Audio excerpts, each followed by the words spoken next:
Greetings. Greetings and welcome. This is today's Sunday Magus Academy book study. We're focusing on the 14th chapter of the Kybalion, and this chapter is called The Principle of Mental Gender.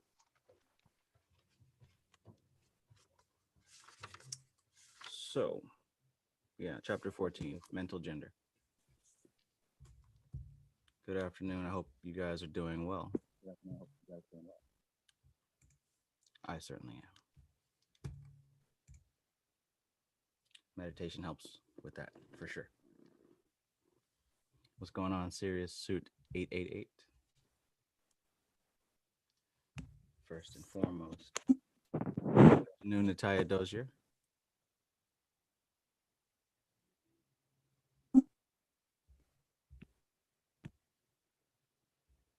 Mm-hmm.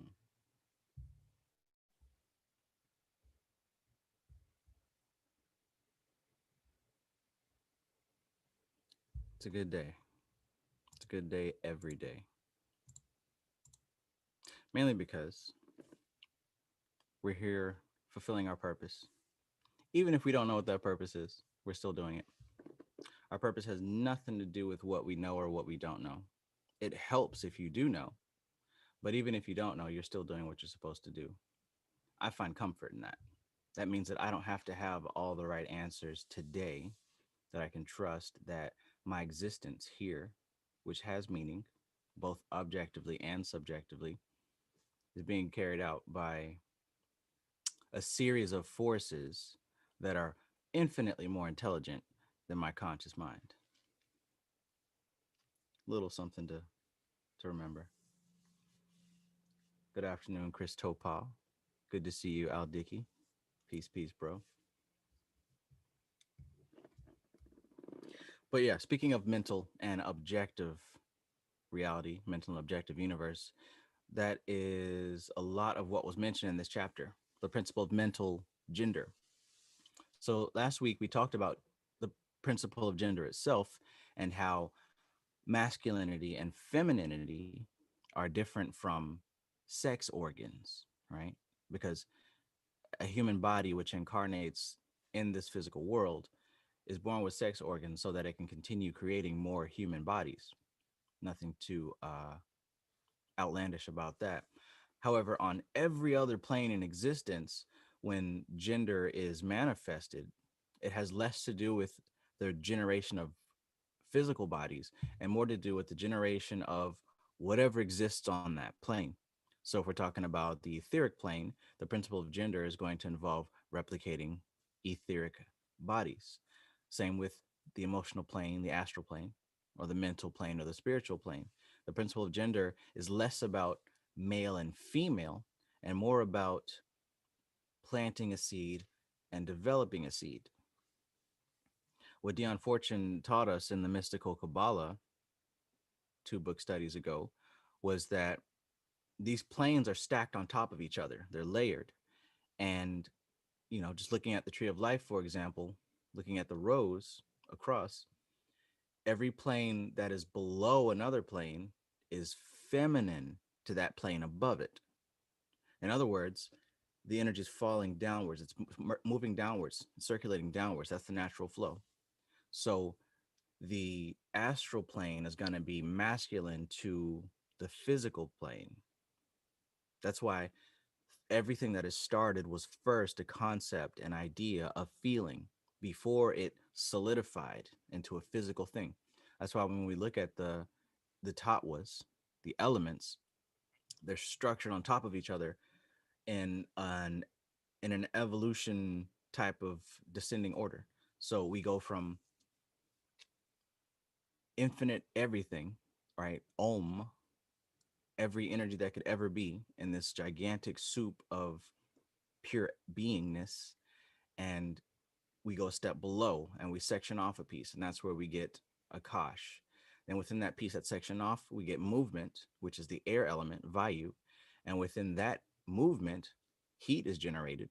And then we get the dimension of Agni, which is fire. And within that heat dimension, Eventually, time passes and that heat transforms and the temperature cools down and it becomes the water element dimension. And then within that, we have the solidified, hard, physical, tangible earth element. So when we talk about gender in reference to these things and the layers of existence, every layer that is above is masculine to the layer below. So that's one thing to remember. When we talk about things like psychic ability, like what was mentioned in this chapter, we see that there's actually a bit more to it than just someone thinking a thought and sending it. Although that would be classified as a masculine aspect of sending that thought, and the feminine aspect would be receiving that thought. There's a little bit more to it because what we found from our studies of this Vedic information is that our world is very detailed. And the more that you zoom in and study the fine details, you begin to see the granularity, the tiny knobs that you can turn and fine tune, right? Same thing is going with the psychic influence. It's more than just shooting thoughts. The whole study of neuro linguistic programming or neurosemantics can very well and does very well branch over into the realm of psychic ability because we're talking about influencing the behavior of others without physical interaction, simply based on words and simply based on influencing the subtle nature of a person. What's going on, Curve? Good afternoon. Good morning. That too. Greetings, Blossom 369. Greetings, Sunshine Chick. Good to see y'all.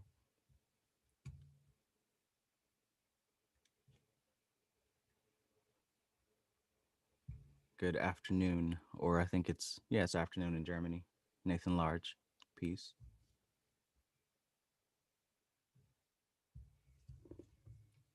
So yeah, we're talking about the principle of mental gender, which is a continuation from gender, but we're talking more on the subtle planes than on the physical plane. So at the time of the writing of this book, this isn't really an ancient book, so to speak. I mean, it is ancient compared to, you know, Drake and Nas and all that stuff, but it was written in the 1900s, 1919 or so. So at the time, people were really getting into psychology and the subconscious mind. And this is the first time, you know, white folks and Europeans heard of this type of information. So it exploded in America and Europe. This is why you see psychology really blossoming like Freud and all those other folks. But this is all information that was originated in India, of course, or at least we see the first records of it in India. Who knows where any of this originated? Hadn't been here long enough. But the reason I say that is because what he does mention at the beginning of this chapter is that a lot of study has been put into place of the subconscious mind versus the conscious mind. He talks about the two minds, and the way that he's relating it is the objective mind and the subjective mind. And in case you aren't familiar with those, what those terms mean, the objective mind relates to tangible mind that is in reference to an object. So anything to do with your five senses of taste, touch, smell, sight, or hearing would classify as the object of mind.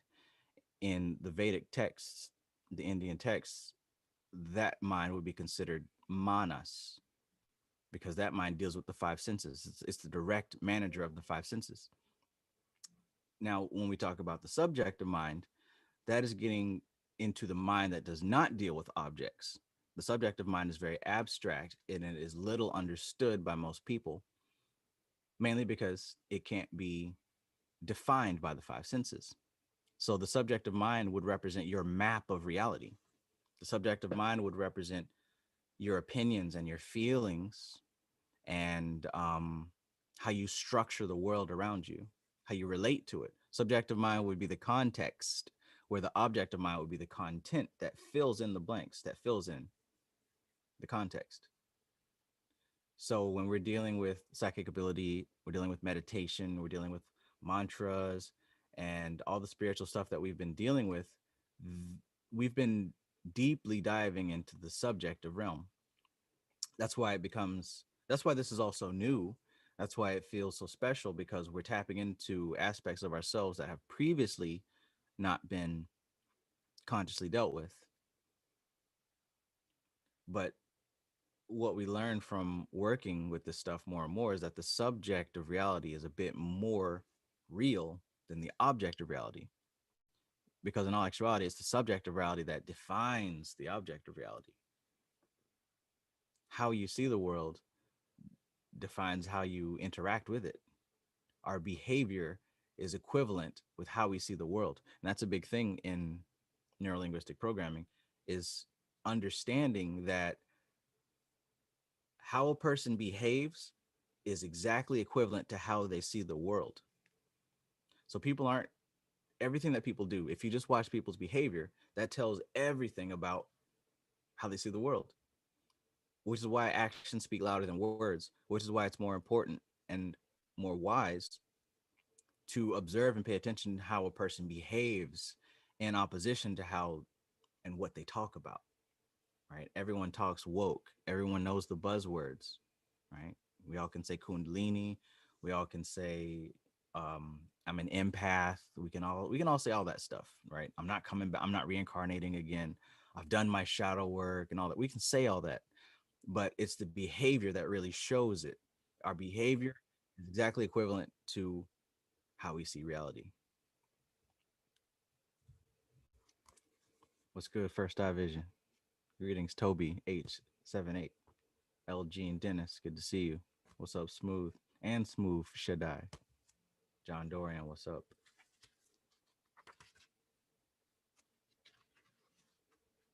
Gender. So I mean, even more so to really back up the statement that our subjective reality is more real than our objective reality is, just look at how much of an effect the subjective reality has on the objective. The fact that you can feel and hold on to stress and anger and sadness. And these things can literally and do literally have an effect on your physical body. Holding in stress actually causes damage to the body, right? Your organism begins to produce different hormones and chemicals that cause your muscles to deteriorate, that causes damage to your heart, right? This constant holding on to stress can actually break your body down. The depression, the anger, all these feelings that have to do with the subjective reality, which is how you see the world, all those different things literally have an effect on your objective reality. And then likewise, we can see things that happen in the objective reality that don't even touch the subjective realm. Um, there's a chapter here in Tatwashuti, which is going to be the next book study, if you haven't heard yet, right? Even here in Tatwashuti, where it talks about the different layers of our being, it mentions how, there's aspects of our consciousness that cannot be directly influenced, right? Because we've got the physical, we've got the etheric, we've got the astral, we've got the mental, and then we've got that super conscious, the soul, right? We've got that highest of the high level, which everyone thinks they understand, but none of us really do. That super high level cannot be influenced by the lowest realm, the physical realm. There's nothing you can do on the physical plane that can affect your soul. Now, there are things that you can do with your subjective reality to influence that, which is why we do things like mantras and work with yantras and mandalas and all that ancient technology, because those things do have an effect on our subtlest natures. There really isn't much we can do to affect our soul, but working with mantras and doing practices like Tatwashuti definitely can have an effect on those subtle aspects of being, which is why I find this book to be so important, because the change and alignment that it can cause somebody, moving in the right direction is it's priceless. But yeah, working with even just these basic images here, can have an effect on the deepest layers of your being, because this is some of the oldest technology on the planet. This is not a book that just came out. Well, it just came out recently, but the information in this book is not recent. This information here is some of the oldest information on the planet. So it is easy to see that these people might know what they're talking about, especially with their civilization being here for so long and their records being so complete. But, anyways, I said all that to say that the subjective reality we find is, like I said, more real than the objective reality. That's why we say, oh, reality is an illusion. This is an illusion. But what that's in reference to is the objective reality. It is an illusion. It's an illusion because the meaning that we place on the objects is determined by the individual and his or her experience, depending on what you've got in your library or what's readily accessible to you, is going to define everything about how you see the world. And if we, okay, so like I said, behavior is directly connected to how you see the world. So if you're able to change behavior, guess what? You're able to change how you see the world. And likewise, if you're able to change how you see the world, that creates a direct change in how you behave. So it isn't really that complex of, how to be your best self or how to improve your life, this, that, and the other. You either work on changing your behavior or changing how you see the world. Good afternoon, Aaliyah. How are you? Good afternoon, Trav. I'm kind of cooking right now and it's a little bit noisy, so I'm gonna stay muted for a minute. Right on.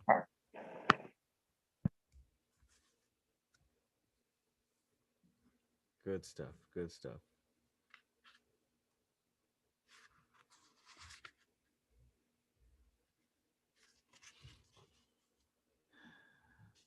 So yeah. So he relates these two minds, the objective mind and the subjective mind.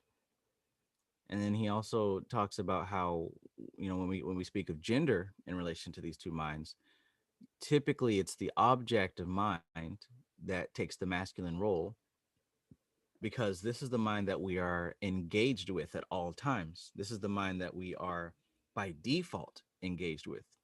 It doesn't take any kind of work to be engrossed in the five senses, right? People who don't touch spirituality in their entire lives are engrossed in their five senses. And then those of us who do, we're still engrossed in our five senses. However, those of us who do spiritual work, we learn how to work with the more subtle aspects of our being, which does not depend on objects. But when we talk about the gender aspect of this thing, the masculine principle would have more to do with the objective reality, and then the feminine principle would have more to do with the subjective reality. That's why a lot of times we see written in some of these ancient texts, the entire cosmos is seen as a feminine entity, right? The dark womb, the abyss, where planets are birthed from, right? This black hole that sucks everything in, but on the other side spits everything out. That's more the feminine principle because it generates, it nurtures, it develops, and it gives birth to, a lot like the subconscious mind, a lot like the subjective universe. And I notice how these two words both begin with sub. And I think that has a lot to do with the fact that it happens behind the scenes. It happens in a realm that is not directly perceived by the objective realm. So sub doesn't mean inferior. It means that it's out of sight. It means that it's happening somewhere that isn't so obvious. Has nothing to do with the quality of one thing being better than the other. It's just that the subconscious mind and the subjective realm operates on a need to know basis. And if you don't need to know, then you don't.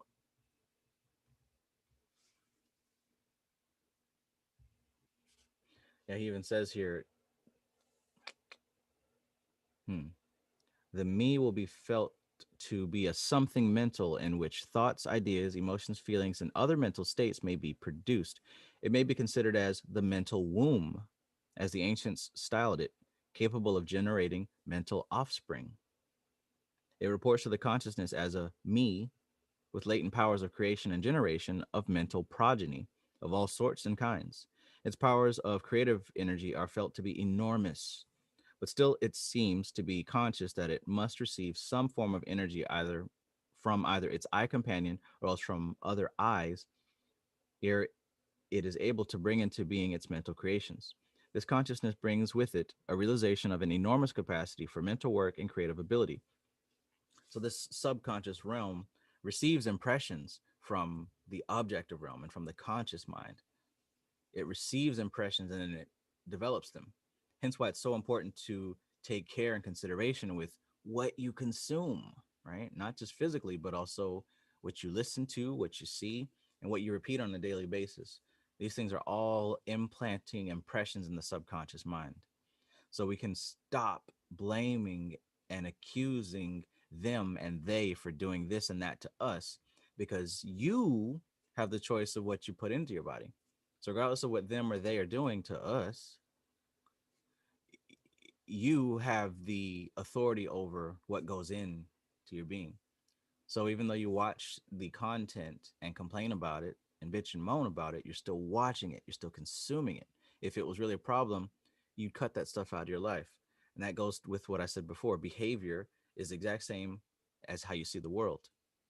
So if you believe that it's a problem what them and they are doing to us, then cut that stuff out so it's no longer a part of your reality. Otherwise, you're still participating. You're still playing the game. Oh yeah. Trav, I get a little bit extreme sometimes when it comes to like studying new information, right? Mm-hmm. So as you're saying that, like for the past, even before I even got into, no, actually it's when I got into Tantra school. I've been trying to like balance the music I listen to. I don't listen to music as often as I used to now. Like I probably listen to it every 3 to 4 days, whereas if I used to listen to it every single day, right? Mm-hmm. Um, at one point when I was deep into yoga school and stuff like that, my teacher, nobody really told me, but I would be meditating and I'll just be like, okay, I got to stop listening to hip hop music, you know? Mm-hmm. Um, but I have the mind that tends to go super extreme. And that's where, like, you know what I'm saying? I know there's discernment with the stuff that we're listening to, definitely. But I don't know when I'm doing too much, if you get what I'm saying. I may or I may not. What do you mean by going extreme? What happens when it is extreme? Like, I might starve myself from, man, sometimes I could get to the point, definitely when I first got into the spiritual stuff, I was trying to go from like gross matter to the fifth part of matter within the first 2 weeks. I'm trying, you know what I'm saying? Like that's how extreme I get. Like I when I first went vegan, I literally cut off meat and everything. This like the day I chose it, I just cut it off. Like that's how extreme I could get, you know? But now I'm trying to learn how to adapt slowly to stuff, but I don't know if I'm using that as an excuse to still be attached to the stuff that I'm, but yeah. Yeah. Yeah. And it does take some well, it takes a lot of self-analysis and paying attention because yeah, it is a strength to cut something off cold turkey for sure. It is a strength and it can be done that way. But we're talking about a surface level change there because what we understand hopefully is that the mind has multiple layers and the deeper the layers, the deeper the impression, the deeper the samskara, right? So cutting off stuff cold turkey, it doesn't really penetrate to the deep realms. This is kind of like what I mentioned she said and taught with Shooty, how there are practices. Most of the things that we do don't affect the subtle mind. Only specific practices have the ability to touch the subtle mind. So likewise, cutting something off cold turkey, it can be a trauma and it can affect the subtle mind, but most of the time it doesn't, which is why we go back to our old habit patterns because we didn't touch the subtle mind. But absolutely, repetition is one of those things, which is why it takes a while because repetition to uproot the habits.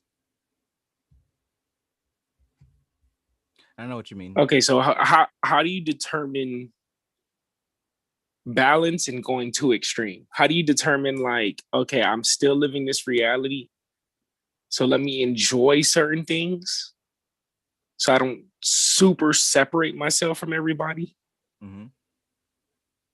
And knowing like, okay, like for example, like let's just say today, like today I played some music, but I was mostly listening to like non-aggressive R&B, and a little bit of like I forgot, I don't know what type, but it didn't really deal with curse words or like or killing somebody, stuff like that. You know what I'm saying? But I'm still trying to discern like, okay, do I even need it? You know? I know I don't, but am I going too extreme for saying that? Because then it's like, am I even enjoying life like how it's supposed to be? You know? The issue here isn't the music, but it's how you interpret all of the things that you're talking about. It's how you interpret what is pure and what is impure. It's how you interpret, enjoyment of this world and being a part of the world. It's how you define those terms that need to be looked at because most of the time we cause way more of an issue of stress with these definitions. I mean, it isn't the music itself that's harmful. It's how we interpret those words and how we attach to the concepts in the songs. You know, there's a lot of stuff that these people listen to that talk about all kinds of shit, and I can hear it, and it won't have the same effect on me because I don't know half of these words, nor do I care about that lifestyle. But then there are others who are attached to that lifestyle and who hear these songs, and these concepts are reinforced, causing whatever samskaras or impressions to become strengthened. In that case, it's wise to kind of diminish that type of input because otherwise it's strengthening and reinforcing those concepts, right? Mm-hmm. So the stuff that you listen to that you feel that may be harmful, is it reinforcing aspects of yourself that you don't wish to reinforce? That's the question. Mm. Okay, cool. I already worked through that then. Nah, none of that stuff does. Not anymore. 2-3 years ago, most likely, yeah. Like if I listen to bitches ain't shit, but in my head it'll be like, yeah, these hoes ain't shit. But that was Yeah. 3-4 years ago. But now it's more like a, and it's not even to judge the music, but sometimes I don't even want to listen to that type of music just because, you know. Um, but more now it's more like music can tend to annoy me a little bit because when I'm meditating and it's playing in my head, and it's like I'm trying to meditate, and all I hear is let's get down to business." I'm like, man, really? Yeah. And that's an impression. That's a samskara. And check that out. Bitches ain't shit but hoes and tricks. When you hear that, there's an attachment to those lyrics, right? And that's what I meant, the reinforcement of that lifestyle. To me, that's just, it's just funny words. But to some people, that they attach to that. There's a difference. Mm-hmm. And in And then that case, also, it's good to not listen to it so much if you're trying to get away from it. yeah, and also like what I realized, like there's certain songs, um,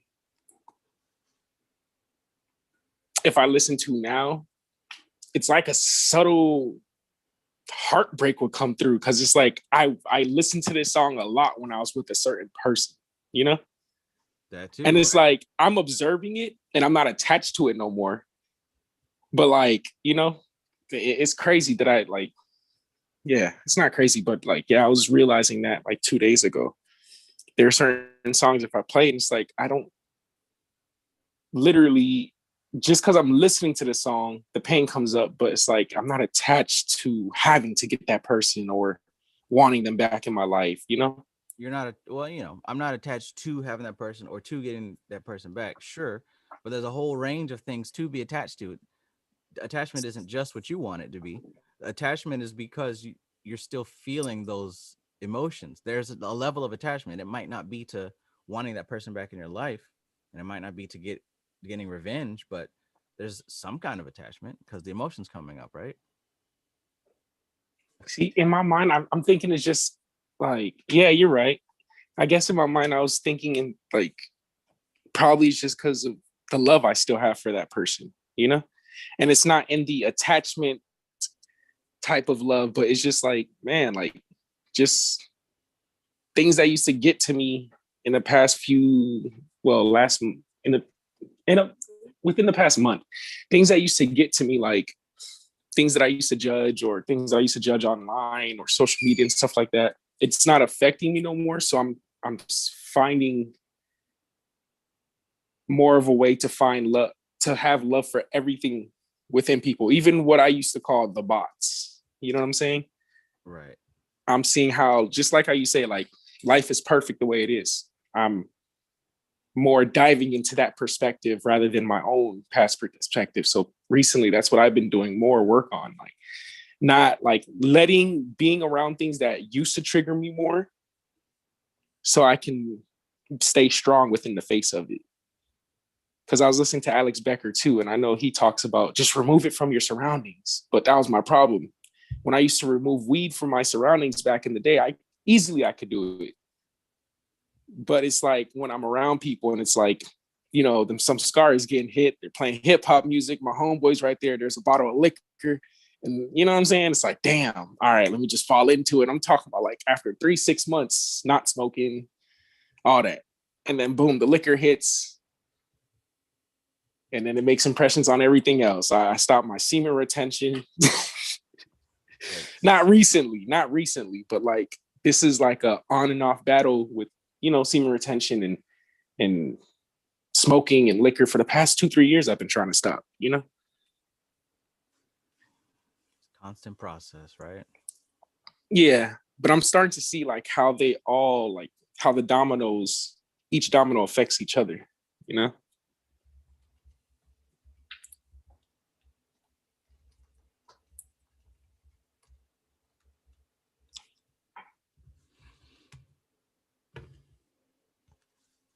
And taught with Shooty, she's talking about mental purification. And in this particular chapter, she's talking about how the body is an extension of the mind and how a lot of, like what I was saying about the subjective reality affecting the objective reality. But she says this here that I had to highlight because it's so important. It is in the explanation of this theory that Tantra stands apart from other philosophies. Tantra believes that no act or thought is impure in itself. The impurity lies in erroneous perception and judgment. So she's saying here that it isn't anything that is impure. It isn't any action. It isn't any. You can't point at this thing and say, "Oh, that's dirty. That's bad. That's harmful." She says that it's the impurity lies in erroneous perception and judgment. Good and evil cannot be judged on the prejudices of a whimsical society, but on the basis of metaphysical truths. Through personal sadhana, which is practice, your personal practice, it becomes possible to understand impurity and how to combat it. Without purification on the subtle levels of the mind, it is impossible to attain higher states of awareness. For a mind that is dissipated by thought and counter thought can never achieve one pointedness and concentration. These oscillating tendencies of the mind can be reduced either by harmonizing the flow of prana in the body or by disassociating the intellect and ego from the consciousness so that you become both experiencer and witnesser or sakshi. So in the case of the music, the music ain't bad. As a matter of fact, this whole creation is music. So music cannot possibly be evil. But it's like I said, it's how we receive it, how we perceive it, how we interpret it. That's what makes all of life difficult or stressful or traumatic is how we're taught to receive it. If we can just adjust how we see the world, we can adjust our behavior. If we we adjust our behavior, we can adjust how we see the world. Life can be good. It can be great. But you gotta think that way first.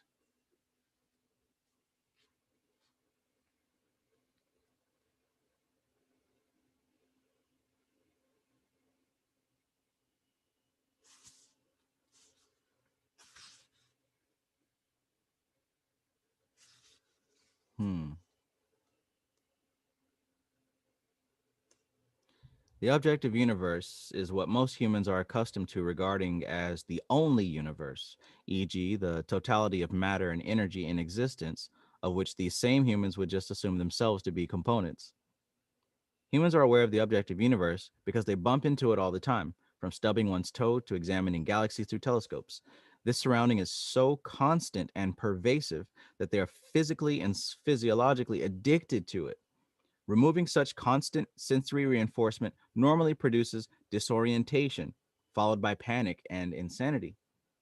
For the vast majority of humanity, ironically, it is thus the impress of the objective universe upon them which provides and reinforces their individuality. Hmm. Humans have gradually realized that the objective universe is not chaotic and haphazard. It exists and functions according to inflexible regularities, normally known as natural, or as they are discovered, scientific laws.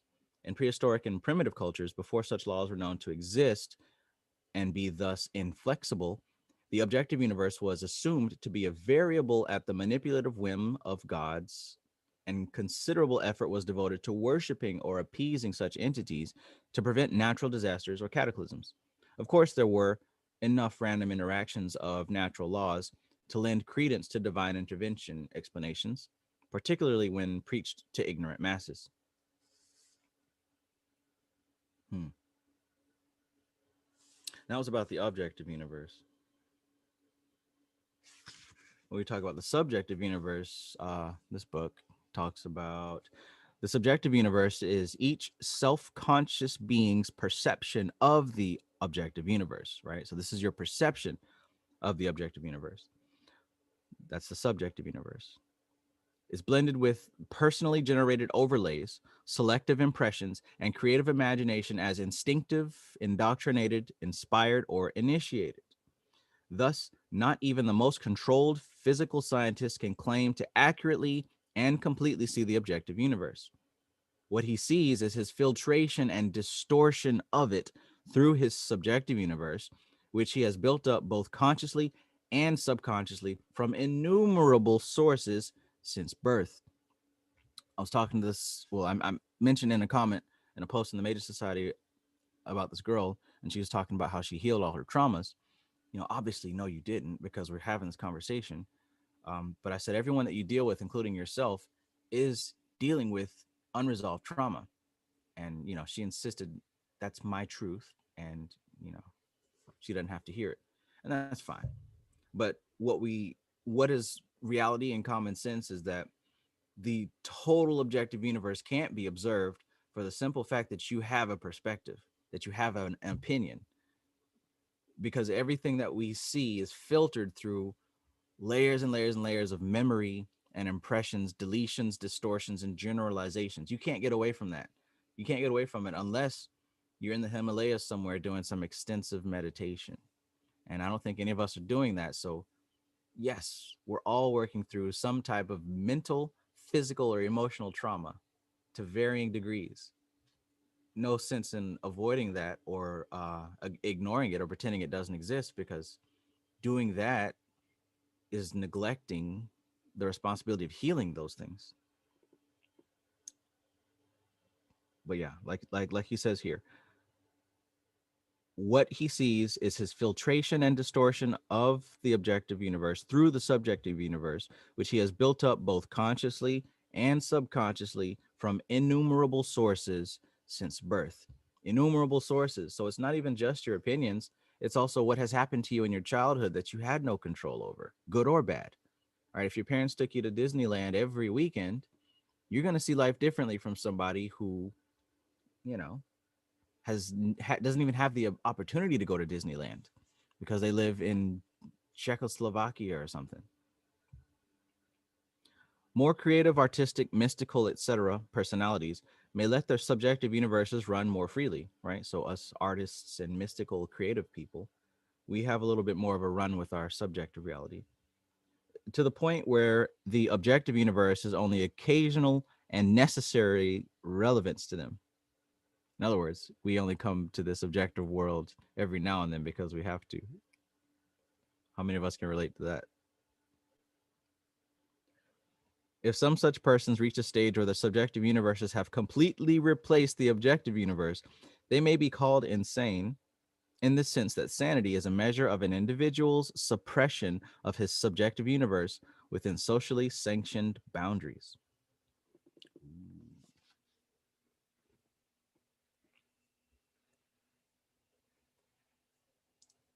Oh, nice. In the chat, Nina Cat says veganism is a lie as well as semen retention. Well, that's an example of someone's subjective universe, right? That's someone else's built up opinions from their past experiences or whatever data they may have consumed. It is not an absolute truth, it is an opinion.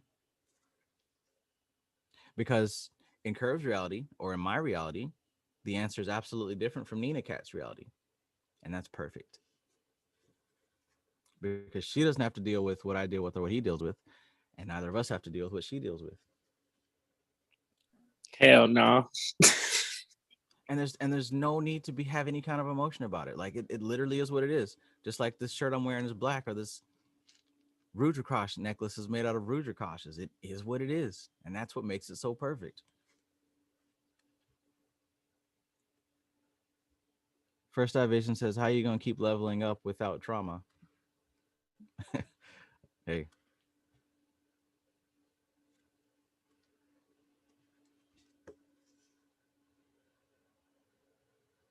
Hmm. So another section on this talks about the subjective and objective interaction, right? Because we've got these two different universes, the objective and the subjective. And in the Kybalion, those are related to the masculine and the feminine. And even in the Samkhya philosophy, which is the Indian and Vedic tradition, the masculine would represent consciousness, the feminine would represent all of energy, which includes matter and anything that changes. So these two things interact. Once the simultaneous and permanent existence of the objective universe and subjective universe is recognized, much of the mystery of human history and behavior is no longer mysterious. It just requires examination of each such individual, group, and or event to identify the applicable objective universe forces and the various individual subjective universes through which they are being perceived and influenced, both subconsciously and consciously. At the subconscious level, for instance, an individual may assume that everyone else sees the same reality that he does, when in fact, this is never completely the cause. So again, Nina Cat says that veganism was a lie, and Curve says that veganism and semen retention is the truth. The Kybalion says all truths are but half truths. At the conscious level, the subjective universe can be both easier and more problematic to handle. Easier to the extent that the individual is making willful decisions about how much of his subjective universe he can successfully apply. More problematic insofar as others with their differing subconscious and conscious subjective universes may be present and involved. How many of us have family members that don't believe or agree with any of this stuff that we're talking about? Different subjective universes, yet we have to interact with them.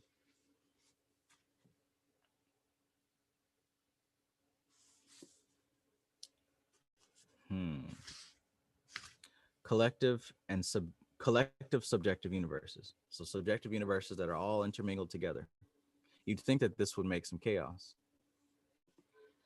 When more than one subjective universe is present and involved in any society or problem situation, it should be obvious that no two of them will coincide, both in terms of subconscious reality perception and conscious values, desires, and actions applied.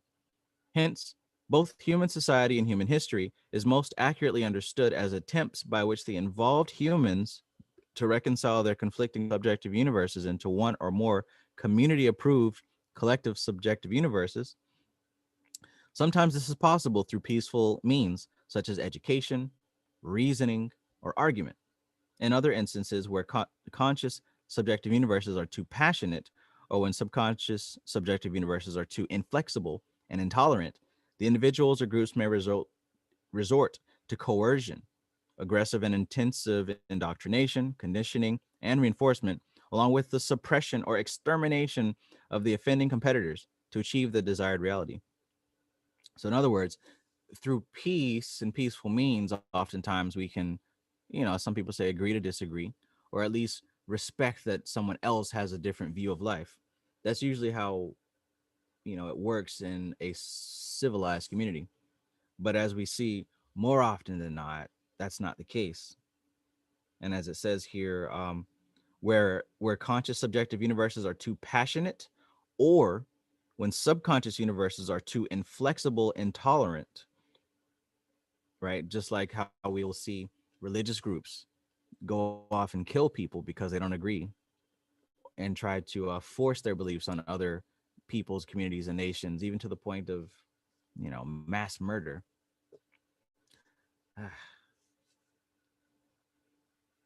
Aggressive and intensive indoctrination, conditioning, and reinforcement, along with the suppression, right? And that too, the suppression or extermination of the offending competitors.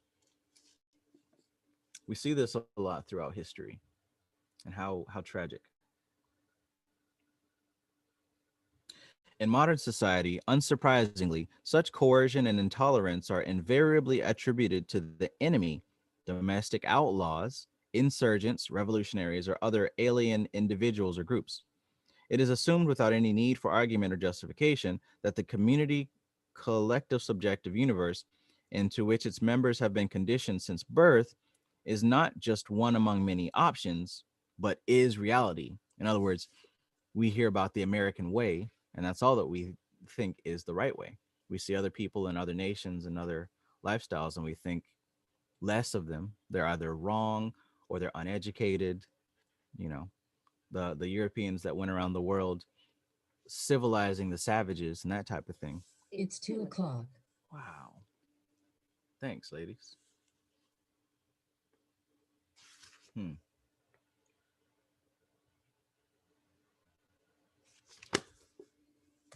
So yeah, interesting information regarding the fact that we live in an objective reality and we also live in a subjective reality, which takes place in here.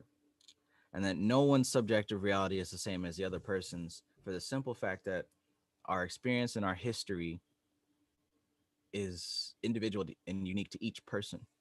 Now we're experiencing the same objective reality, right? We're all breathing in air, we're all standing on earth, we're all drinking water, we're all eating solid food.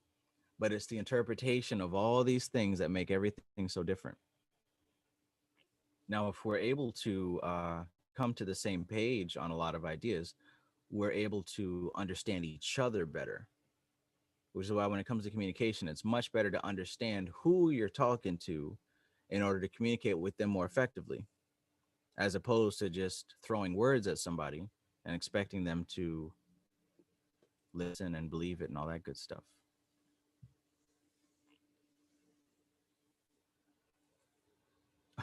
Godflow93 says, would you rather be right or happy? That's a good question, especially considering these subjective universes. Would you rather be right or happy? A lot of people get into this whole spiritual stuff and they think that they have to separate from their religious family and friends, right? The Christian and Muslim and all that stuff. But you don't have to. Really, if you came out of that world, if that's what you came up in, you should actually be able to better integrate with them because you understand their perspective, you understand their language, you understand where they're coming from. So now, as far as relating to them, shouldn't be much of an issue because you know the language they speak and you know the type of things they're concerned about. It's not your job to convert anybody. That's where you're going to start to have a problem. But for you know, peace and to live together, it's best to respect that other people have their own subjective universe. And there's nothing you can do about that. You can't make somebody believe what you believe, especially if they don't want to.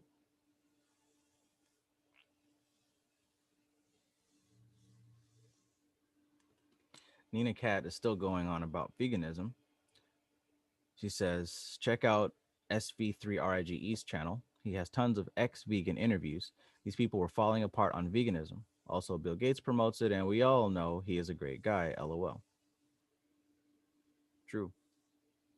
But, you're assuming a whole lot here. You're assuming, you're assuming my reason for being vegan. You're assuming anyone else's reason. I can assure you that my reasoning for not eating meat is not whatever these people's are. And not only that, there's so much more to it than just what you're eating. Your existence is not just based on what you eat. It's based on a lot of different factors. And if your being is disharmonious, inharmonious, if your being is not in harmony, of course things are going to fall apart. There's countless, I mean, we can do this all day. There's countless stories of people who do eat meat who are falling apart, whose bodies ain't working right. It's not based on the food, it's based on way more than that. So this is really a non-issue. Who cares what anyone else eats? Who cares who or what anyone has sex with, as long as you're not hurting people or breaking the law? Those things don't matter, at least not to my value system. They might matter to you, but I prefer not to waste energy on things that don't need to be having my energy wasted on.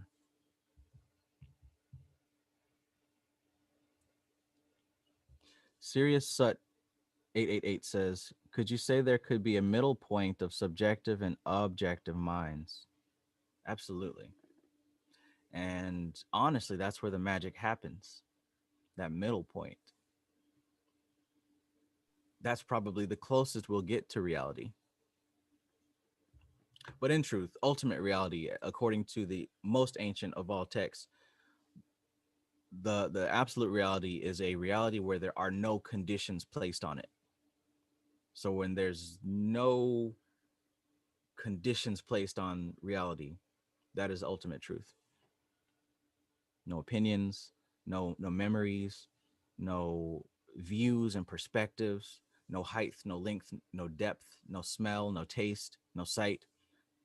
Reality that does not have any descriptive quality to it is the only ultimate reality that exists. Everything else is an illusion.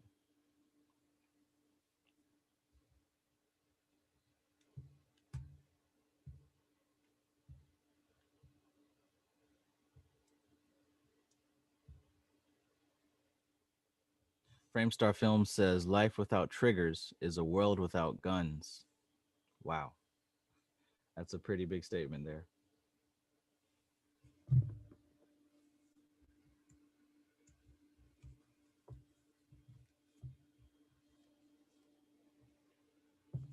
But yeah, concerning mental gender, the important thing is to understand that everything works in this universe. Everything works under the premise of planting the seed and developing the seed. Everything is born that way. So if there are things that you want in life, ask yourself, did you plant the seed? And did you plant it in the right soil? Are you watering the seed? Are you tending to it? Are you taking care of it? If there's something that you don't want in your life, find the seed and uproot it. Take that plant out of the garden. It's really not any more complex than that. It's really not any more complex than that. Most of the time we suffer because we don't see how to get to the solution. We might know a solution exists, but we can't connect those dots. And that's what really causes us to suffer. Ignorance of how to solve the problem. But if you're able to think and use your subjective universe to see the subjective reality in a series of metaphors, right? What do we call that in the Kybalion? Correspondence, using the principle of correspondence. So like I said, if you have mental issues, if you have hangups, depression, anger, self-doubt, fear, and all those other things, and you want to get rid of them out of your system, you're going to have to do some digging and find out where those seeds are planted, where those roots are, and you got to uproot them. Right? So you may not know the exact ways of how to do that, but using the principle of correspondence, using a metaphor, you know that the soil is your subconscious mind, and you know that the seeds are going to be different thoughts that you have that are repeating all the time. That's you watering those seeds. You know that there may have been events in your life that were the initial trigger to cause these things to happen. Then the work would be to go within that soil of the subconscious, whether it's through meditation or whether it's just sitting still and doing some self analysis. Because let's be real, that's one of the things that we run from, sitting still and going through self analysis. We would rather sit and watch a YouTube video. We would rather bury ourselves in a book. We would rather let someone else tell us what to do, when in truth, we know deep down inside, and you know, sitting right there, listening to my voice, watching this video, that the work is to be done in silence and self reflection. All the stuff that I talk about and these books talk about are providing different methods and different things to try. But doing the work means isolating yourself, whether it's for a few minutes or a few months. But there has to be boundaries made where you can sit down and go within and analyze what's there. And once an analysis is made of the contents of your being, you can begin to see what doesn't belong there or what you'd like to improve. And it's totally possible, and it's very easy. It's very doable. Excuse me, it's very simple. Not easy, it's simple. The concept is simple. The difficult part is actually doing it. But you can do it, and you probably will do it now that you see how easy it is. Matter of fact, I'm sure you will do it. You've already done it. You've already started the process. Congratulations. Peace, Dreamwise. Good to see you. Yeah, the challenging part. I've been removing the word hard a lot and said chat and starting to say challenge because it's nothing's hard. Everything's just a challenge. I'm The on challenging, huh? I'm on challenge. You on challenge? Okay, but everything. I think the challenging part. Well, everything is mental, so that's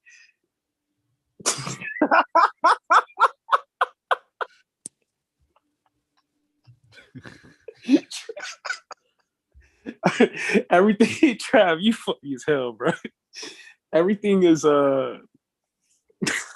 everything is everything's mental. That's what I was gonna say. Just like the Kybalion said, everything is mental.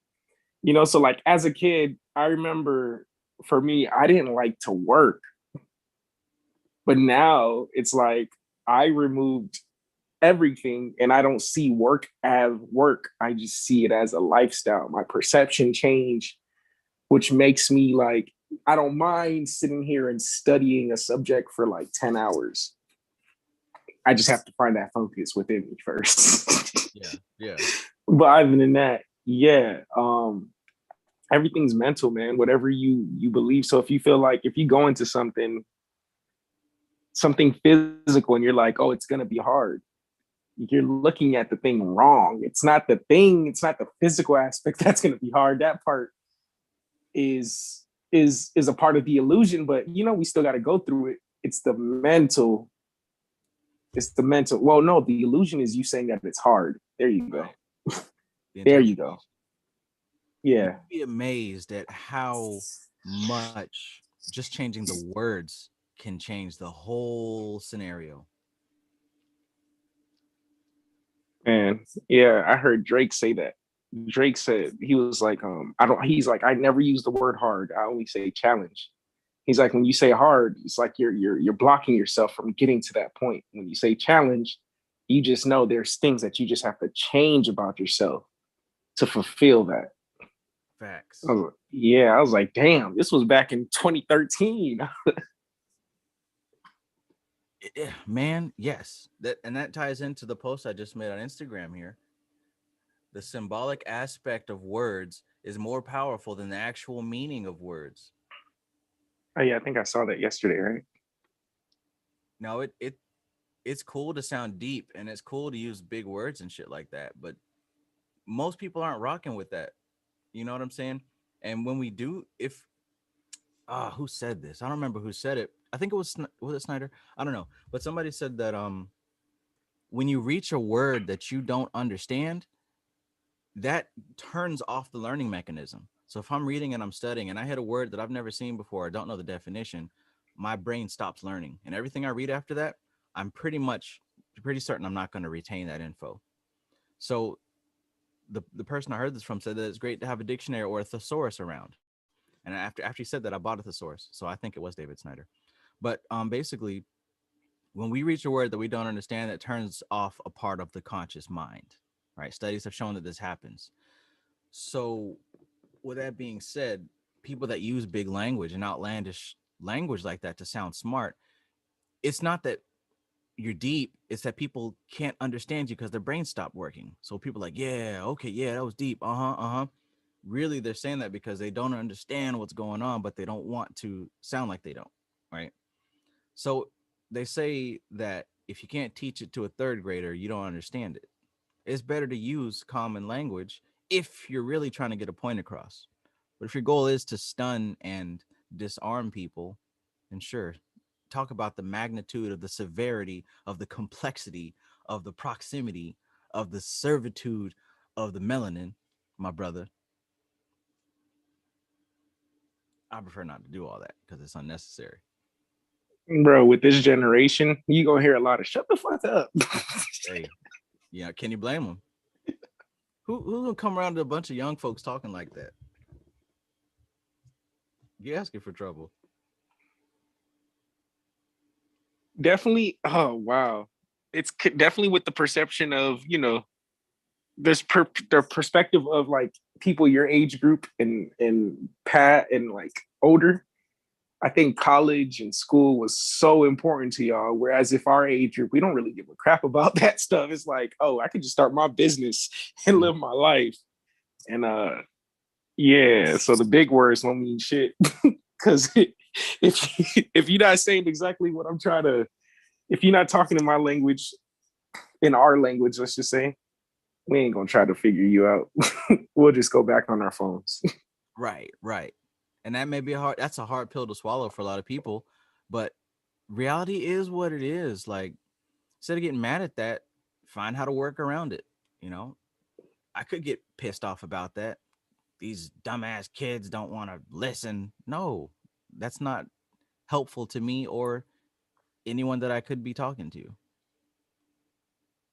That doesn't necessarily mean I use a bunch of slang terms that don't fit my vernacular, because then I just sound silly. You could have just said vocabulary, but you had to say vernacular. Like, Yeah, I had to. Vernacular. one good thing, I was good at language arts in school, so I'm pretty good at like listening to the what was the you're supposed to read like the first two sentences before the word and then read the paragraph after so you can understand the essence of the word. That's what they used to say in language arts class. So like when people are speaking, that's how I kind of get the essence. And then when I look it up, it'll be like, okay, I get it. So like you saying vernacular, I knew you were talking about your vocabulary, but I don't know what the fuck that word actually means. Yeah, it's vocabulary. But yeah, like Yeah, you said, you're able to piece it together by context. there you go. Context. I forgot that word too. The servitude of the melanin. Man.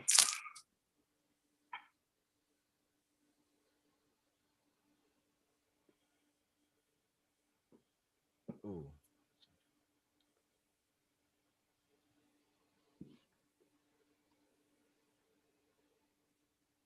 Isaac McCoy says studying and analyzing myself is really fun, believe it or not.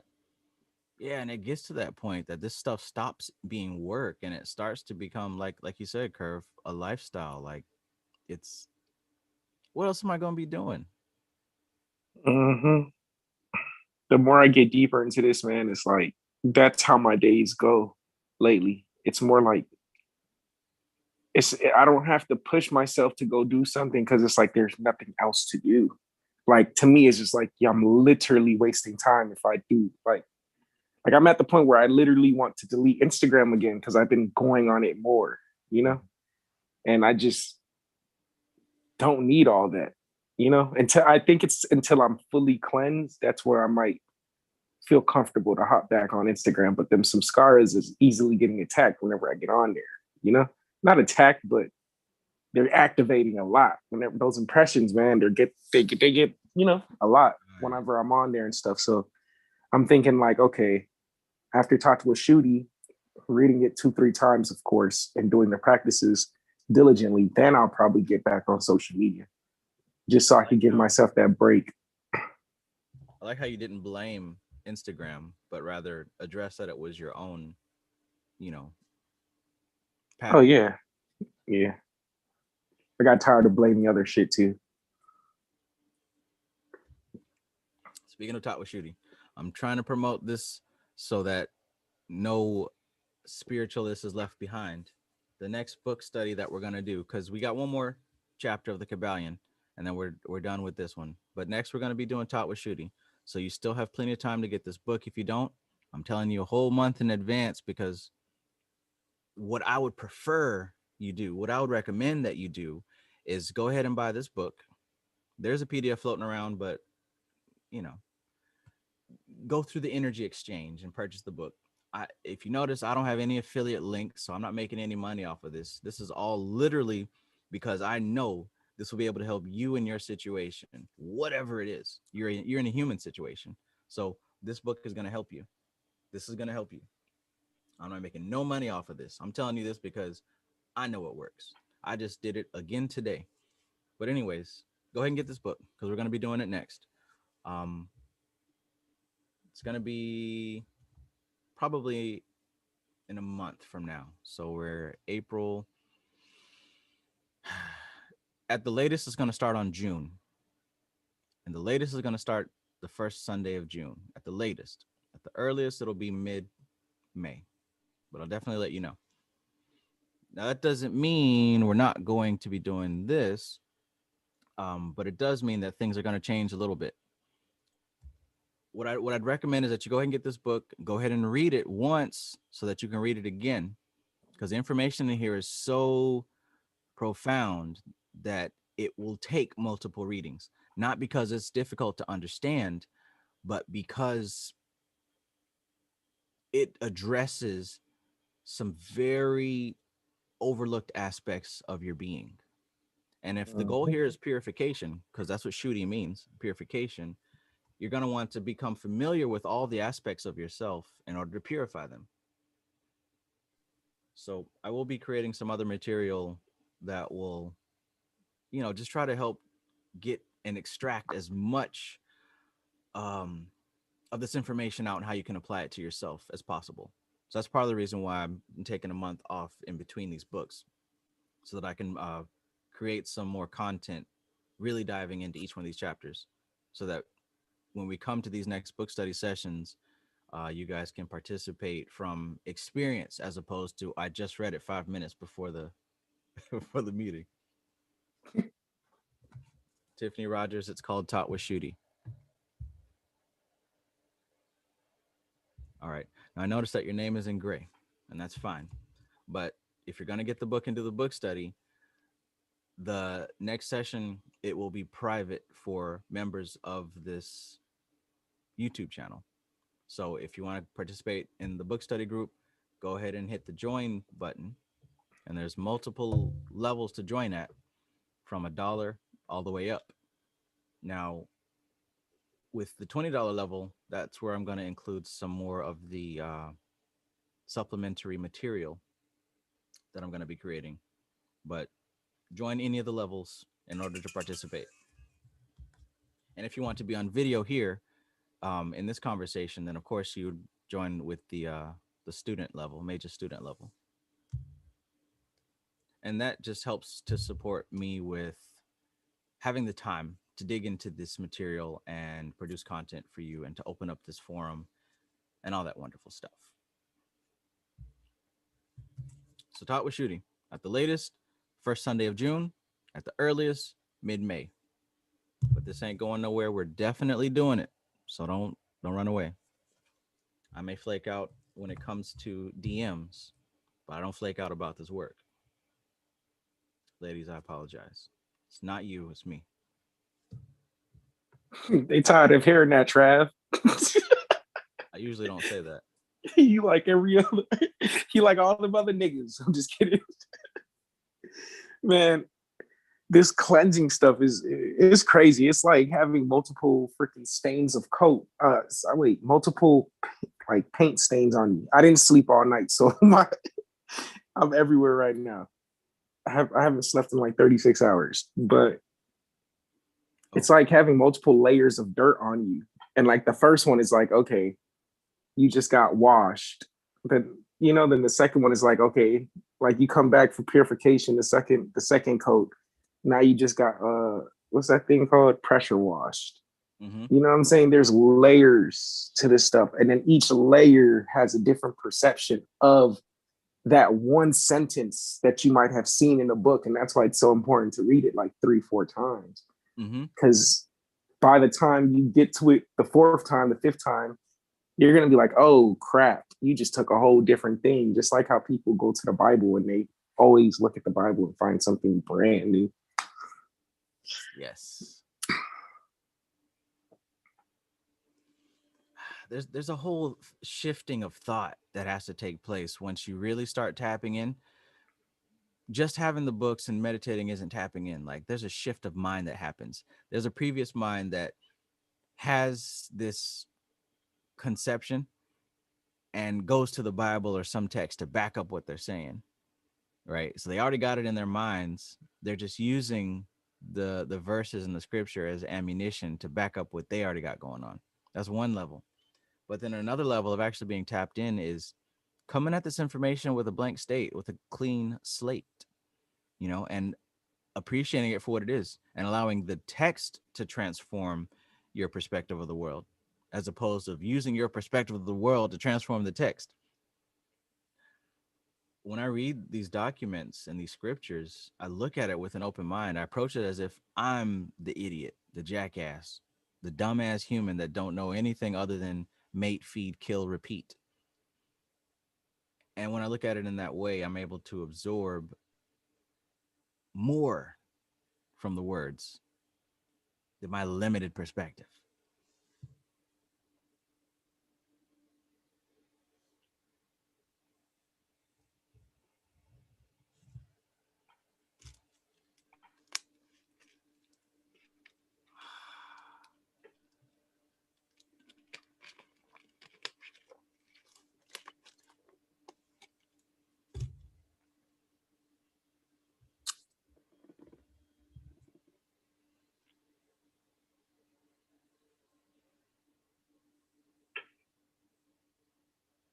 Good stuff.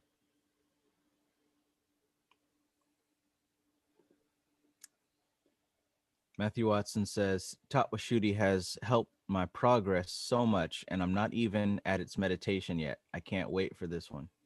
Right, right. I was already being benefited from it before I did the meditation. Same, same. Even if you're not going to be participating in the study group, get this book. Get this freaking book. It's very short, it's not long, and it doesn't waste any time. There's no fluff in here. There's nothing about, somebody's ideas. Like this is this is powerful. I can't praise it enough, to be honest.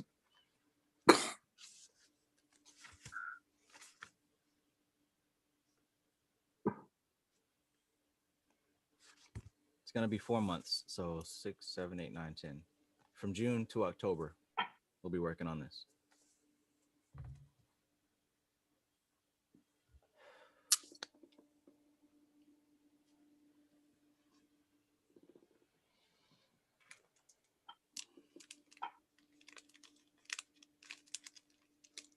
What I've noticed is that I'd say that my focus has already been pretty good, but I would say that it gave me that extra boost of focus.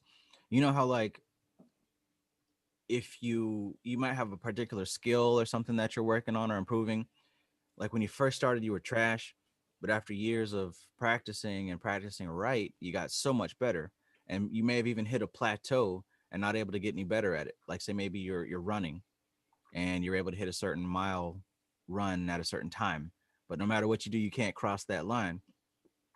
But then you start to find out that there's other little tweaks and little tricks that you can start implementing that can push you further past your limit. Well, that's what I found with Taught with Shooty. I mean, I've been able to sit down and read. I've been able to meditate and focus on my stuff. But really, when I got to Taught with Shooty here, this book was what I needed. Those little tweaks, those little fine tuning parts to my game that was able to take me even further than I thought I could go. Even with the astral projection, even with the visualizations, even with my experiences with spiritual entities, all of that stuff um, improved in its intensity and in my reception of it. Because look, when we're dealing with talking with spirits, communicating with demons and angels and all that stuff, they're never lying to us.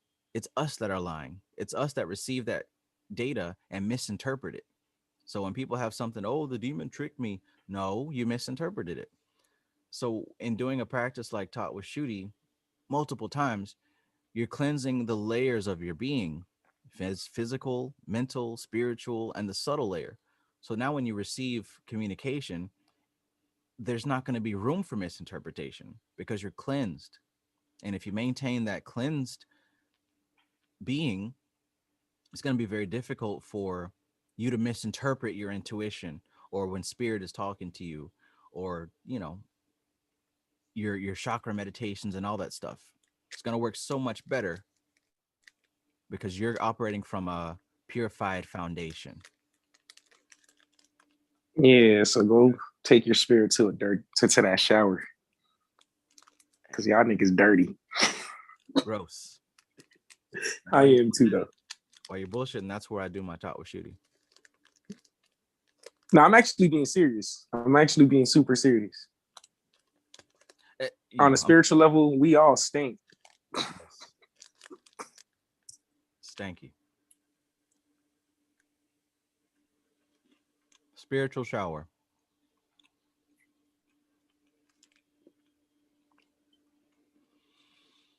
And it's crazy because you can feel the essences of these things too. Like the deeper you get into the information, it's maybe because I've been slightly reading, but like lately I've been reading more. But like in the past 2-3 years, I've been slightly reading, getting into this information. But I can feel like myself getting lighter. You know what I'm saying? Like, and it's not even in a weight type of way. It's not in the objective weight type of way. I like. It's like the veil of my reality is accepting the information easier, and also like there's times where I'm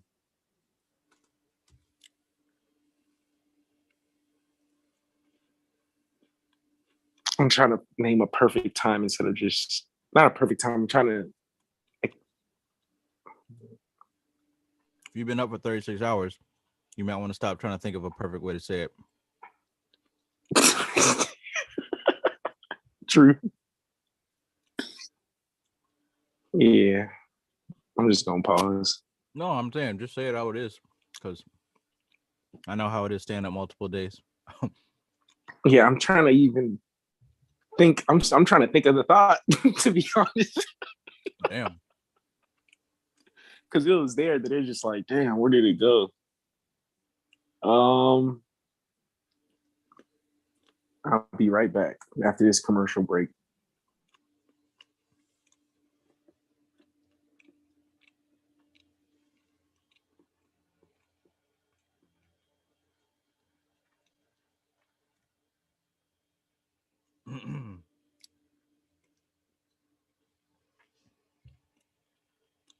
What a wonderful group we have. I see here in the chat that Godflow and Tree Marie and even you, Curve, have taken a really big liking to the astrology aspect. I think it's really cool that we can all connect here and share information. This Vedic astrology stuff was completely foreign to me not long ago. I literally had Beneath a Vedic Sky sitting on my shelf, and I remember looking at it and saying, "Hmm, this doesn't seem too important right now, but I'll get to it one day." I knew I would, but I did not know how important it would be. To me, that just goes to show how everything happens for a reason.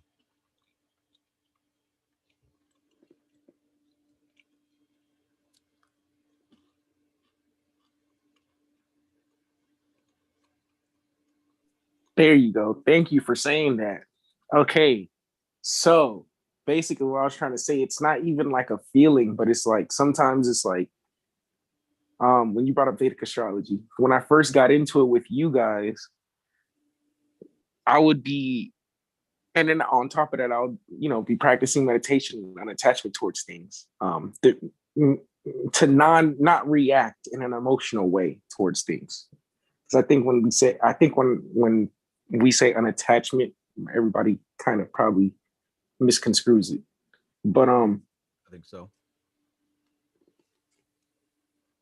but yeah, I would get into the information, and then like it would say something, and then for some reason I would get emotional about it, you know.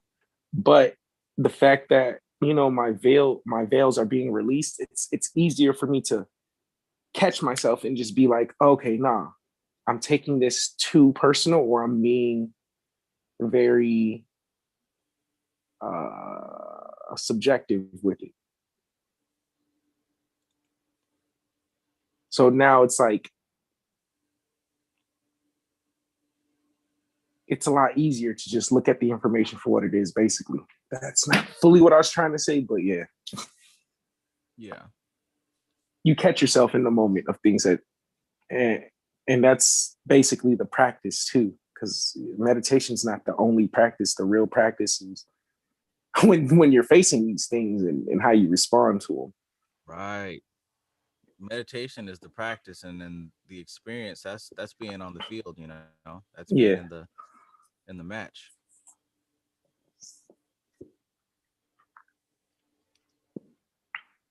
It's in those moments that it starts to really, you start to show what you're made of. yeah, exactly. Like earlier, I didn't react to something that you said because when I first came here, I was always the guy that made the conversation get all freaky. I was when I first came in, but earlier you said something, and I I caught myself, and it's like, okay, cool. I'm I'm not I'm less appealing to I'm getting less appeal to that because you said something about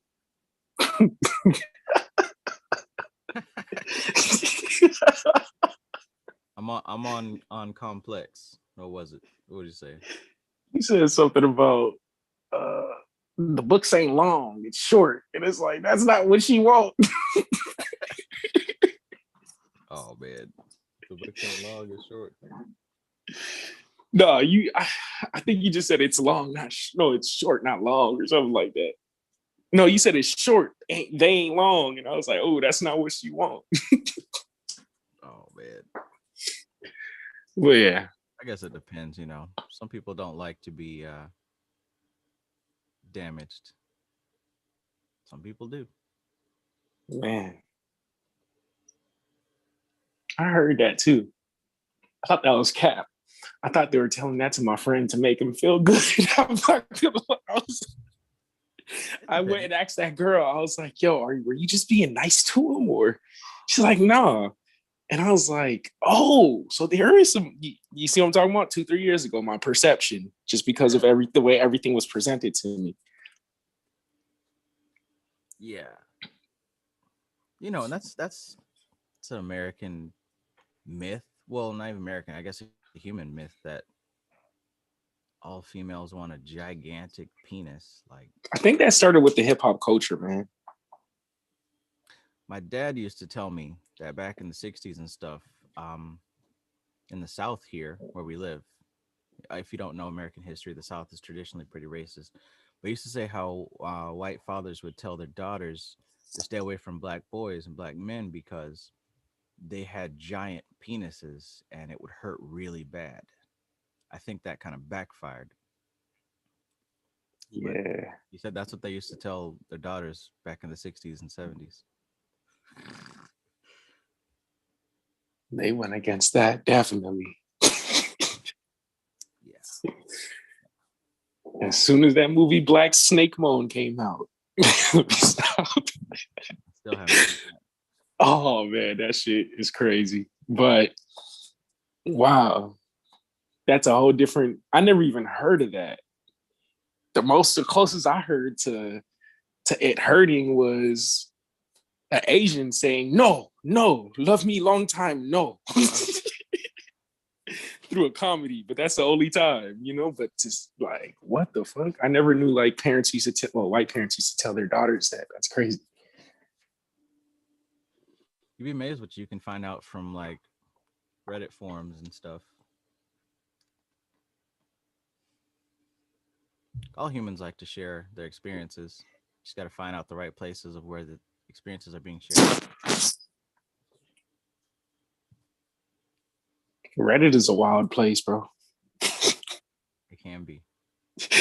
Reddit is a very wild place. I unfortunately can't share my favorite subs because might not be good for my YouTube. Oh no, probably won't. Is it the free OnlyFans content?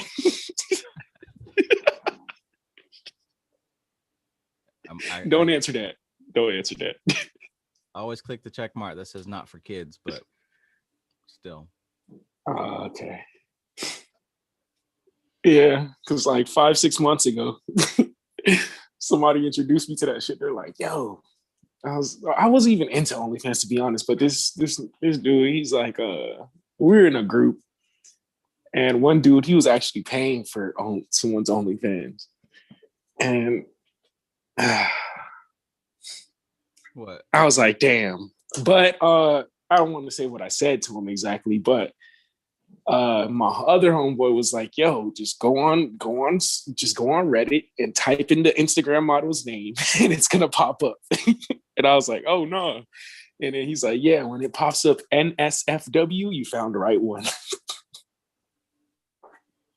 Yeah, I mean, there's only fans that I pay for, but I like to support my friends. I like to support people that I believe in, even though I find sometimes some of the free shit that I find of theirs is better than what they're charging for. But like I said, I like to support people. I believe in that. I have this thing, man, and I'm still letting it go. And that's probably what kind of ruined my past relationships. I okay, so when I was younger, the women in my family used to manipulate me a lot to get what they want me to do. You know what I'm saying? So growing now, not now, but like probably now, I don't know. I got to be in front of. I have to really talk to someone to see if I change. But whenever a woman in the past would try to put on their sweet voice and be, and do that little touch of the arm, and I'll just be like, "Yo, stop it, bitch. Stop playing with me. I know what you're doing." I'm not falling for it. You know what I'm saying? Like I would always get into like a defensive mood, like, nah, they trying to get one over on me.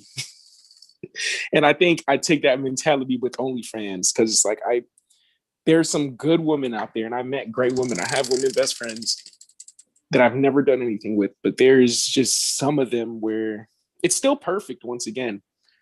It is, but I think for me, I just don't want to support or help blow up the ego of someone else. Many other people are going to be doing it, Yeah. But yeah, I think that's why I never was like, okay, I'm going to support an OnlyFans. And also, I found no point, but yeah. Yeah. I get it. I pay for that OnlyFans. I feel like they getting one over on me. You know what I'm saying? And you go on the pictures, and it's all bikini pictures that you could have saw on Instagram. Bitch, talk about send me a message. No, the first message I'm gonna send you is let me get my money back. You better video call me or something.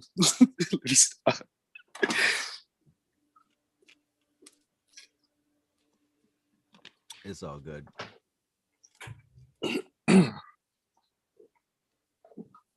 Nah, that's real for you to admit it though. Shit, that would have probably took me like another I would have to probably read.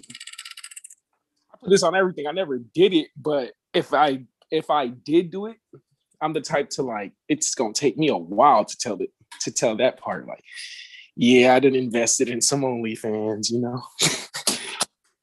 I mean, I know how it is because I've been there. Like, I understand it. It is a business model. I mean, we can all look at it in a million different ways, but at the end of the day, we've got a human being who is offering a service. And usually, when a person's offering a service, they're expecting to get compensation for it.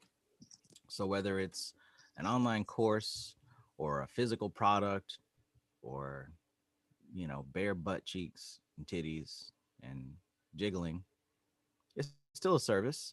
And you know you can exchange for it, but you definitely will make an exchange one way or another. It's just some ways you have a choice, and other ways it'll be deducted from your karmic bank account, because we know nothing's free. Yep, you shooting up them kids. That's coming from that bank account. Yeah, that, or I mean, like, with, say, for example, pirating content. you know you may not ever pay for it, but one day something may be taken from you that will kind of balance the score. Or maybe in a previous time something was taken for you, and what you're actually doing is balance. I mean, basically what I'm saying is there's an exchange for everything. Yeah, no, I get what you're saying. Dang, yeah, you went deep with that. I was even thinking on on that level with that type of stuff. I thought that shit was petty. See, and it's, But I no act in itself is impure. It's our interpretation of it. no, when I mean, yeah, when I mean petty though, I meant like super small that I never even fathomed that karma would still play in within that. You know what I'm saying? What is karma and where is it? Like you pirating information. Because probably in a past life, someone pirated information from you, not with the computer, but they Mm-hmm. took your Especially shit. from Mula, like what Kristen was telling me about Mula. That's all over their karmic signature. People stealing their ideas. But let's reframe it. It's not that my ideas are constantly getting stolen. It's that what usually comes through me is so influential that people can't help but adjust their being to what I've come up with. So on one hand, I can see it as them stealing my ideas. On the other hand, I can see it as them being so influenced by what I've done, they have to adopt it. Yeah. And that helped resolve trauma for me, because I made a lot of awesome music. And then I was convinced, someone convinced me to sign up for a music licensing thing with BMI. And it's Oh, no shit. surprise that shortly after, I start hearing my sound all over the damn radio. And I didn't understand. They're just stealing my sound. How are they getting it?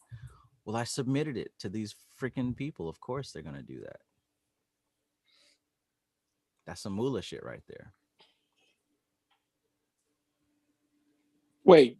So who's the one that steals? Mula or Mula gets usually stolen from? Moolah gets their ideas taken. Okay. Yeah, that's what I meant. My fault. Okay, so which Nishatra usually does the You'll have to go to Kristen for that part. I remember we talked about it before. Yeah. Because I thought it was Mula that does that. Because to be honest, man, a lot of friends that are Sages in my life, they're always a type to, well, me too. Shit. I see they're usually the type to take ideas, but also they do have a lot of original ideas. Interesting. Okay. I'm just got to pay attention more to that. And that has to do with the symbology of them relating to the root. Because usually the root, it's directly connected to the nutrients in the subconscious in the soil, and it's bringing it up to the conscious realm. So Mula is typically one that's a bit more tapped into certain things. Everyone and everything is tapped in, but in their own way. Mula being the root. Breaking the root or pulling up by the root means exposing those nutrients that are underground, converting them into something usable by the plant. I wouldn't be surprised if this whole spiritual community suddenly started talking about Vedic shit. But that's kind of the point. A lot of the past people that I actually used to listen to, like these motivational speakers and stuff, they're starting to show me that they got their information from the Vedas too. I'm like, damn.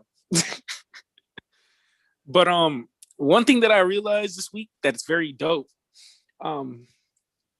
If anybody's that's studying this stuff, Vedic astrology, when someone says, "Oh, Mars or your this that is in a weak sign," always double check, because it probably mostly matters, and no, it mostly matters about the nakshatra. That's what I realized, because this whole time I'm thinking my Mars was weak. I mean, not my Mars, my Mercury was debilitated because it's in Pisces. Usually Mercury in Pisces is debilitation, but my Mercury is in the nakshatra of Ravati, which is ruled by Mercury. So yeah, for everybody, please pay attention to that. Yeah, that makes a lot of sense. And in the past time, I used to be like, damn, I'm retarded. My business is gonna be messed up. This, that. Because because everything I went through and going through the ups and downs that I went through, that's what was in my mind. But then it says Mercury and Ravati. That's a very auspicious for month. Like, you know what I'm saying? And then this week I did all this stuff. I'm like, yo, I only have probably like three inauspicious planets on my birth chart. Everything else, every other nakshatra, every other planet is in a auspicious nakshatra, which is 7 more other than that. The only thing that's in inauspicious stuff is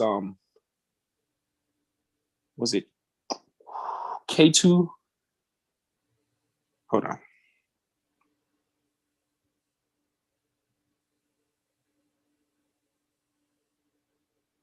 But yeah, you get what I'm saying. I'm not going to go through all that right now. Thank you. Tree Marie says it's not just the nakshatra, it's also the degree. That's important too. The degree indicates the strength, the intensity of the position. Not to mention its relation to other things, other planets and other aspects. But yeah, I totally get what you're saying. That's something that I came across probably 2-3 weeks ago from myself. How just looking at wealth. Yeah, actually, Tree Marie sent me a Vedic astrologer, and I sent you her YouTube page. And she just got a reading from her. But I was looking at her videos, and it was one on wealth, and just a lot of the things that it was saying. I had my chart right next to it, and I just kept seeing the back and forth. I was like, oh, this is bad. But unless it's this, then it's good. Okay. Unless it's that, then it's bad. Okay. Like, you get what I'm saying? Like, pretty much like if you got K2 in the 11th house, that might not be good. So good for finance. Well, damn, I got that. However, if you got Saturn in there also, it'll balance it out. Oh, okay, I got that. However, if you got Venus in the 5th house, might not be so good. Well, damn, I got that. However, if you got Rahu, oh, I got that. So, I just kept having that back and forth of being debilitated and inauspicious, but being auspicious to the point where it was just like, let me just keep doing what I was doing before. Yeah, it just sounds like pain, pleasure, pain, pleasure, pain, pleasure. Like, it was all neutralizing themselves. Man, on my D10, bro, when I looked at my D10 and I had I came at it, with a positive mindset, of course. I looked at my D10, I was like, yo, my D10 is raw. I have Moon and Jupiter. I have Moon and Jupiter in the 11th house. I have Venus. Oh, I have Mars in the 10th house. I have Mercury in the 2nd house, with in the 3rd house is ruled by Gemini, and I have Sun in my ascendant in Rohini, and Saturn and Rahu in the 3rd house in Pusha. So my D10 is crazy.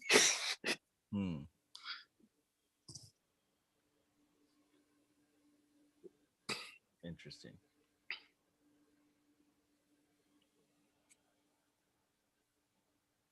Yeah, those divisional charts, I'm still on the first one. Man.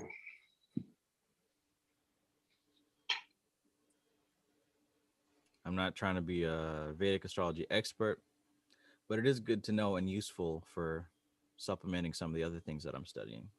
That's for sure. But I think for you, Trev, like, well, for most of us that's in this group that's actually, doing work when it comes to like our practices and stuff, it's interesting to look at, the Vedic astrology. I feel like for us more in okay, what nakshatra we are in, so we could do the mantra.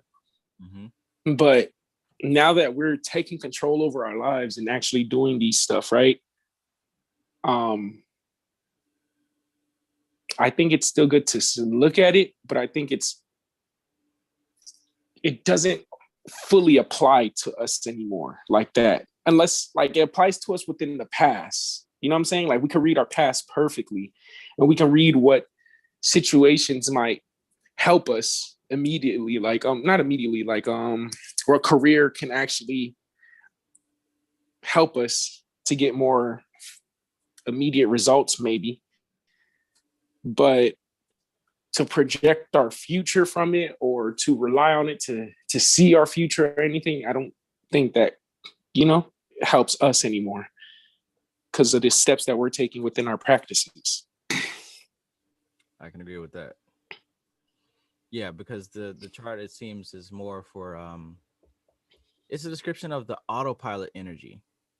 And we're all succumb to the autopilot energy. It's not like you just choose to not be autopilot. There's a lot of work that has to be done to come out of autopilot. But the chart in the astrology is just an explanation of the unfolding of that autopilot, of that karma. But like you said, once you start getting into this territory of taking control of the autopilot and of the direction of your life, um, these things start to apply differently. The karma is still there, the astrology is still there, but they're affecting. You're not so attached to what they're affecting. I'll put it that way. You start to become non-attached to the things that the karma and the astrology is affecting, because the karma belongs to the body, and it belongs to the more dense, grosser aspects of the self.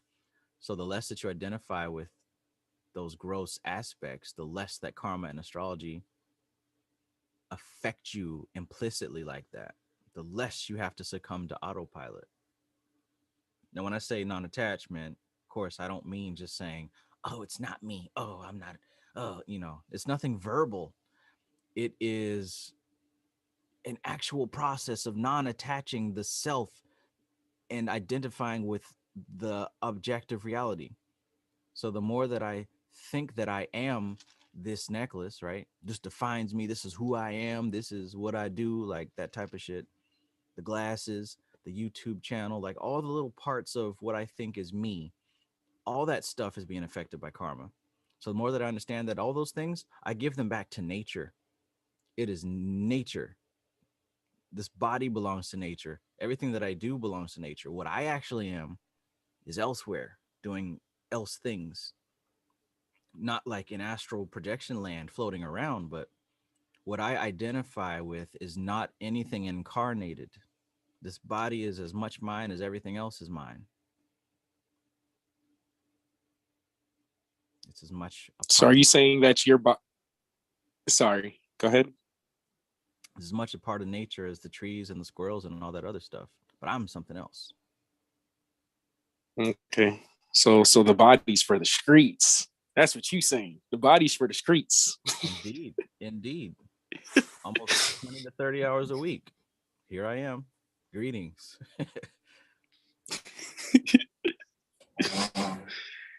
Do you have a meditation cushion? Like not, not yet. I probably should get one of those. Yeah, they help a lot. Definitely once I looked up how to actually utilize them, they help a lot. Hold on, I'll show you. This is mine right here. Yeah, I've been seeing those. So is it like stiff? Kind of, but basically you're supposed to put your butt on it and let your knees touch the ground. So it's on challenge. You're supposed to put your butt on it. but also keep your knees. Hold on, let me see if I can show you. I've been seeing a few on Amazon, and they were like ridiculously expensive. What? I got mine for what, $20 off Amazon? I was Hold seeing on. $300. 300? Yes. What the fuck? Yes.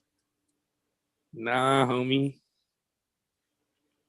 Nah, hold I on. jacked up a few pillows. Nah, I see one right now. Just type in meditation cushion. I see some for $24.99, $40. Something else, because I was pulling up a series of expensive seats. Oh nah. Yeah, the one I got is the one with buckwheat in it. But if you want the most comfortable, you might want like they have one called the High Healer meditation cushion.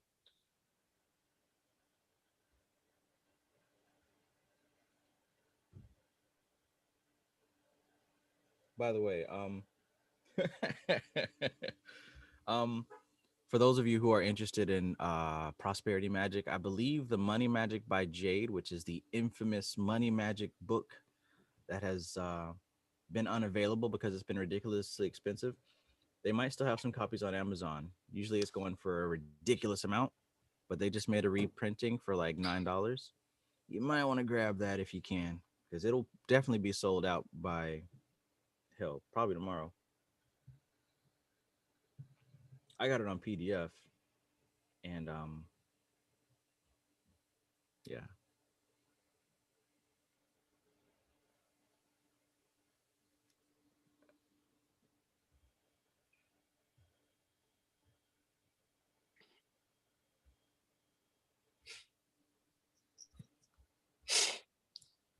Yeah, but I've been like looking at entrepreneurs lately, and I'm like, yo, they're so engrossed into their income. You know what I'm saying? It's like they don't feel like they're growing unless their income's growing. And I'm like, yo, they're really identified with their bank account.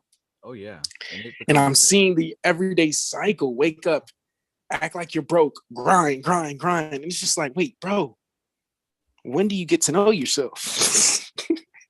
right. You know, we envy these people, not understanding that they are humans going through trauma too. Hell, most of them are in that game because of trauma. Yeah. You can kind of see it in their eyes. Like some of them, not all of them, but some of them, they just look like they're going through it. But you know, it is what it is. Money Magic by damn, I'm sorry, y'all. It's sold out. Currently unavailable. It's all your fault. Dreamwise and all them was talking about it before me. Well, dream wise, it's all your fault, man. Shango posted that little twerking dough. I saw that.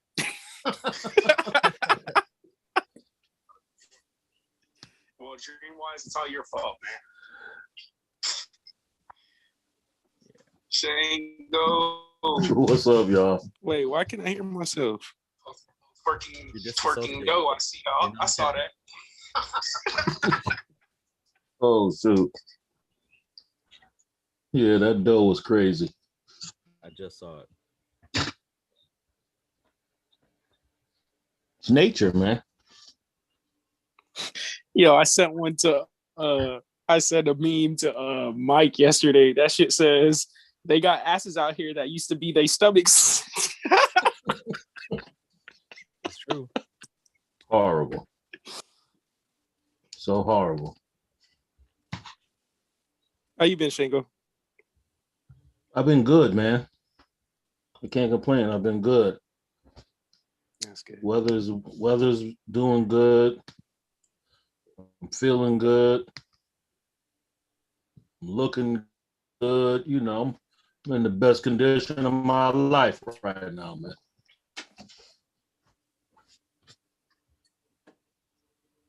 That's what's good. How you doing, Curve? I'm doing good. I'm doing good myself. You know, dealing with the regular ups and downs, but it's all a part of the cleansing. It's not affecting me.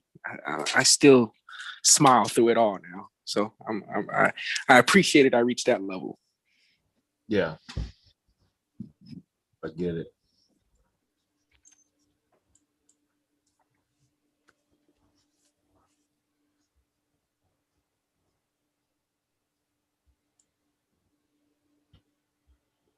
Aaliyah must be in the being that she has access to a portal. She can walk in and out. You know what I'm saying? Yeah. I actually just came out here not too long ago. See, I knew it. You got real life Star Trek going on over there. Well, not today. Today I've been in here cooking for these clients. Made them some pepper steak because They eating lovely today. yeah. Word up. How is everyone? Is that the sun? Excellent. Is that the sun?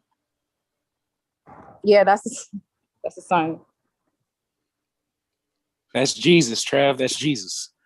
Why does it look so big? I didn't even know. I wasn't even paying attention, but yeah, that's the sun. I think they sent me the wrong book. Sun at its highest point. Huh? The sun at its highest point today. The sun is always like that over here. Well, it's 12 o'clock over here, so yeah. Oh. Well, you know they correlate this whole Easter because today Easter Sunday, so you know they correlated with, you know what I'm saying, he has risen and all of that. So it's basically just an astrological thing. So I was just wondering, is there something going on in particular with the sun today? You know what I mean? No, it's 12 o'clock over here on the West Coast. That's why. Yeah. How hot is it in Arizona right now?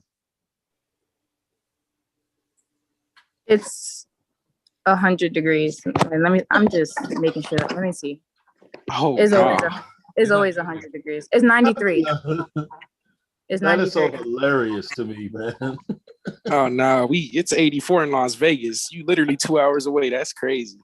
It's usually 100 plus. You know, the other day it was 100, but it's gonna get far worse than this. This is good weather here. Okay, this is not to them. This is good. This is good weather. It hasn't even gotten to the 122 degrees yet. Like, Hi. What would make you want to even live in 120 degree weather? I didn't know. I didn't know. None of us knew. We just came here on a whim. Like, nobody told us about this. That's like them folks. The family never watched cowboy movies. Like they never seen Clint Eastwood on some Arizona shit. Like, you know what I'm saying? Yeah, it's Florida hot enough, but 120, I'm good. like all year round is beautiful. The summertime though is It gets hot like that over here in Vegas too, but I would say that the pricing of the housing and everything is what makes it worth it. Damn. It's cheap in Vegas to live in Vegas. Yeah, hella cheap. You could still get a 3-4 bedroom brand new built house for like $200K. No pool, but it's like one of those modern homes and stuff. 250K. You know, so yeah, it's great prices. You can still get a 1 bedroom. Some of like the house. 600 to 700 apartment. Are you serious? Oh wow. Mm-hmm. Yeah. Yes, it's affordable here, but it's not that affordable. That's like right now. Around. But everybody, it's because 2-bedroom everybody's. apartment. You said what? Sorry. No, go ahead. I was just saying everybody's moving here. That's why it's going up. Yeah, same thing over here. They say Vegas is like the next California in a way. Except no water. Urge to go to Vegas. MC Maestro in the chat said the sun's at its highest in front of the constellation of Crux. Okay, that's today. There we go. Christ has arisen.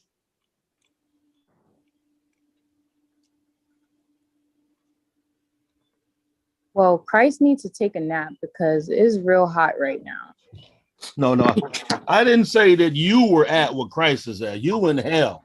You in a whole different heaven. You know what You in hell. You in You and my client agree on that one.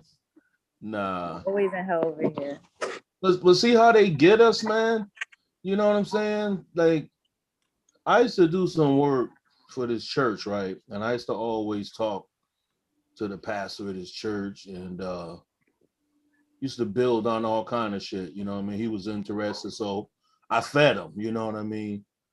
They know this stuff. They know all about, like, don't let the tunnel vision of social media trick you into thinking that every pastor is leading a bunch of dumbass people, whatever. They really faithful. That's the only thing it is. They bhakti, you know what I'm saying? They faithful to what they've been given as a child. They was given baptism. They was given African Methodism. That's all they know.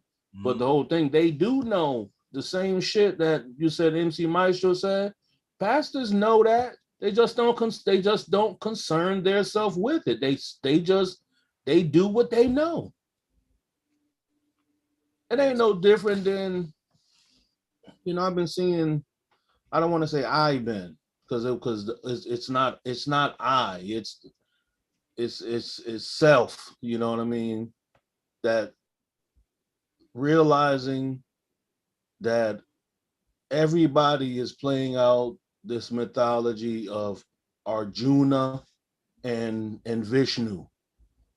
We come to a point in life where we feel a certain way about a particular life that we've always been living. So now we want to have this great change. Like, we start doubting everything that might have been doing good for us. That's the reason why you're doing good is because you've been living like this. Mm-hmm. So we start doubting it. You know, those who know the Bhagavad Gita know that that's what Arjuna and Vishnu was having this dialogue, and basically the beginning of starting a war. You know what I'm saying? So that's like most of us, a lot of us forgot what type of caste that we belong to. We may be a part of the Kshatriya caste, which means that your whole particular lifestyle is war. That's what you do. You come from a high caste, and not just because you fight war, you in a position of rulership. You in a position of being able to guide people through strength, power, and wisdom. Then you got other people that you got to have their caste is to be subservient to those people who are in rulership. You know what I'm saying?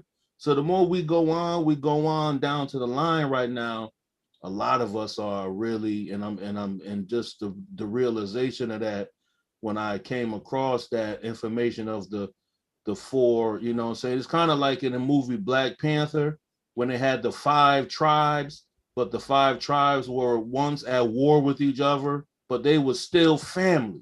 That's the same story in the Bhagavad Gita.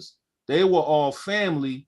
So Arjuna was beefing about, you know what I'm saying? I feel like I don't want to go kill my father-in-law, my brother-in-law, but that might be your duty. So the whole thing, what I'm saying is, once you start looking at everything and how people, like how y'all was just speaking about how people, people live a particular lifestyle, and we may say based off of their natal chart, they're going averse to who they are. But in the reality, their natal chart is right and exact. It's a complete science. It's an exact science. So if they foolish, that's who they are. They ain't meant to be wise. Everybody come from their own particular caste system based off of your materialized form. So basically that once we come into the material, we come into everybody is playing out whether they're Tamas, Rajas, or Sattvic, or you like crack. You know what I'm saying? That's what basically crack was a rajasic alchemical transformation of cocaine, which was already a transformation from a plant base. So everybody, so what may be synthetic may actually be right and exact. You understand what I'm saying? Everything is right and exact the way that it's supposed to be.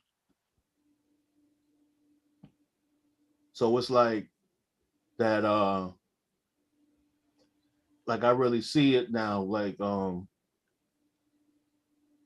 more you go inward, the less you see outward. Yeah. So you don't even see the differences no more. There is as the Bhagavad Gita says, there is no attachment to the polarities. You don't see right, you don't see wrong. You see life. If a motherfucker seems to be out of control and blah blah blah, then all you really seeing is Agni. All you really seeing is an over burning fire energy. We call it what? Life. Rajasic. Mixed with too much tamas. Yeah. Or tamas. So once a person, and you don't see too many, there ain't a lot of sattvic people that you're really seeing out here demonstrate. To demonstrate sattvic, you're not going to really see that too much because they don't even they hikikomori. You know what I'm saying? They ain't really out in society. You know what I mean? Yeah, we were just talking about that recently. I know I mentioned this with MC Maestro in the chat. How I see a correlation with a lot of these billionaires being bald and practicing meditation. I wonder what's up with that. But also about rich people and the super wealthy, they don't mingle with, everybody. They're off to themselves, living quietly, no fame, like just secluded. It's almost as if they built their inner reality so intensely that what's going on out there really doesn't have too much importance. They're here to experience their life and experience. So once a person becomes balanced and comfortable, and you're like we a lot of us see happiness in things. If I was to get this, I'll be happy. Or if I was to achieve this or get my college degree, then I can, live a little bit better and make a little bit better money, and then I'll be able to get out of this house or get out of this neighborhood I live in. That only thing that's going to lead to you is to always desire more fucking things to make you what? Feel a little bit better. So the whole thing, once you get to a point where you go like, yo, it ain't nothing in these things that really make me happy. What really is happy is being balanced and not being attached to anything anymore. And nobody really gonna ever understand that shit. Like, you know what I'm saying? Like, you try to break it down to them. It's not gonna work because they're not the same element as you. They don't Tamas, Rajas, and Sattvic, according to these Shastras and the Getas and the Vedas, those are base elements for physical composition. You can't even build on nothing that's not physical. That's the only way. That's the only thing we can do right now. My voice is only, if we was to sit here and all don't say nothing, what understanding is the human machine gonna get? It's gonna get nothing, because he auditory. And the only reason we auditory is so that we can do what? Be logical, be intelligent. So once you, and I'm just speaking for myself, once we start seeing all of this and people and things and this and that shit start getting real sickening after a while. You can get sick. I was peeping, I was watching Sadhguru, right? And he was talking about when he began, basically when he started getting enlightenment, it was coming to him like he wasn't even looking for that. It just like it came to him. So it was a part of his destiny to become Sadhguru. You know what I mean? So he said that for years he was living with all kind of sicknesses and shit like that. That he would check his blood and he would have all kind of fucking diseases and viruses and all kind of shit in his blood. And it was wondering how he was even staying alive, because you take on everything once you become one with everything. So the more see how we can see once we get attached to even this, what we're doing, we may keep doing it, mantras, sound, and all of this, and you fuck around and get motherfucking sick as fuck. Now what mantra? Are you gonna still be strong enough to keep going? Because you didn't cause a fluctuation in the human biological system. So the whole thing is, that's why we got to be careful when we identify with stuff, because we really not. Only thing that I can try to make it sound, or basically anthropomorphize it, is to say that when you break yourself down to a molecular structure, you're not even the molecule. You have to go deeper into the very fuel or energy that makes a molecule do what a molecule does. That's really what you are. And that shit don't, and that ain't just one type of intelligence. That's all intelligent. That's cosmic consciousness. You know what I'm saying? I know you had asked a question the other day, and I saw the answers. A lot of the answers was individuals didn't feel like they was being consistent, because that's all of attachment and desire. The world keep pulling us in all multiple different directions. You're gonna wake up tomorrow and you're gonna have a desire to go do what you got to do, and you're gonna be a part of the world. So how difficult it is for an individual to do what they got to do if they don't know their elemental source, or first of all, break it down to knowing that what type of clan or caste system, and I'm gonna say that, keep it real, what kind of clan or caste system you come from, and then you base that off of what is your purpose for even manifesting into physical form.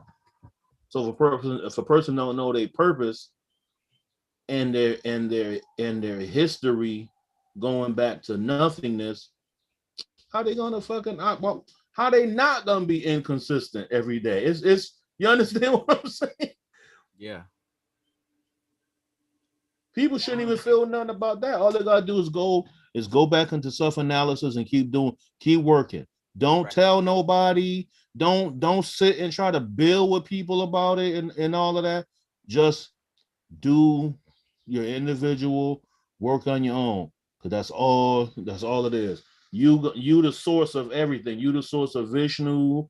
You the source of Brahmanas.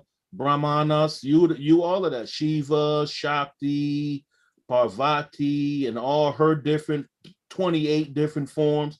You only gonna find that shit once you go sit and shut the fuck up by yourself. Don't nobody want to hear that shit, because they want to see it in their own self. So all they doing is you keep turning on somebody else's power switch. Every time you say something, you keep flicking their power switch, and then you wonder why they indifferent. They always at odds with an individual. That's how we You know what I'm saying? That's how the human machine is over. Well, that shit be then got so much information coming into it. The thing, just look how fucking crazy everything is. You got to take vitamins. You got to eat your vegetables and make sure it's a green vegetables and get in your citrus fruits. Look at the machine need is so weak and frail. And the more that you dig, the worse it gets, because it's like, okay, well, the solution is to eat green. Let me eat green stuff. Then you keep researching, and you find that all the pesticide and all the chemicals, right? Then you keep digging, you keep, oh, well, this is GMO. Oh, I can't get away from GMO because it's everywhere. If never ending. That's like going back to what I said about we can't don't be too quick to judge or be judgmental of people that's pastors and all kind of whatever religion and shit they are, because that's the only choice a lot of people really had, whether they looking at it from a historical point of view or not. Everybody is their own individual planet floating in the fucking sky. We just think we on the planet Earth. We in space, my nigga. It's bigger than walking around on your street. You know what I'm saying? You a planetary force that don't even have the same longitude and latitude as somebody else. So how you expect them to have the same point of view as you? They don't even line up the same. So that's another attachment too, is always looking for your tribe, always looking for people like to say, where's my tribe at? You're supposed to know, it's not necessarily a tribe or like I say, caste, but you have to know your particular purpose. Once you break down the elemental sources of yourself and figure out how you operate, and you start seeing the particular patterns that you've been demonstrating for years and years and years, then you can associate yourself with particular other people. And the only reason you might see the same pattern is because it's demonstrating the same element: earth, air, water, fire, encapsulated within a space. It ain't no people, it's elements. All you saying is too much fucking fire, you saying too much water, or you saying the planet, and you saying planetary influence, too much Mercury in a nigga, too much Mars energy, too much all of that shit. Pluto and Neptune, mysterious, creepy ass nigga. Neptune conscious as always on some weird, mysterious type of shit you can't even understand. You know what I mean? So that's the whole thing. We're not seeing people. You are not seeing Travis Majors. You only seeing a slow down, dense form. That's like I said some other day about light. And the only reason you can see physical things because it's so slowed down, it's vibrating so slow. It looked like I'm looking at Trav right now. All I'm saying is the creative source demonstrating a particular aspect of itself that just so happens to have emanated into this individual person whose name is Travis Majors. But you're really not seeing him. You're seeing an element demonstrated for your particular experience so you can live your life. And now you have an experience of an energy of Purusha called Travis Majors. You see what I'm saying? But the human being, and I'm just using you as a demonstration, but now I'm making it broader now. But the human being will attach themselves to particular individuals and lose their own identity in the experience. That's when we get into trouble. So now going back to pastors and shit like that, no wonder these pastors be making these huge human mistakes, because it's a lot to take in once you got a whole bunch of people gravitating towards you. And then not just that, you start seeing that these people will do anything I tell them to do. That's a lot of power to wield. And some people don't, that wasn't meant to be in their chart. That's not meant to be in their alignment. It's to be the administrator of people. They might have made to be the secretary energy or something like that. But being that we live on the planet and we identify with certain things, or with somebody say, you know what, you'll make a good pastor. You know, you should run for president. That might have never been in the person's mind until somebody planted it there. Now you end up what? The president of the United States, and you looking totally fucking out of control. Because you demonstrating an energy demonstration of whatever you want to call it, Purusha, God, Shakti, blah, blah, blah.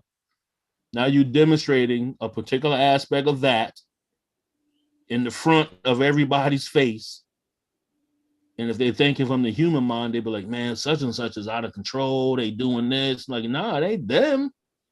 It's motherfucking Vayu, nigga. You fucking seeing nothing but, you ain't just seeing a cool, warm ocean breeze. Nigga, you seeing motherfucking hurricane demonstrated in a human being. Yeah. Still So the it's air just, element. huh?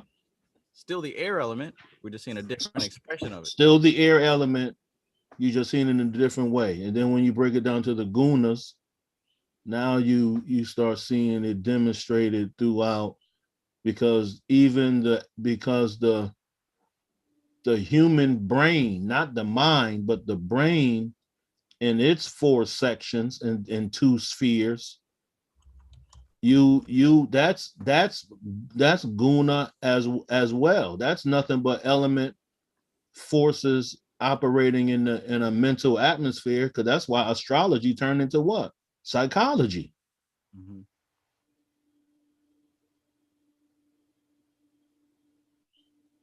So just see how this shit is all demonstrated throughout. People are just like the weather. When we be saying, man, it's fucking bipolar. Yesterday was 80, today it's 45 degrees. That's no different than the person that you gonna go to work with tomorrow. Nigga gonna be, he might have been nice all last week. Now tomorrow come. Like, then what's up with you? Nah, I just had a fucked up weekend. Now the whole week you got to deal with this whining motherfucker, the whole raining all day long. Gray clouds, rainy, and not good rain, that cold gray rain, the rain that it fucking soaks you. You know, it's not raining hard, but you go out there and you extra wet. That kind of niggas at work tomorrow. Like this fucking moist ass fucking Jupiter ring head motherfucker. Inauspicious Ardra looking.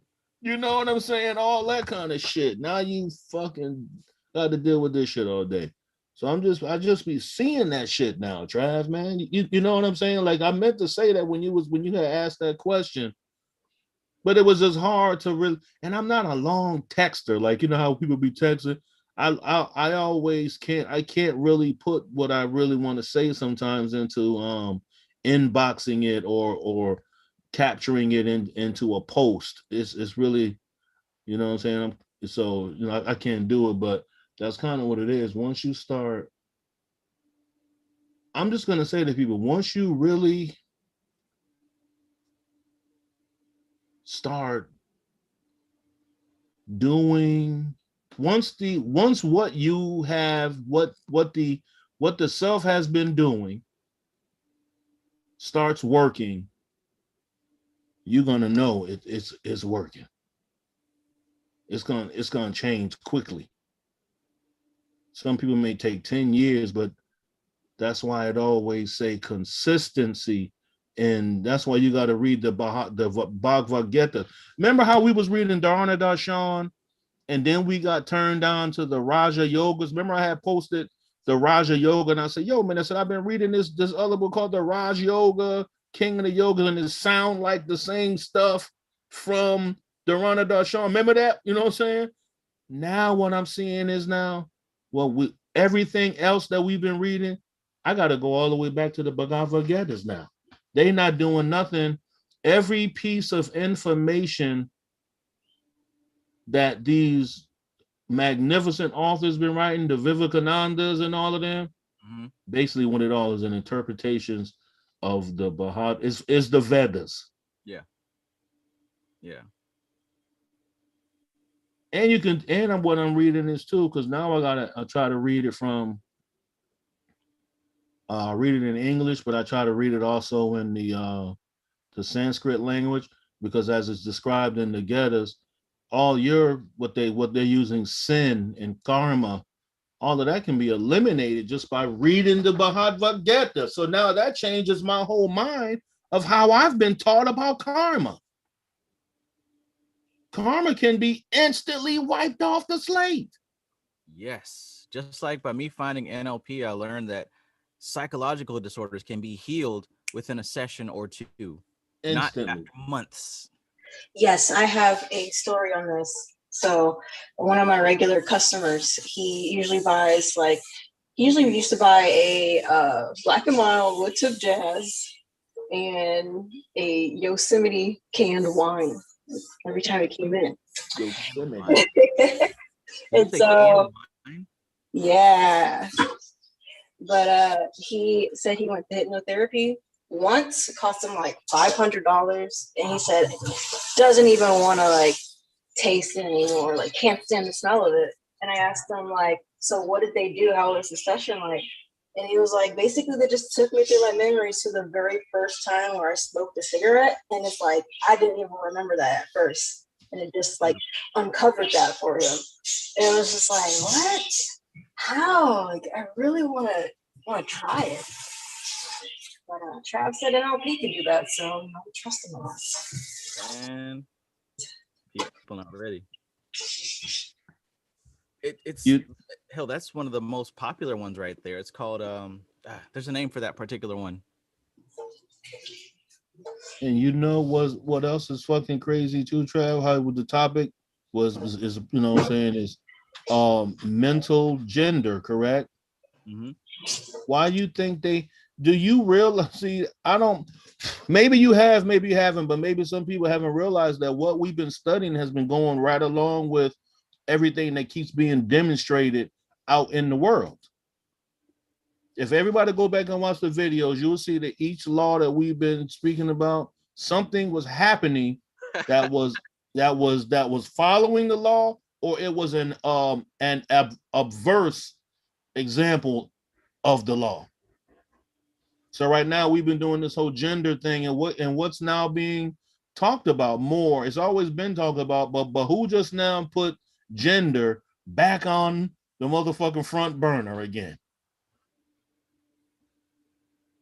Sweet Cheeks himself. And I'm just saying that as a joke, but you know, because I personally am not affected by a person's because it is a person. It's not the self that makes those choices. That's the human machine, right? Is stating that they identify with this particular gender and all of this kind of stuff. So that right there is playing out the fucking laws, man.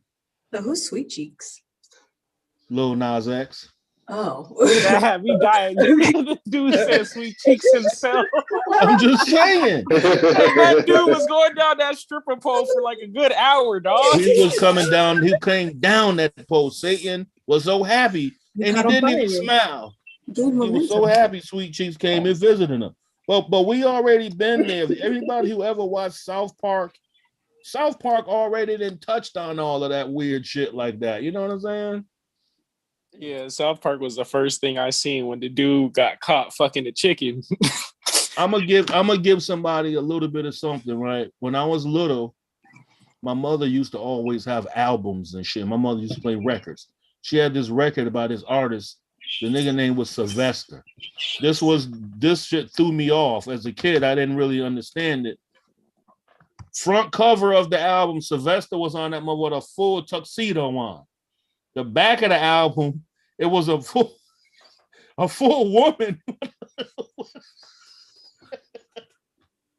with a disco dress on the back. That also was Sylvester. Google him. Don't even Google him. YouTube him. Look up Sylvester. Wow. Yep. So that shit always been there. Yeah. This shit ain't fucking new. Niggas with dresses on. This shit ain't new. Who gives a fuck though? That's the human machine. They keep doing that shit. They keep pulling it. But all I'm saying is an example that everything that we've been studying, especially when it comes back because basically Trav going back to this Kybalion is a restudy. So going back and redoing this, I had to sit back and I contemplated. I said, yo, man, I said, damn, I said, I think every chapter we went through, something has been outwardly demonstrating that fucking law. I don't know what Sylvester's last name, but it definitely was his, as an artist, he was Sylvester. Yeah. The motherfucker, I remember one part, he said, don't we look good? He said, we got on all our jewelries. Nigga was diamond down. What about Liberace? Liberace kept drip on his fingers. Nigga had rubies and shit all on his big ruby stones and diamonds. Liberace was I'm just saying.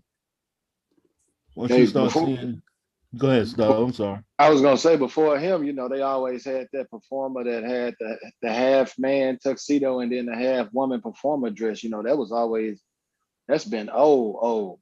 As a half man, half woman. You know what I'm talking about? I know what you're saying. This shit always been demonstrated. This ain't nothing, but we ain't even gonna talk about Greek society. Oh wow. And antiquity. Even the Hyksos, so-called Egyptians, that you can find that in there too. All it is demonstrating.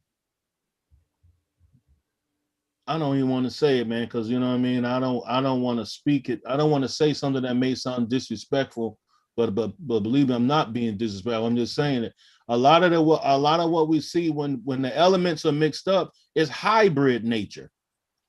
Yeah. That's all it is. It's a hybrid nature that's being demonstrated through the human machine, which we call society, people, and families. So when a person demonstrates a particular energy, even though they have, like we said, they have the right and they can do this and they can do that, it's still elemental. It's still elements that make up the material form that we call body and rocks and whatever else. But once physically the particular energy is there, then the physical stuff demonstrates a gender. It demonstrates a particular sex. The gender may be something else. So if a person is in a woman's body and she's only attracted to woman, it may be something has happened with memory of now coming from multiple lives, that this person may be experiencing a past life experience. You know what I'm saying? Through the elements.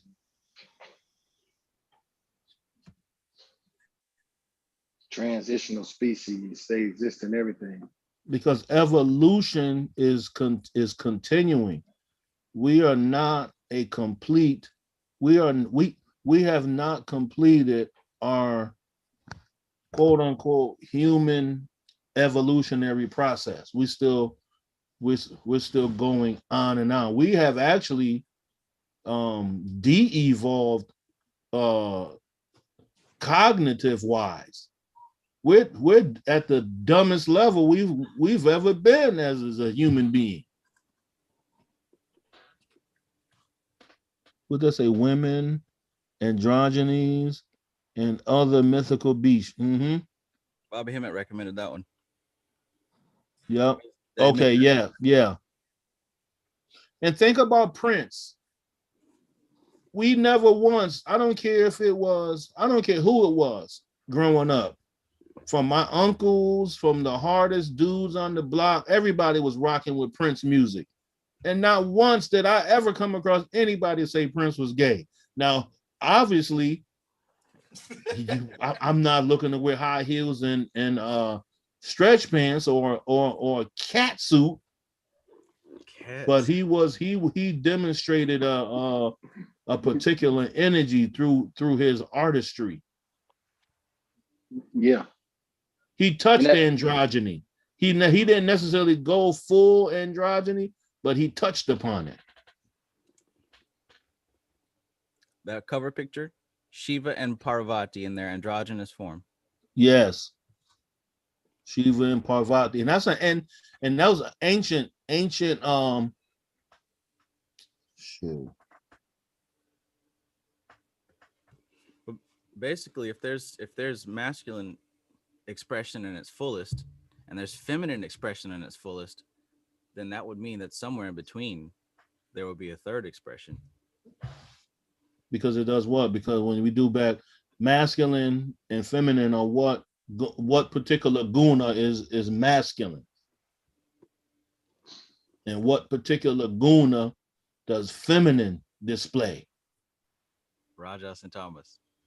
You see what I'm saying? So now once we mix that, and I'll go back to cocaine. Once we mix that thing now with baking soda, water, heat, and yayo, what's gonna come up out of that thing? What's gonna come out that pot? A whole nother element. You know what I'm saying?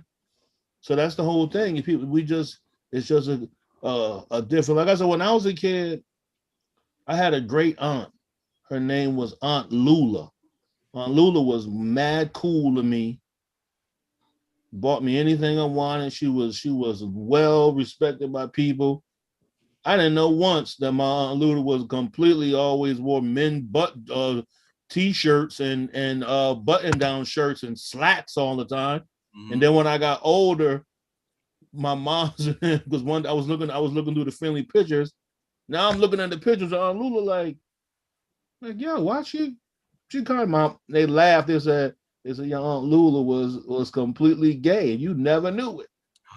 I said, yo, I never she never demonstrated none of that. I ain't never seen her with no women or nothing like that.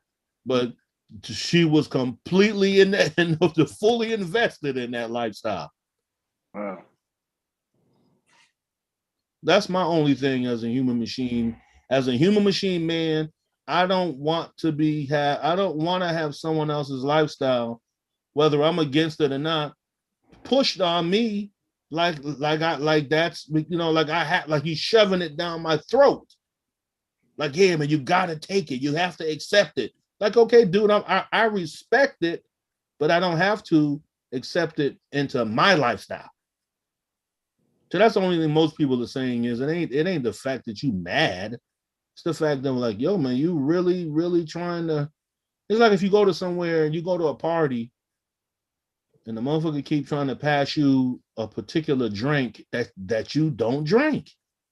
But like, yo, man, I told you 3 times already, I don't fucking drink Budweiser, yo. Why you keep opening them and bringing me one?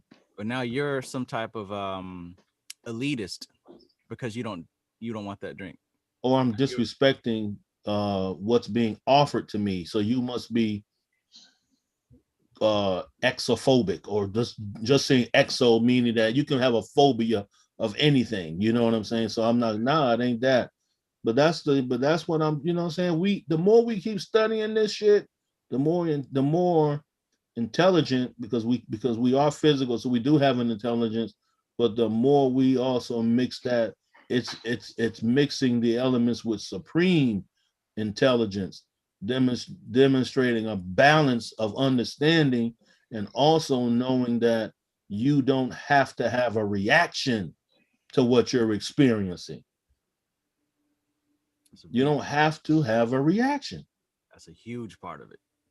You don't have to have a reaction. You don't have to have a response. You don't have to have an opinion. Not on every little thing. People are trying to force it out of you, know. Remember when ASAP Rocky and them niggas was all wearing what it appeared to be dresses and shit like that? It really was because you got to think people who are fashion designers are artists. Because a person don't draw pictures doesn't make that's not how they demonstrate their art. So they demonstrate their art through clothing. So the whole thing, what they was doing, if you go back and you look at who was what brand they were wearing brands of people that came from Arabia. and came from different cultures where men wore the long garb. So they Tunics. tried to hip hopify whatever the particular name of these garbs is. There's a name for what, like if you in India, you wear that garb. I don't want to call it a dress. Like niggas try to play Most Def out when Most Def had them red shoes and he had that what appeared to be a kente clothes skirt. It really wasn't though. That's a particular dress that they wore in the area of Africa that Most Def was living in at the time. Then they call them tunics. Tunics, exactly. Yeah. That type of shit. You know what I'm saying? And of course, the particular geographic area they're gonna have another name for it. But all of that, like, see that come from because masculinity in a man can be over masculine to the point where it makes him small-minded, makes his thinking very, very uptight about something that's not always demonstrated like a fucking man. Ain't no man gonna wear no dude. Go to fucking particular parts of Africa or India. Them niggas is rocking motherfucking gowns, if you want to call it something, man. Right. Yeah. We just talked about that last week, how masculinity in the West is different than masculinity in other parts of the country. So you might see something like, over there that they do that over here, you would consider to be, like you say, non-masculine, but that's the ultimate expression of masculinity in that culture. You know what I mean? It'd be over masculine. See, that's why Christian always she taught us that the Vedic or Jyotish astrology deals with the lunar cycle, and Western astrology deals with the solar cycle. So that's why the Western culture is overly masculine, because it's a solar culture. But that doesn't mean it had to be like that.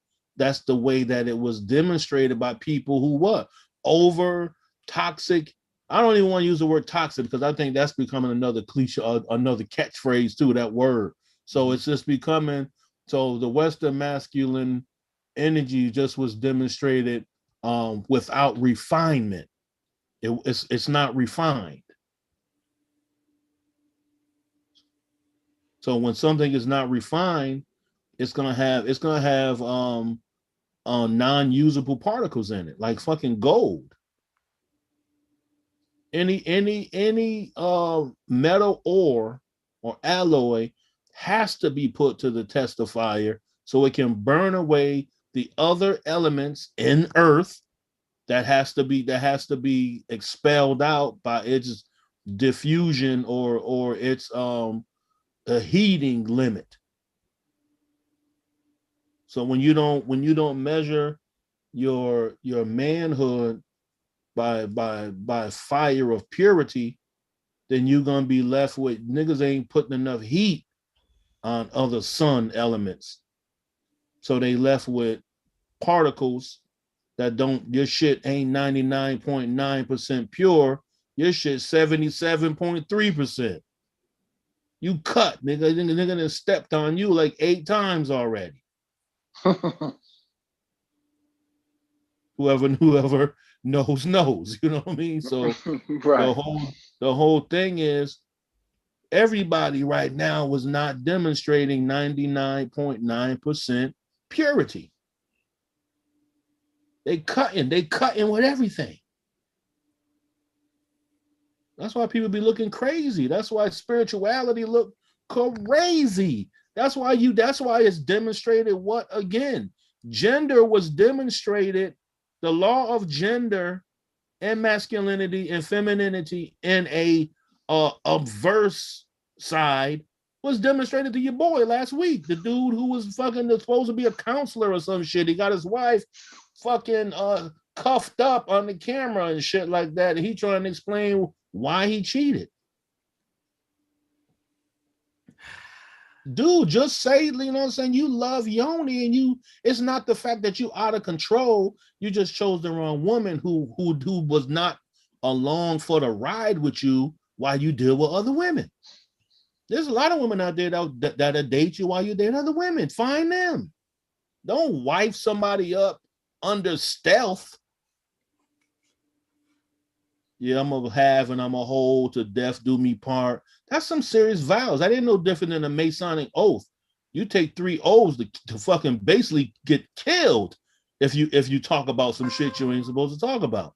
So the whole thing with these marriage vows, because you got 2, if you want to deal with the signs, it's 2 of them. You have the institution of marriage, which is what you go do when you go to court and you get a marriage license and all of that. You got to have some kind of pastor officiate. That's the institution of marriage.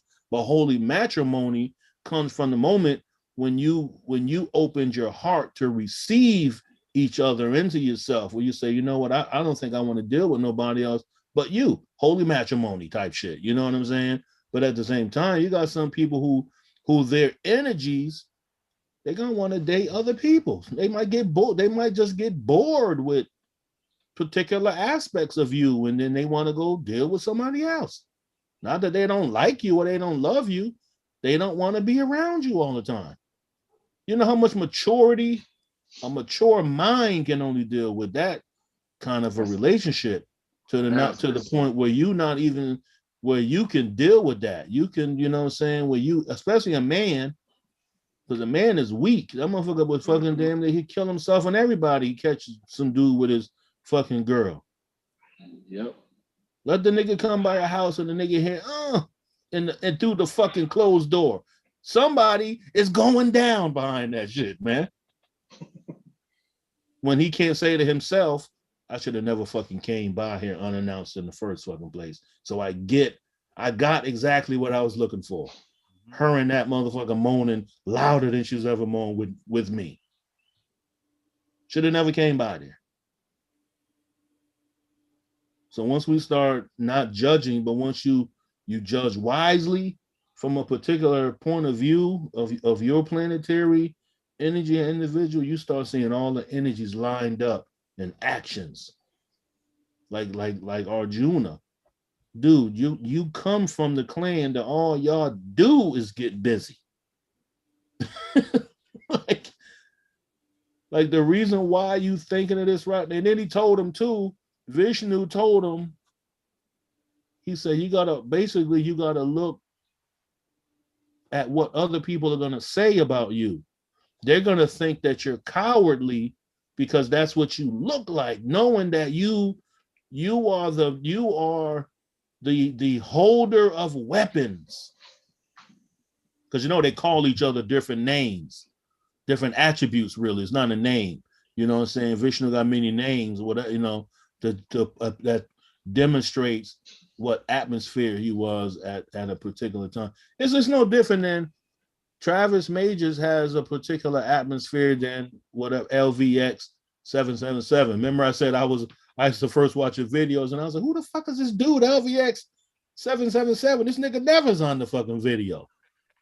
You know what I'm saying? But that's another atmosphere of yourself demonstrated through another particular guna. It's not going to be the same. Some people may not be afraid of when you talk about really on some our dark Sith Lord shit. You want to come fuck with the Sith Lord? Like, yo, man, this shit ain't nice over here, man. Nigga, we ritualize over here. You ever seen that movie, The Order? Mm-mm. They had the dark priest. I love that movie when the dark priest was sitting up in there, and the 2 other priests came in there, and he gave them the information. So once he gave them the information they wanted, he was done with them. Whatever he says, we hang priest over here. Like, nigga, we don't give a fuck about that church shit over here. We hang y'all, man. That's why people got to stop being mad at history of slavery and shit. Like, yo, they was doing, them Europeans demonstrated their nature. Right. It's hurtful, of course. I'm not making light of that antebellum slavery. I ain't making light of. I'm not making light of the transatlantic slave trade and none of that shit. But then people demonstrated the very nature of themselves. So once you judge wisely, you be like, damn, that ain't, I don't even have to be mad at that because that shit was how it should be. So mote it be. But what you're gonna do now? You're gonna carry the Ranubanda of slavery in your because you know we could that's a part of our cosmic DNA and memory. So what you gonna do? You're gonna keep reliving that memory of tragedy, or you're gonna become who you're supposed to be right now. Niggas are still walking around this motherfucker angry about 1616 AD. Yep. Yep. Ain't do nothing about that shit. Can't do nothing about it. This is reality. I live about 67 miles, almost 70 miles away from Rosewood, right? You know, after Rosewood, them people never move back there. There's nothing there. It's like a road marker. It ain't no big fancy. It ain't no shit over there. Why them people never move? Why they never reclaim their power? They made it a tax on building on burned land. So those people never could build. They never could afford to get their They could land never back. afford to come back. Yeah. But what I'm saying is that they when they killed them people, they killed the energy of movement. They became non-active. You can't let yourself become like that. You can't let yourself become non-active based off of fear. Now, I'm not saying that they didn't, because those were older people, but everybody wasn't old. And people was like, you got to think that thing. I know this man, Mr. Arnett, is like just turned like 97 years old. Mr. Arnett was alive when that shit happened. What? I met him. He went to Martin Luther King's funeral. Mr. Arnett. That shit blew my mind. I was like, God damn, and I ain't never meet nobody who actually said they went to Martin Luther King's funeral and remembered the shit. So think about the memory and energy that if he carries that and remembers it. It's 4:00. Can you imagine the shit that's why we always fall into these particular gunas based off of how we feeling about some shit all the time, man. Mm-hmm.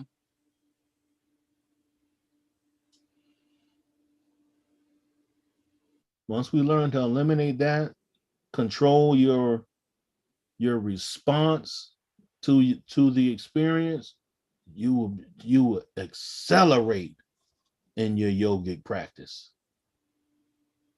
Then you will see what yoga you practicing. Also, that's another thing that's happening with this information. You may be trying to find, because you can find your enlightenment, righteousness, and enlightenment through whatever knowledge, wisdom, devotion, the asana. But it's going to be up to you. It's going to be up to you to know what particular path is going to be the key to your fucking lock. You see what I'm saying?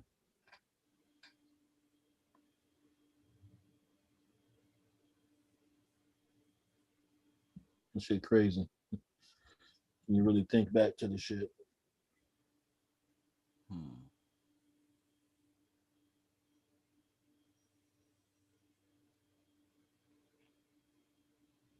So when you think about mental gender, I was thinking about the title. You got to think about what type of womb you have in your mind, because the mind is a womb. So what are you bringing forth? Mental gender is also what we birth into. So is nigga birthing too much masculine force, or they birthing too much feminine force, or are you giving birth to balance? Because words are seeds. So what we say, and then how we the yoga of action, how we demonstrate our particular practice, how are we demonstrating it healthy?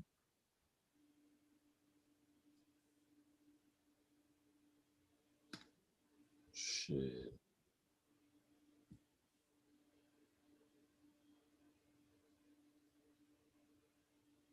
And look what's being demonstrated now. I got to just speak about it. You know, so I'm just speaking on it. That now everything on what's the latest dope that's being sold to us on social media right now through the mind? DMX. Yeah. Niggas was not. That's why I made a post yesterday. If you love your family or you love your friends and they are addicted to a substance, you need to fight for their sobriety. Right. Don't wait till they motherfucking laid up in a fucking coma. And now the least that you can do is I'm gonna pray for him. Nigga, what did you physically do for the motherfucker before he went into the coma? Because let's be real. If this is a loved one, if this is somebody that you know something's going on. You may not bring it up, may not talk about it, but this is somebody that you actually know in your life. You know something's going on. You know this nigga getting high, man. Right. You know it. You may not ever say nothing about it, but it's a level of maturity, of respect for yourself and the other person. You know what I'm saying? Like, I've been on both ends. I respect Cocaine. those who actually did stand up and say something to me, because those little things do stay in your head. You know, like I mentioned before, that lady came up to me and said, "I'm proud of you." I'm like, "For what?" She said, "This gin ain't coming out your skin." I didn't even know. You know what I'm saying? So you see what I'm saying? You gotta have people, you gotta be able to be receptive. And being receptive, since we're talking about gender, mental, being receptive as a man is a feminine energy. Receptivity is women open themselves up. So when you to even be receptive means you have to have an opening to receive something.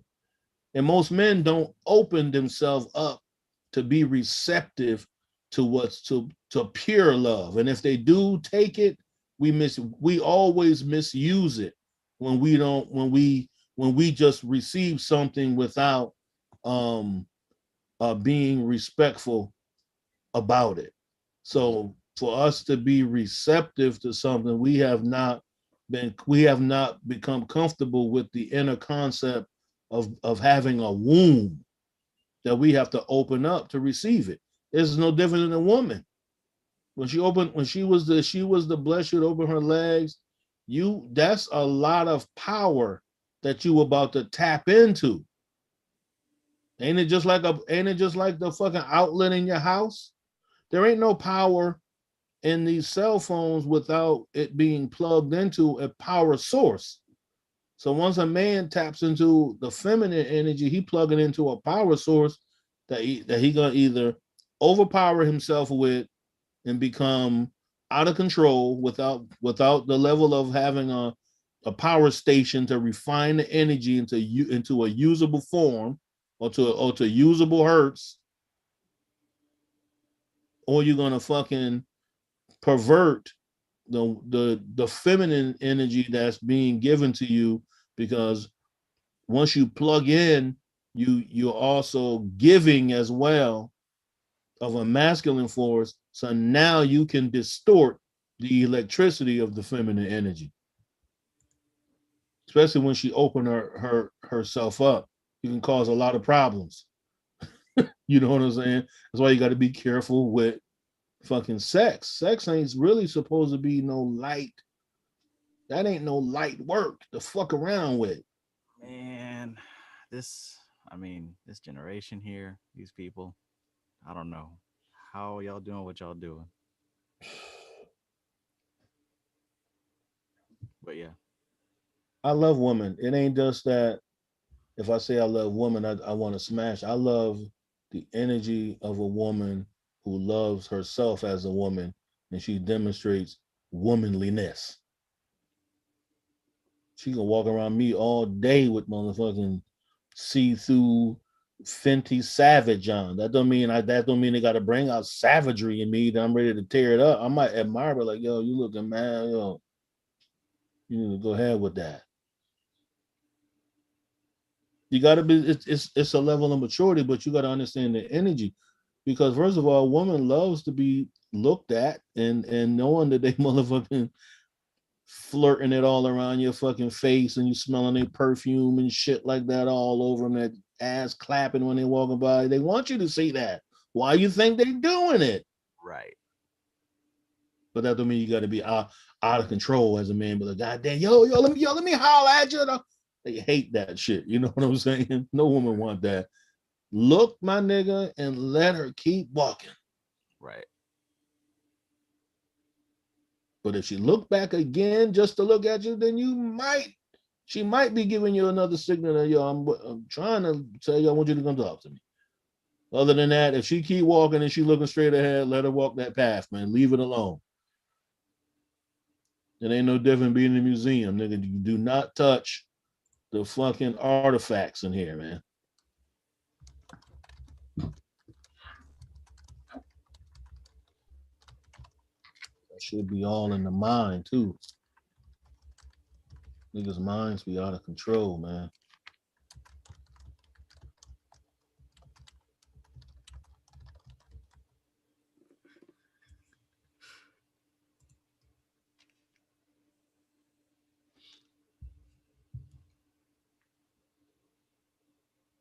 This commentary, right? And I have made a highlight of this. He said the liberated sage always remains as a witness of the activities of the senses as he identifies himself with the self. He's not identifying. We shouldn't be identifying with the sensory perception. So when a woman turn, you know, saying she looking straight and shit like that, it ain't no different than that video I put with the motherfucker that blender making those creamy buns. What you gonna do? Identify with that shit? But like, yo, that shit did look like a fat ass. Yo, it did, but it's the same thing. You see creamy buns, you can see all that all day. Appreciate it in the moment and keep it moving. In the moment, keep it moving, man. Because now you might be mixing. Now you might be Dr. Frankenstein and elements that wasn't supposed to be mixed together at that particular moment in time within the time space, which we know is nothing but the Akash. The Akasha is the space that encaps that everything fits into. It's like the what is it called in the egg? The amnion, amniotic fluid, the amniotic sac. Mm-hmm. That contains everything in there, but everything else outside of there, it doesn't mix. They all maintain their own space and do whatever they're supposed to do. Now you mixing. Now once and especially in a woman's, if the amniotic fluid is leaking, that's some serious motherfucking business. If something else has leaked into the amniotic fluid, immediately that something has to be done because it was not supposed to mix. That's what we're doing with our energy. Fucking mixing. They tell you that with the deities, don't you? You're not supposed to, some certain altars, Palo Mayombe will teach you that, or in with the setting up altars, you're not supposed to have particular deities or eguns mixing up with each other. It's not supposed to happen, and they have to face their direction. I done seen some people's altars and they put them on social media and they're like, well, what direction is Oshun facing? Well, what do you mean she doesn't have to face? Okay, I'm good with that. Yeah. That means you never even came across. That means you haven't even studied hard enough yet to realize that every deity has a direction. Because you know why? Because the deity is planets. They got to have a longitude and latitude. They got to have an east, west, north, south direction, because that's just how the laws are set up. People be mixing shit, man.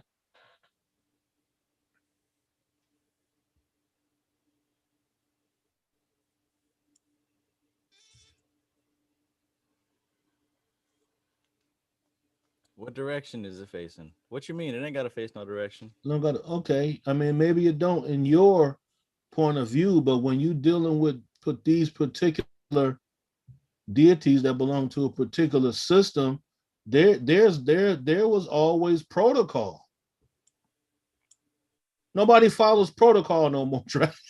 No, no. Does protocol really still exist right now?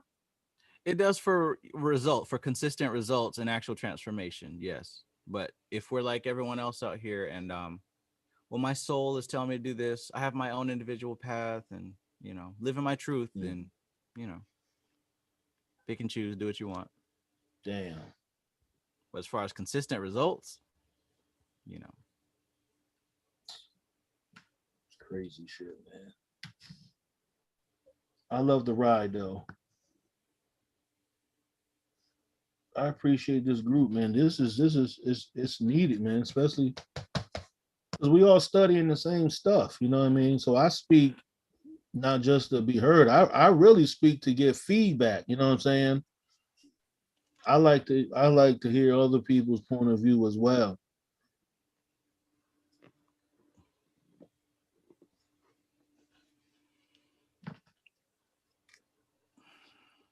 yeah.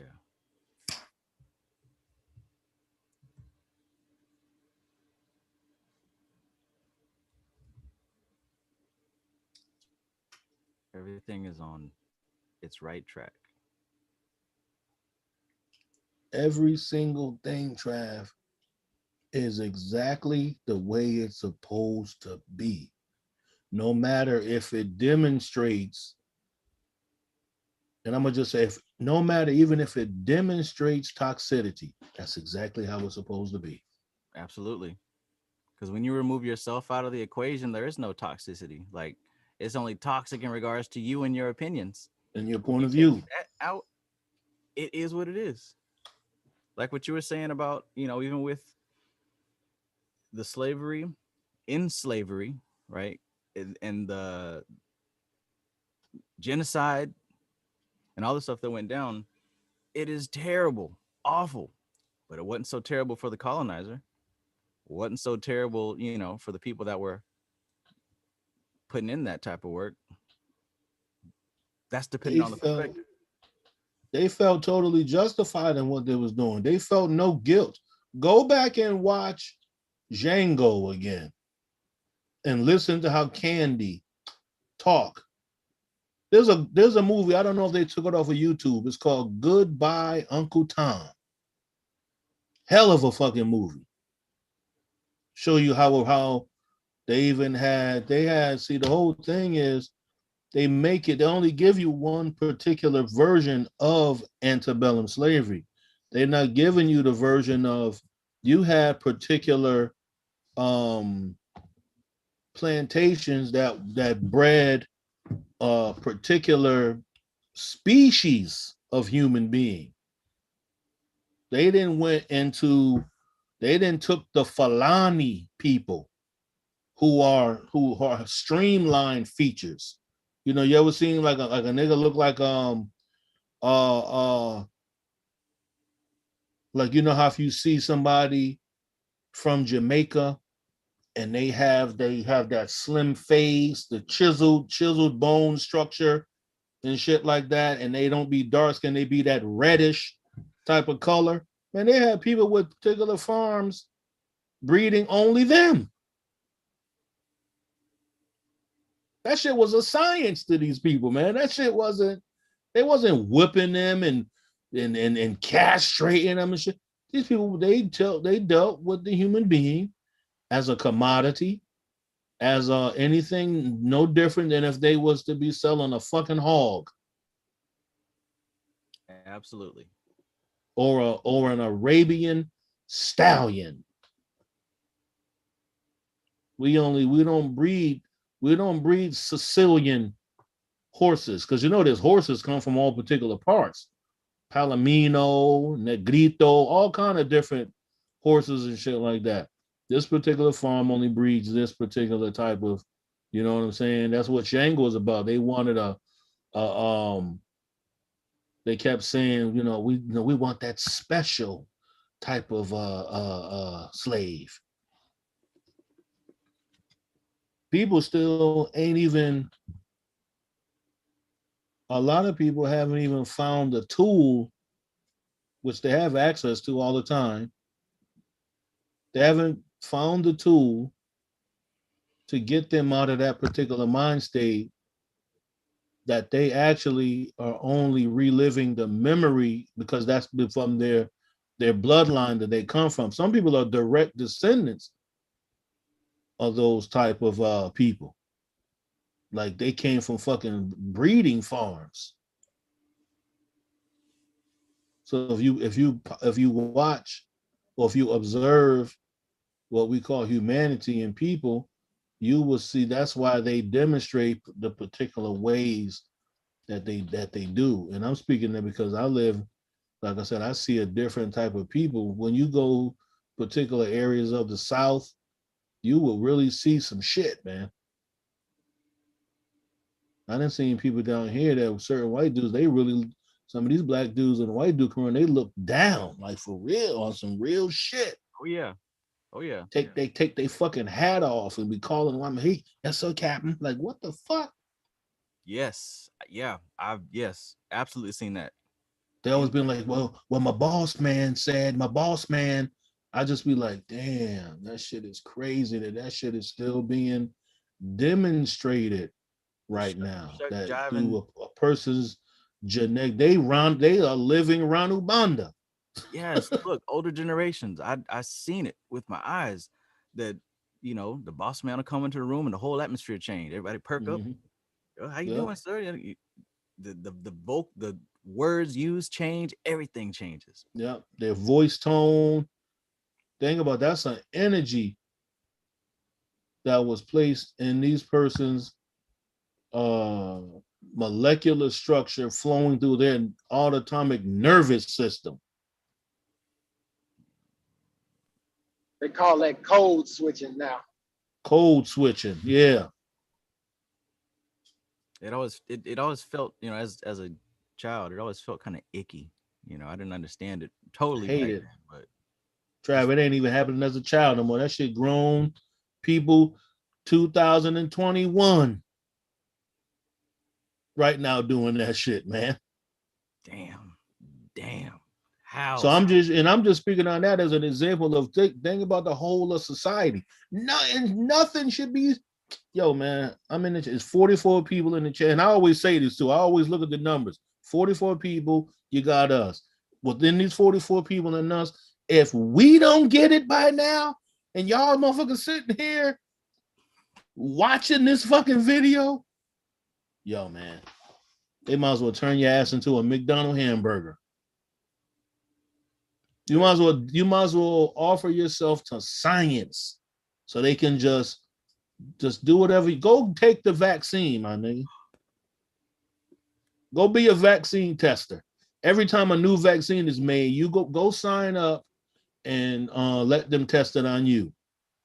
Because that's how worthless you got to be. If you hanging amongst elitist mind state people, cognitively, consciously, awarely utilizing ancient tools to change their self, and you hanging around them, but you ain't fucking changing, go be a test tube dummy, a test card dummy for the vaccine. That's your purpose. That's your cast. You know what? That's another way of serving humanity, right? Because look, we need results. We need to know what this vaccine does to the human body. We need to know. That's the data. So everyone that's volunteering, it's for science, and it's so look at what you just said. I thought about the same thing. Well, damn. So how did we want them to test the COVID vaccine? Unaware or aware? That's science. Science is indifferent to people's reactions to they don't go off of responses. They go by what? Data. Mm-hmm. What works and what doesn't work. If it don't work, I gotta go back to the drawing board. People who consciously are aware of themselves, and people who say to themselves that I'm not gonna take the vaccine, I'm not gonna have something be put into me that I don't know the ingredients of it, that's a sovereign. I don't care who you are. If you state that you are not going to accept an injection of unknowable contents into your physical body, you have a right to do that. You are a sovereign human being Right. and endowed with that right. You know what I'm saying? And this may sound harsh, but if it costs you your job, then maybe that's not where you needed to be in the first place. And I guarantee you, your job demonstrated in some other form that they was them kind of fuck niggas that'll do some shit like that to you for you to work on this kind of job. Right. Motherfuckers who work for Lockheed Martin or some shit like that. Lockheed Martin is a company that make military weapons. They make the triggers and shit like that for bombs and all kind of weapons. I guarantee you that might be the kind of company, because Lockheed Martin was once owned by Mitt Romney, not Mitt Romney, but George Bush homeboy and all of that shit. So now them kind of companies might, I'm not saying they are because I'm not gonna say it's facts, I don't know. But just to say hypothetically, that might be a company that would say something to you like that. Here at Lockheed Martin, we feel like everybody, our safety is at best, and we work in a close proximity, and we work with, and they make military. Lockheed Martin is an independent contractor for the military. They make weapons for the military. So you don't think if these motherfuckers want to say, listen, if you want to work here, we're all gonna have to be vaccinated. If not, you can take your whatever money we owe you, and you can fly out of here tomorrow. That's a little different from, Publix, McDonald's, Winn-Dixie. They don't care about them people. You know what I'm saying? We care about them, but when it comes to the bigger picture and the more it goes up to the ruling caste, because those who are because now I'm looking at this thing historically now too, from studying. It's more than just reading, saying these books. You got to understand the culture of India and shit like that. So now studying that and realizing the different caste systems, that's the same shit that we see when people who are in government, then people come from a whole nother fucking caste system to end up in the United States Senate and become president and shit. Them people are a whole nother fucking type of individual. Right. They was destined. That was a part of their clan. And we talk about these caste system. It's not so much as, okay, you get to be this, you get to be that. These are natural patterns. If nothing else that we learn from India, everything that they do it's based on natural patterns. So people naturally fall into a place of the warrior or the leader or the spiritual person or the worker. And we see that exemplified even in today's nation. Now it may end up a little bit differently, but everyone naturally fits into one category or another. And you know something, man? Along my personal journey of study and research, at a particular, because you know what I'm saying, I went through different chambers and shit like that of studying research, and it was like Malachi York and you know what I'm saying, the Nation of Islam and Elijah Muhammad and Marcus Garvey. So it went through different phases of blackness. So once I got to a certain level of my own inner maturity and realized that you gotta get out, you can't always be angry with a person who's your enemy. Doesn't mean you have to be angry about them being your fucking enemy. They're your enemy because you know that there's a level of danger and a disliking for your existence. But once you get to a certain level of intelligence, you understand why they feel that particular way. So it doesn't give you an angry response to it. You know what I mean? So that's the whole thing. That a lot of people have to reach that level of not just because of the reality of a particular people or a particular study says that you got to realize that what we are experiencing demonstrates perfection within creation. Absolutely. This shit is perfect. Absolutely. Absolutely. That's not an opinion. Like, if you don't agree with that, that only exemplifies a lack of data. I don't think it's perfect because it feels good. I know it's perfect because there's no other choice than perfection. There's no data, and always basing your outcome on an emotional response. You gotta base your knowledge has to become wisdom through the do what has been acknowledged has to be demonstrated to be in its right form or out of form. What is it demonstrating? People is not even,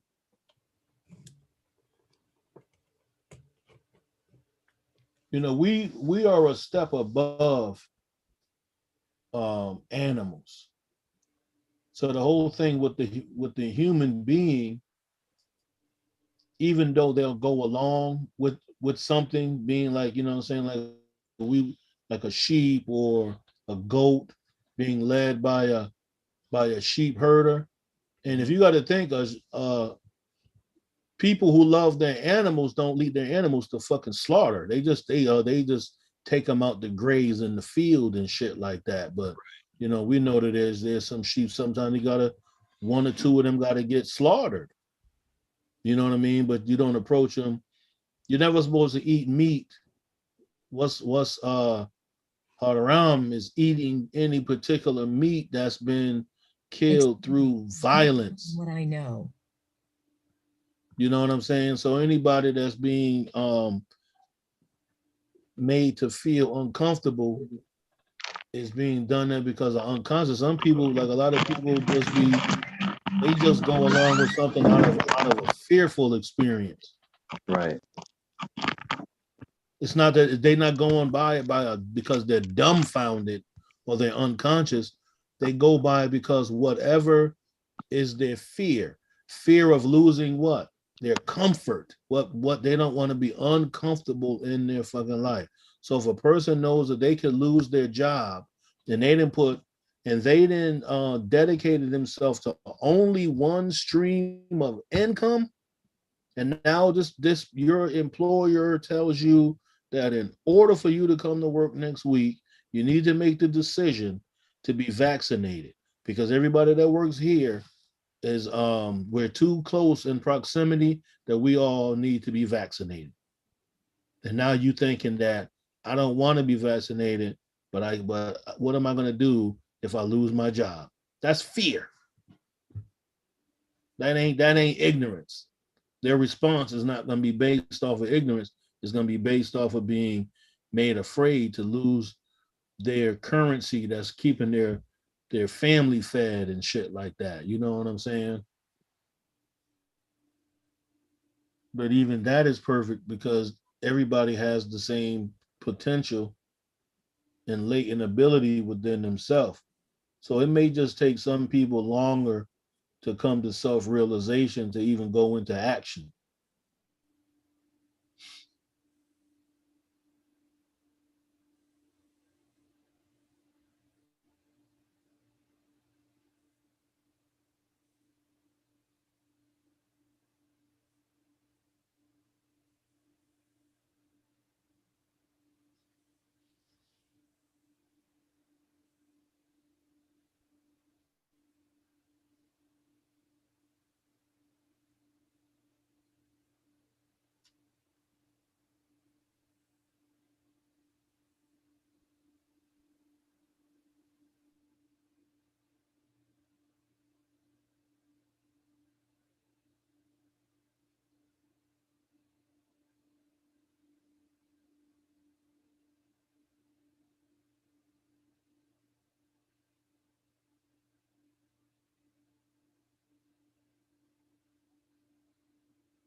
not easy.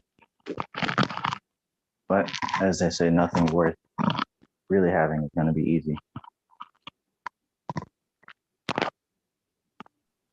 People gotta really say they're afraid. Once a lot of people sit back and realize what you just said is not easy, people will sit back and once they do the self-analysis, they'll be like, yeah, I've always been afraid to lose the things that make me comfortable. Mm-hmm. It don't got nothing else to do with nothing. It's just basically an individual saying, I'm afraid to lose the things that make me comfortable. Even our children. My daughters don't belong to me. Nope. I was an elemental force brought in together with another elemental force, and we and had children. They don't belong to me. You know what I'm saying? So Right.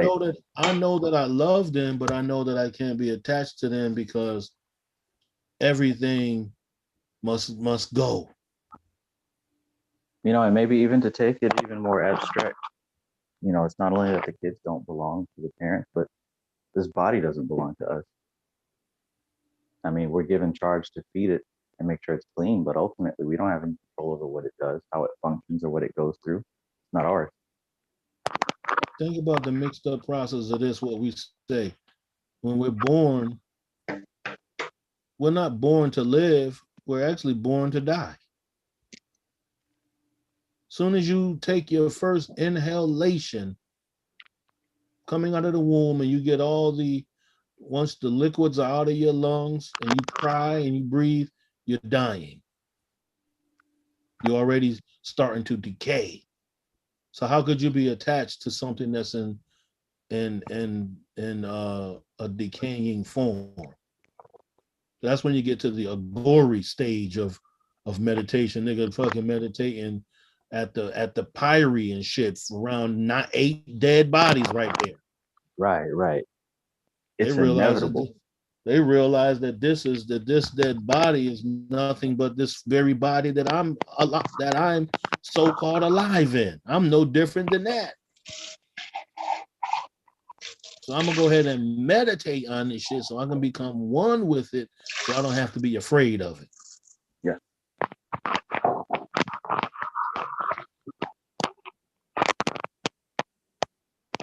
Right, because even the whole, it doesn't just start with death. It's down to the very subtle thing. A lot of our behavior is based on the very subtle nature of everything, the very small decisions. Most of us we have a difficult time facing pain, even if it's just a little bit of pain. You know, I hate washing dishes, you know, so to cook and see that sink full, there's a little bit of pain and I put it off till later. No, I put it off till later. But if we really sit down and analyze our lives, how many things are we avoiding because we don't want to feel that subtle pain, that small pain? That builds a certain type of habit pattern, a certain type of character of constantly running from subtle pain. And that's what ritual practice, self-ritual practice of going against your own comforts, like doing a practice. Say like a person saying that they don't wake up until this time. Start waking up 2 hours before the time you always wake up. 3 o'clock in the morning. Start waking up at 3:45 a.m. Tired as a motherfucker, fucking grouchy and backache. Get up, start doing that shit all the time, and see won't everything in your life that you don't like, that will start becoming something that is easy for you to do. Right. So people ask about, you know, the meditation and the mantras and the constant reading and shit like that. I mean, you don't just suddenly decide that you're going to do stuff you previously had difficulty with. There has to be a process of gradually not letting these subtle pains control you, because that's what most of us are facing. Even like you said, the fear. It's not always ignorance. Sometimes it's fear that prevents us from moving forward, but that fear is also running away from subtle pain. That's Christian in it. That's what Christians are.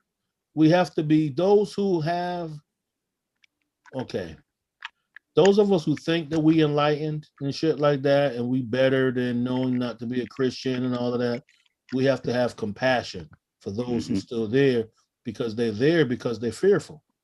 Right.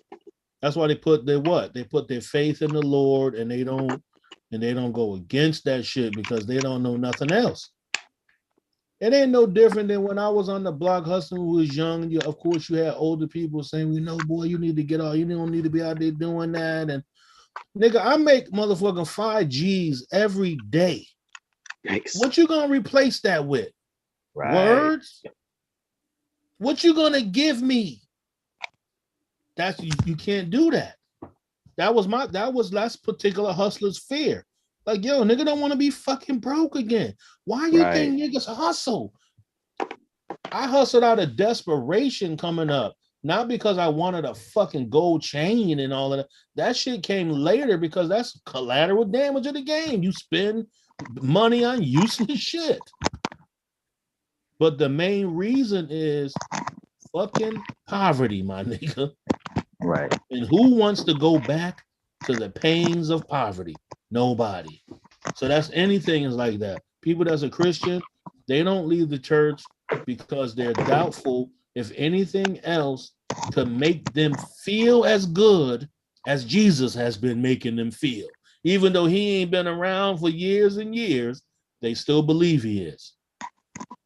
Because they're scared to let go. You know, one of the best things that you can say to a Christian to make them afraid of you, and I'm not saying that you should, is say that you don't believe that Jesus Christ is your Lord and Savior. I don't believe that he's my Lord. That shit right there, drive. They want to get the fuck away from you instantly when you say some shit like that.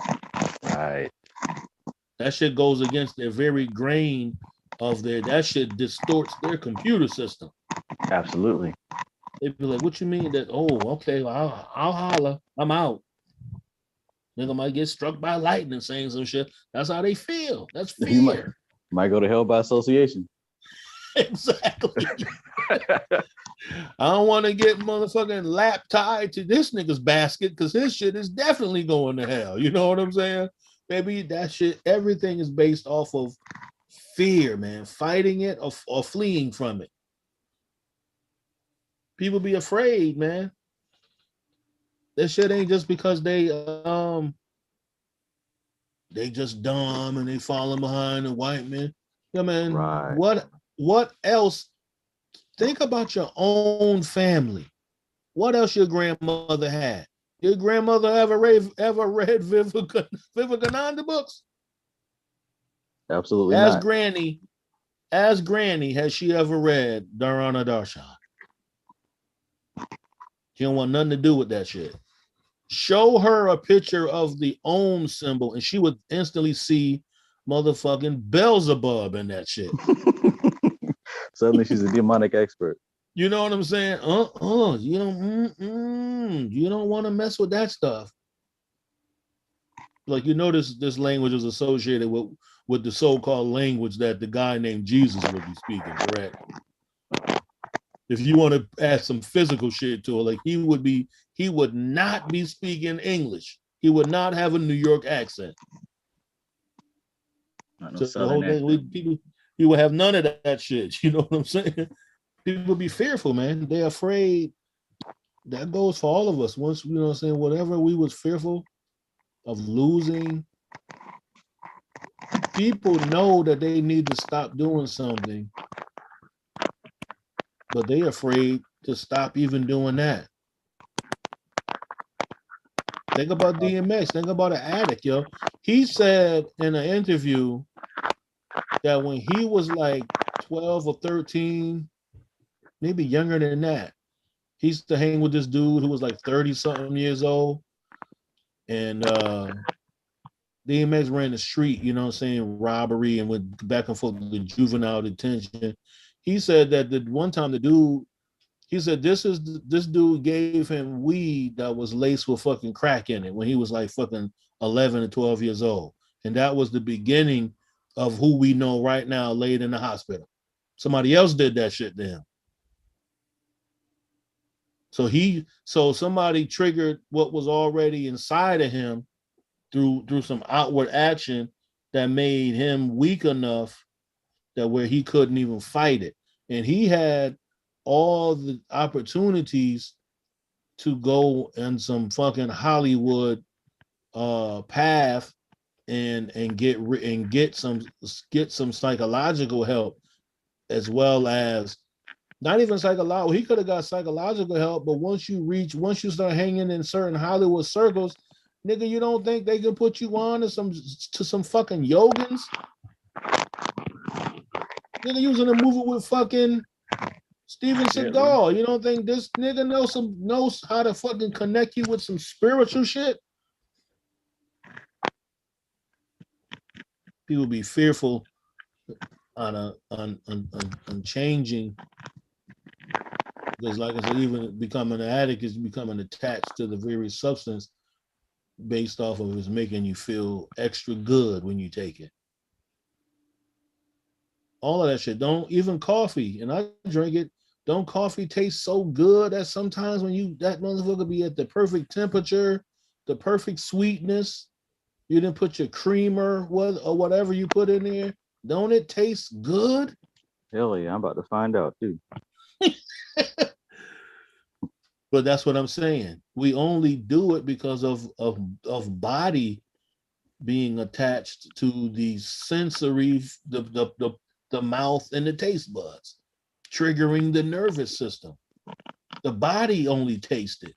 The self is not concerned with anything to eat, to drink, to nothing. It's only concerned with experiencing the input of this motherfucking data coming in.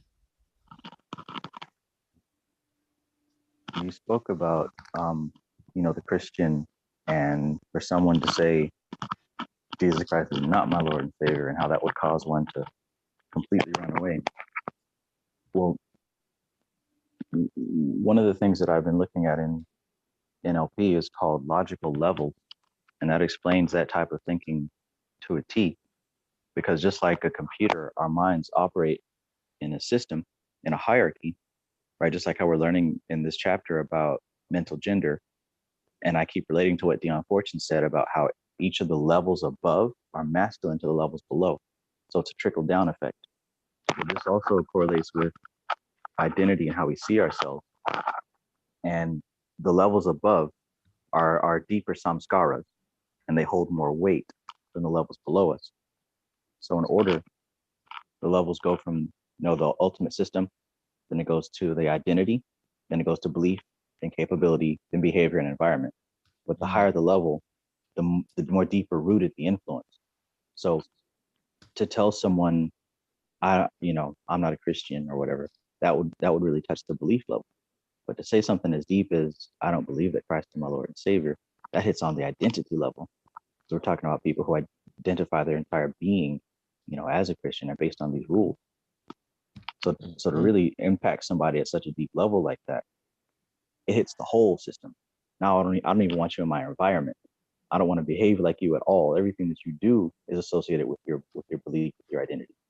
In other words, when we talk about influence and impacting people, most of the time we try to hit them on these outside layers, but real change happens when you're able to hit somebody in the deeper layers. Exactly right. You just don't give them some, like you said, some obscure words. You be definitive. You're defining what you're against through their whole system. I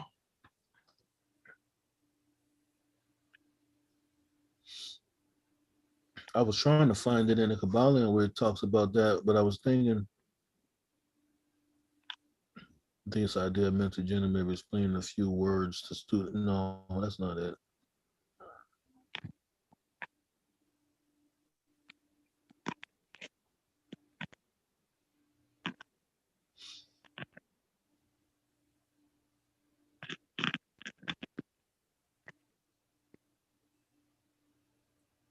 And I only brought up DMX just to say that once we once you become the ruler of the, I don't even want to say the ruler, but basically when you are the overseer of the eye, the system, you start to see through other systems that are called like social media, the plants. You start seeing the seeds that they throw out.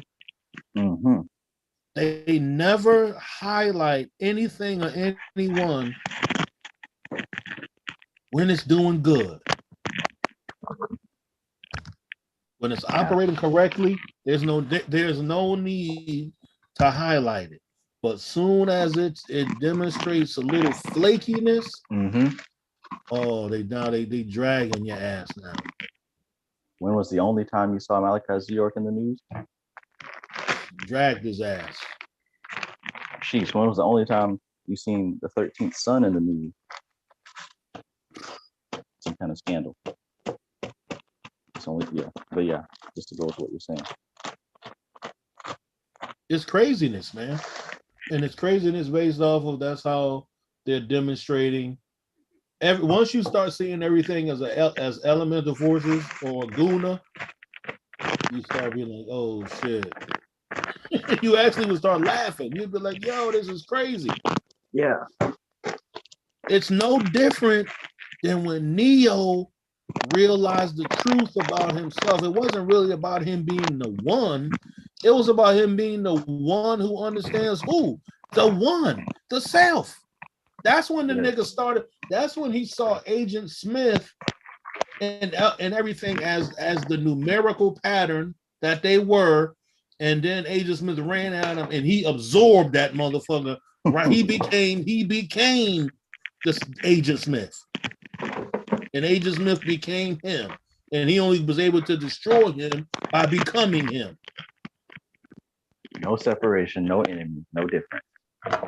And that's all these big, all Cthulhu and all these big Leviathans and even Shiva when the third Kraken eye and open. shit like that. All these shits that be underwater and sharks and things that people be afraid of. That's shit that's already within you. You are ocean and you the animals and beasts that's in the ocean. Can't you demonstrate some shark behavior? Can't each one of us demonstrate King Kong? That's why we love those movies and shit like that. King Kong versus Godzilla. There's a lot of Godzilla people walking out here, and there's a lot of King Kong people walking around out here. You got Smurfs. You got all kind of niggas emanating all kind of fucking Smurfs. Oh, it's a lot of Smurf niggas out here, man. Yeah. And look at what we call the governmental system. They playing. They know they sitting back doing the same. Okay, remember in Doctor Strange. Doctor Strange got hooked up with the Vivekanandas. You know what I'm saying? They had their own clan, right? Mm-hmm. Or ashram. Yeah. Didn't they have a dude that left their ashram and started his own dark ashram? Right. Them niggas was on some meditation too. Right. It's the same shit. That's what when I be talking about, when I be mentioning government, I'm talking about dark motherfucking wizards like that. They doing the same shit that anybody else is doing, whatever their spiritual system. Their spiritual system is the obverse to your spiritual system. The shit that we trying to balance, they're trying to unbalance. Point blank. Perfect system. It's a perfect fucking system. And that goes back into what law? It goes back to the law of polarity. It goes back to it deals with the law of gender, then it deals with the mind of gender mentality, gender, and it's really dealing with the I, the me, the you, the them, the we, the self.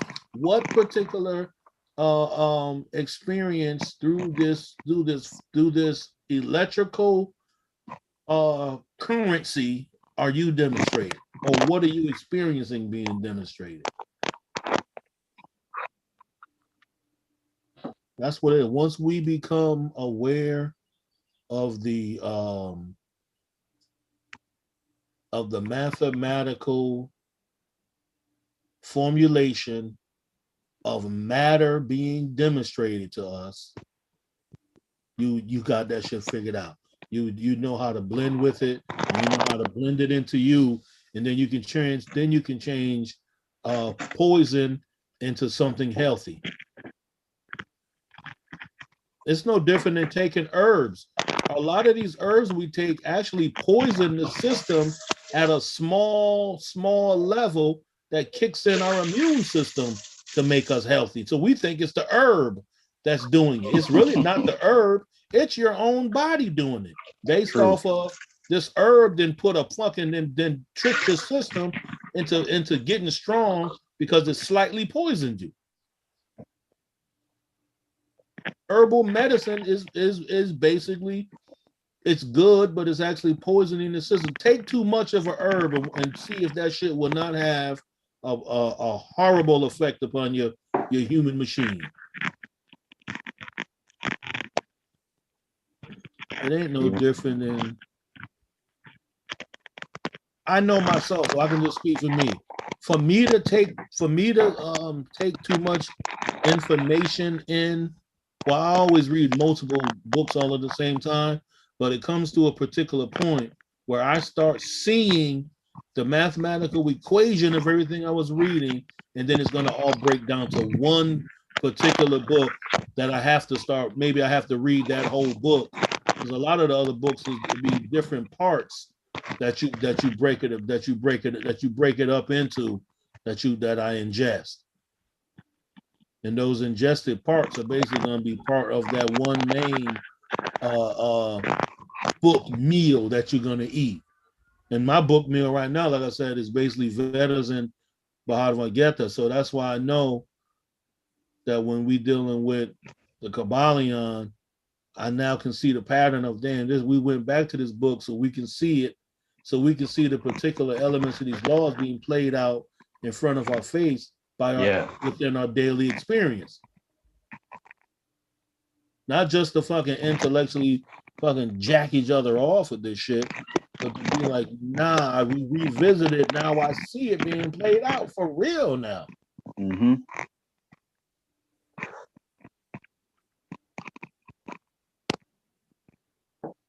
I mean, to be honest, reality was going along with the program since the mystical Kabbalah.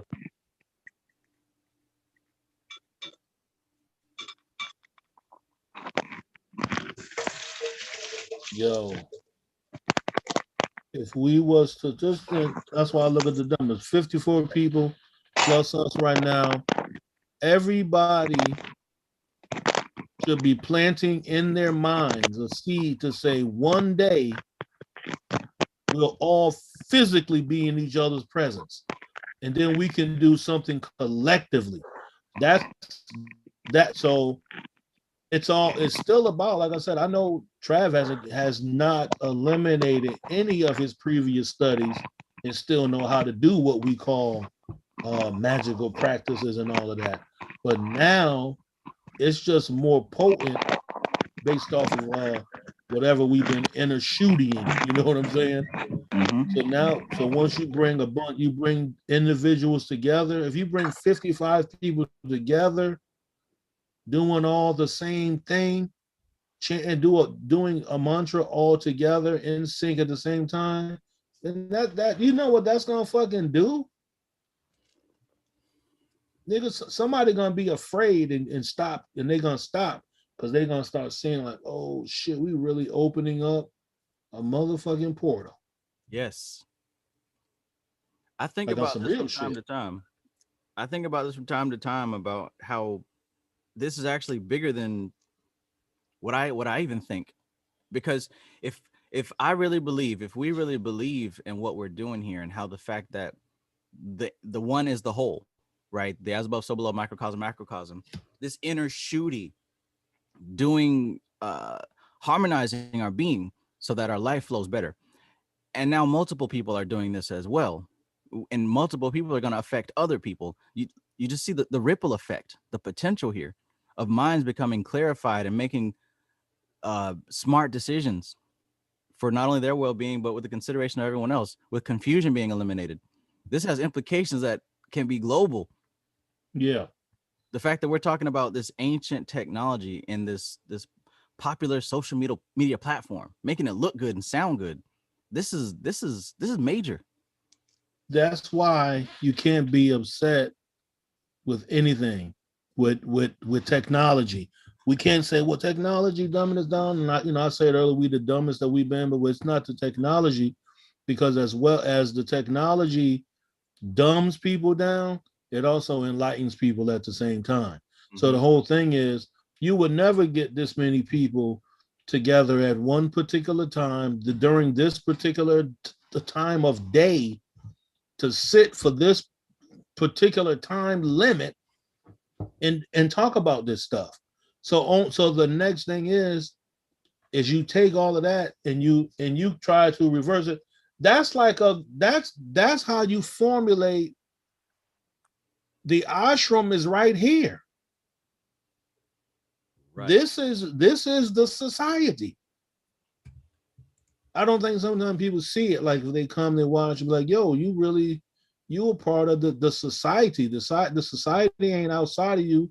The society is in you, but you resonating a particular form of elemental electricity that you're aligning with the same elements, so you're forming some Voltron shit. You see what I'm saying? Yeah. Niggas be afraid to form Voltron because they think they're gonna lose their individual self, or they might not get they might not be in a position where they feel appreciated, or people might not get to see them doing something. Unhealed trauma surfacing, basically. Exactly. That reminds me, like, Winter, you still there? It's 5 o'clock. Yeah, I'm here.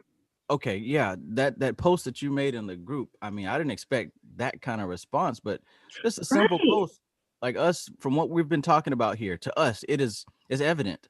But when she made that post, so many people seem to have been triggered by the notion. I was kind of taken aback. I was so confused, because how I stumbled across that quote was I was reading up on the Veil of Paraketh, and I was seeing how, like, the qualities that they were describing it as like somebody who's like uninitiated will interpret it as like, your fight or flight response kicks in, you get paranoid, and there's that lurk on the threshold feeling, and it's like, wow, I've experienced that. And then now it's like, okay, being at another arc, a lot of the same synchronicities are popping up. So it's like that quote was from reading that description. I forgot what page it was on. But I really did not expect people to just really be on the selfish wave that hard. Like, I understand why a lot of things aren't working out for a lot of people, but at the same time, it's like, I know why, because I see their mentality. It's like really hard to introduce a pattern interrupt in that, especially online, because when you adopt that persona online, you kind of get stuck in that force of just wanting to be, on top with the most likes. How come I didn't get a smiley face beside my comment? I thought I said some deep shit, like those smiley face. Yeah, so it's just like, wow, I have no words. I really don't. I posted a comment of like the diagram of how a server is connected to the internet, your ISP, and how that is reflected outward into a client or a computer or a network. And it's like, which one of these objects is the slave exactly? It's like they're all just kind of emanations from one source. And it's just like, in that mentality, I think of them wanting to be like their own virus infected PCs, just trying to run amok and not even get the latest update, but they got to be connected to the server for that. And that's kind of how I relate it in my mind, but I don't think it'll get very far, to be honest. I don't think that's the place. And basically your post said something to the effect of, Wait, I don't want to say it wrong because you worded it just right. It almost seemed like you prepared it NLP style, because the first part was an evident truth and the second part kind of illustrated it. Honestly, I just copied and pasted that shit from a website. Oh, I'm gonna put a reference though. I'll give you a reference.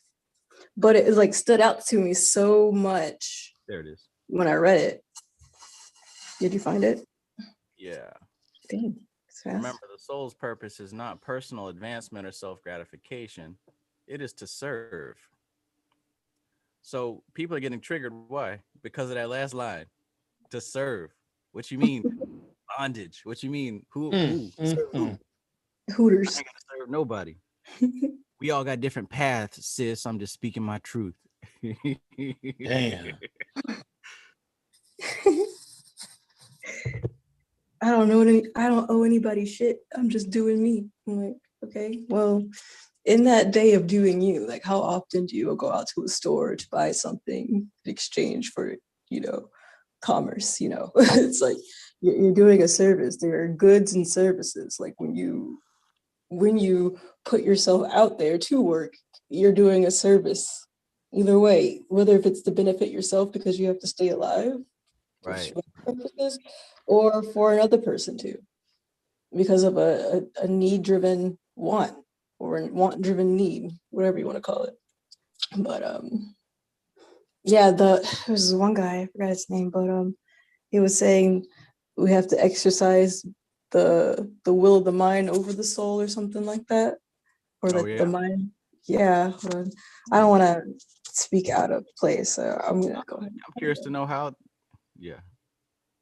Let's see.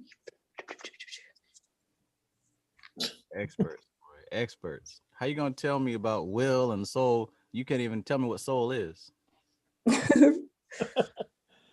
Like his definition of soul is going to instantly come from his family definition from Christianity. That's going to be where he's going to get his definition of soul from, what he was taught through the Christian religion and the Bible. Blended it in with a little bit of what he heard from Brother Panther. Then they're going to throw spirit.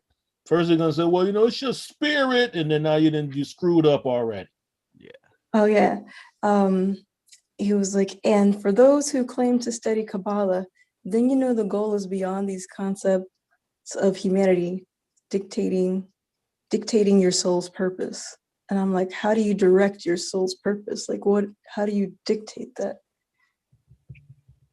If right now you're experiencing the body, like how do you get to that central nature of what makes you if you're driven around by, trauma. That trauma. And that ego, that block of ego is just like, oh yeah, this is what sect I'm in. So I'm not going to listen to, what Vedic might have to say. It's just like chaos musicians all day. We don't blend with the thalamus kind of shit. So we're not even going to bother to really look that deeply into it. And I think it's like, you see the cliques everywhere. It's just amazing how cliques form and how things branch off. So like you said, everything's perfect. So. And you know why it's perfect? Because them cliques are a conglomerate of cells that are demonstrating a particular energy force. It ain't no different than cancer starts off as one entity, then it develops into multiple cells, just like itself, to perform toxic shit in the body. Toxic shit. What y'all doing? I mean, we gotta do some toxic shit. What you doing? Yeah, I'm just hanging out right here, man. I'm gonna hang out right next to the heart. But fuck it, I'll hang out with you. You know I'm cool with you. So now you got a whole bunch of cancer cells that then motherfuckers said we're gonna hang out right here next to this heart because we don't give a fuck about nothing else. Selfish, a bunch of selfish motherfucking cells. Now the heart fucked up because because you can't fucking move nothing too close to any other thing when it needs all of that space. You see what I'm saying? How it's no different? That's how I'm seeing shit now. I'm seeing everything is nothing but a bunch of cells, a bunch of energy being demonstrated through what we call a fucking person. Yeah, I've thought of that same thing too, to where a lot of the people doing this work who understand and can see in real time, like the flow of, energy and staying in flow and like paying attention to your breath. It's like you can see that in real time, but you try to explain that to anybody, you're automatically dismissed, right? And a lot of like the human body, the helper T cells or the white blood cells, how they take on the antibodies, how they're adaptable, like that's what gives people blood type too, like the different kind of antibody receptors they have on the surface. So it's just like, I feel like a lot of that is kind of taking on a different form, like you have your, what are those called? Your stem cells. They're blank at the start, but they're all those start off as stem cells. They all start off, no matter if they're cancer or whatever, they all started from, that meiotic process. So it's really, really interesting. Most people are not rulers of their own nature. And I say that because that's what Vishnu said. He said, though I am unborn and of imperishable nature, and though I am the Lord of all beings, yet ruling over my own nature, I am born by my own Maya. That's how people born their own reality based off of their own understanding or misunderstanding of what they think their nature is. People not ruling over their own nature. They consistently trying to rule over somebody else's fucking nature. The only time, and another thing the Bhagavad Gita says, are Vishnu or these energies of righteousness only show up when everything goes to shit. When everything starts getting so unrighteous or unorderly, some fucking avatar shows up. That's Earth. That's nature. Mm-hmm. Automatic. It'd be like fucking swoop some shit all the way the fuck out of here. I said that Corona. I said, damn, maybe coronavirus is some shit that's real. That may sound bad, but might be getting rid of the weak. Oh, how dare you say that? That is so now people health conscious now. Because don't forget, Vishnu was also a destroyer. These deities be destroyers as well as loving you and shit. They come through and destroy. Let Durga come to this motherfucker and feel like shaking that ass. The dance of death coming through, man. And don't let her be her other form where she tears her own head off and drinks her own motherfucking blood. Fuck tearing your head off. She tears her own head off and drinks her own fucking blood. Now she's really mad now. You don't want to mess with China Master. You don't want to mess with that. You don't want to mess with China Master. She coming through with her own head, drinking her own fucking blood, meaning that she is totally unaware of anything outside of her own self. It's nothing but energy coming through to tear some shit up. I seen her. I lost some valuable equipment that day. Jeez. You see what I'm saying? So once you start seeing shit like that, that toxic boyfriend that some of these sisters be having, nigga showing up at her house all unannounced and shit like that. Nigga is a out of control earth element. This nigga is his elements is totally fucking tyrannical. Some fucking tornado nigga coming through this way. You know what I mean? I just had that story happen in the proximity of me. Like one of my friend's coworkers, they had a Tinder match, and she's kind of upset with the dude because like they got into an argument, and like he moved his PlayStation there, and he won't leave. Damn! So the PlayStation, he staked his claim. Right? I'm like, how did you let it come to that? Like, what part of the Tinder date went from okay, like I'm just gonna move into your house and another? No, not Tinder. What happened? She's like, this guy won't leave. Like, you got Tinder without no tenderness. Where's the tenderness in fucking Tinder? You know what I'm saying? Take that nigga motherfucking PlayStation and throw that shit out the fucking window some fucking where. I'll set that shit on fire. It'll be so melted, it'll be the size of a dime once I get finish melting that shit down. I'm like, here, motherfucker, here's your fucking Xbox, all that shit, melt it up. See what I'm saying? People sometimes people don't expect to get the same, because it now goes back to the other law, now cause and effect. They don't think about that what they're doing is going to cause something. And sometimes you may get a storm back worse than you. The first time I moved to Florida, when I first moved to Florida, I thought it was great. I saw all these palm trees, the shit was magical. It was nice. The weather was beautiful. 2 weeks later, that's when we got hit with those major hurricanes. That shit reached all the way up here to North Central Florida, where I watched the whole palm tree bend all the way to the fucking ground. I called my mother. I said, "Mom, shit just got serious down there." She said, "I hear it in the news." I said, "Watch the palm tree bend all the way to the ground and stand back up." Dropped it low. She said, "All I can do was sit now. You think I'm going outside?" I was completely, all the shit I know, I was free. I said, "It ain't nothing I can do. If this shit come tear the whole roof off of here, what the fuck am I gonna do? What am I gonna do? Go outside?" I just watched the palm tree bend all the way down. Nature, that's people, the same demonstration of what we call a natural disaster that should be happening in people as well. They be having disastrous personalities and disastrous personality atmospheres, and they be trying to, and that should be coming into the mix of other people and causing pure chaos, and not the good kind of chaos.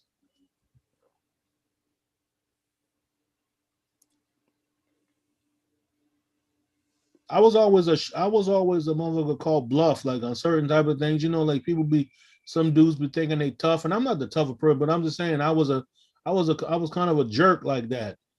People be thinking they tough. Man, this nigga right here? I'm like, nah, man, nigga, I don't know why he's standing like. I'm gonna go over here and see what's up with this. I'm gonna go over there and bluff his whole toughness now. Come to find out, be the nicest guys. Like, yo, this dude ain't trying to be tough, yo. That's just how he is. Like, damn. Or you find it, but like, yo, this dude is so scary. He was demonstrating, he was peacocking us the whole time. Right.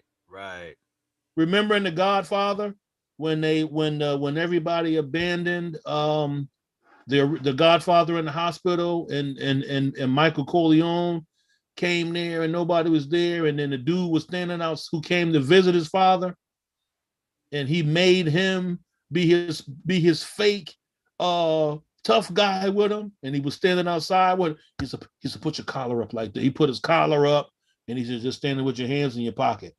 He looked at it. Michael Corleone looked at his hand. That shit was shaking like this. He was scared as a motherfucker. But when the people rolled up, they saw him standing out there, and they kept it moving. That's how people be. They may look outwardly one way, but internally they not. That's not really how it is. Yes, observe it. That's the thing with our minds. We're so symbolic. We're not literal. Just like that post I made, we take stuff at face value. We can't help it. That's our natural default position, is to take shit at face value. Sometimes playing that tough card is enough for other people who aren't, processing at a deep level. But those who know, what I'm saying, who have more data to go off of, we can pick up on little things like, okay, well, this dude is playing a part, Yeah. And that's what it is. And that's the earth. That's why that's why we have to master the senses first before you can master anything after that, because we live in a world of sensory perception. You judge everything by the way you see it, by what you hear. How many of us have heard some shit from somebody and believe, that nigga said that, she said that shit, and change your whole thought about how you feel about that person. And then you happen to go talk to the person, and they never said none of that shit. It didn't been filtered through a voice of somebody who don't like the person, so they come to you and tell you because they don't want you to like them either. Mm-hmm. So see, we got to be masters over our ears. We got to be masters over our mouth. We got to be masters over what we're smelling and all of that shit. That's why when you read, don't it tell you that certain of the demons that it said when they pass, some of them you can't smell their breath or you can't smell their fire. Astral. That's based off of sense. That's letting you know right there. Certain shit you're not supposed to be ingesting even through your nose.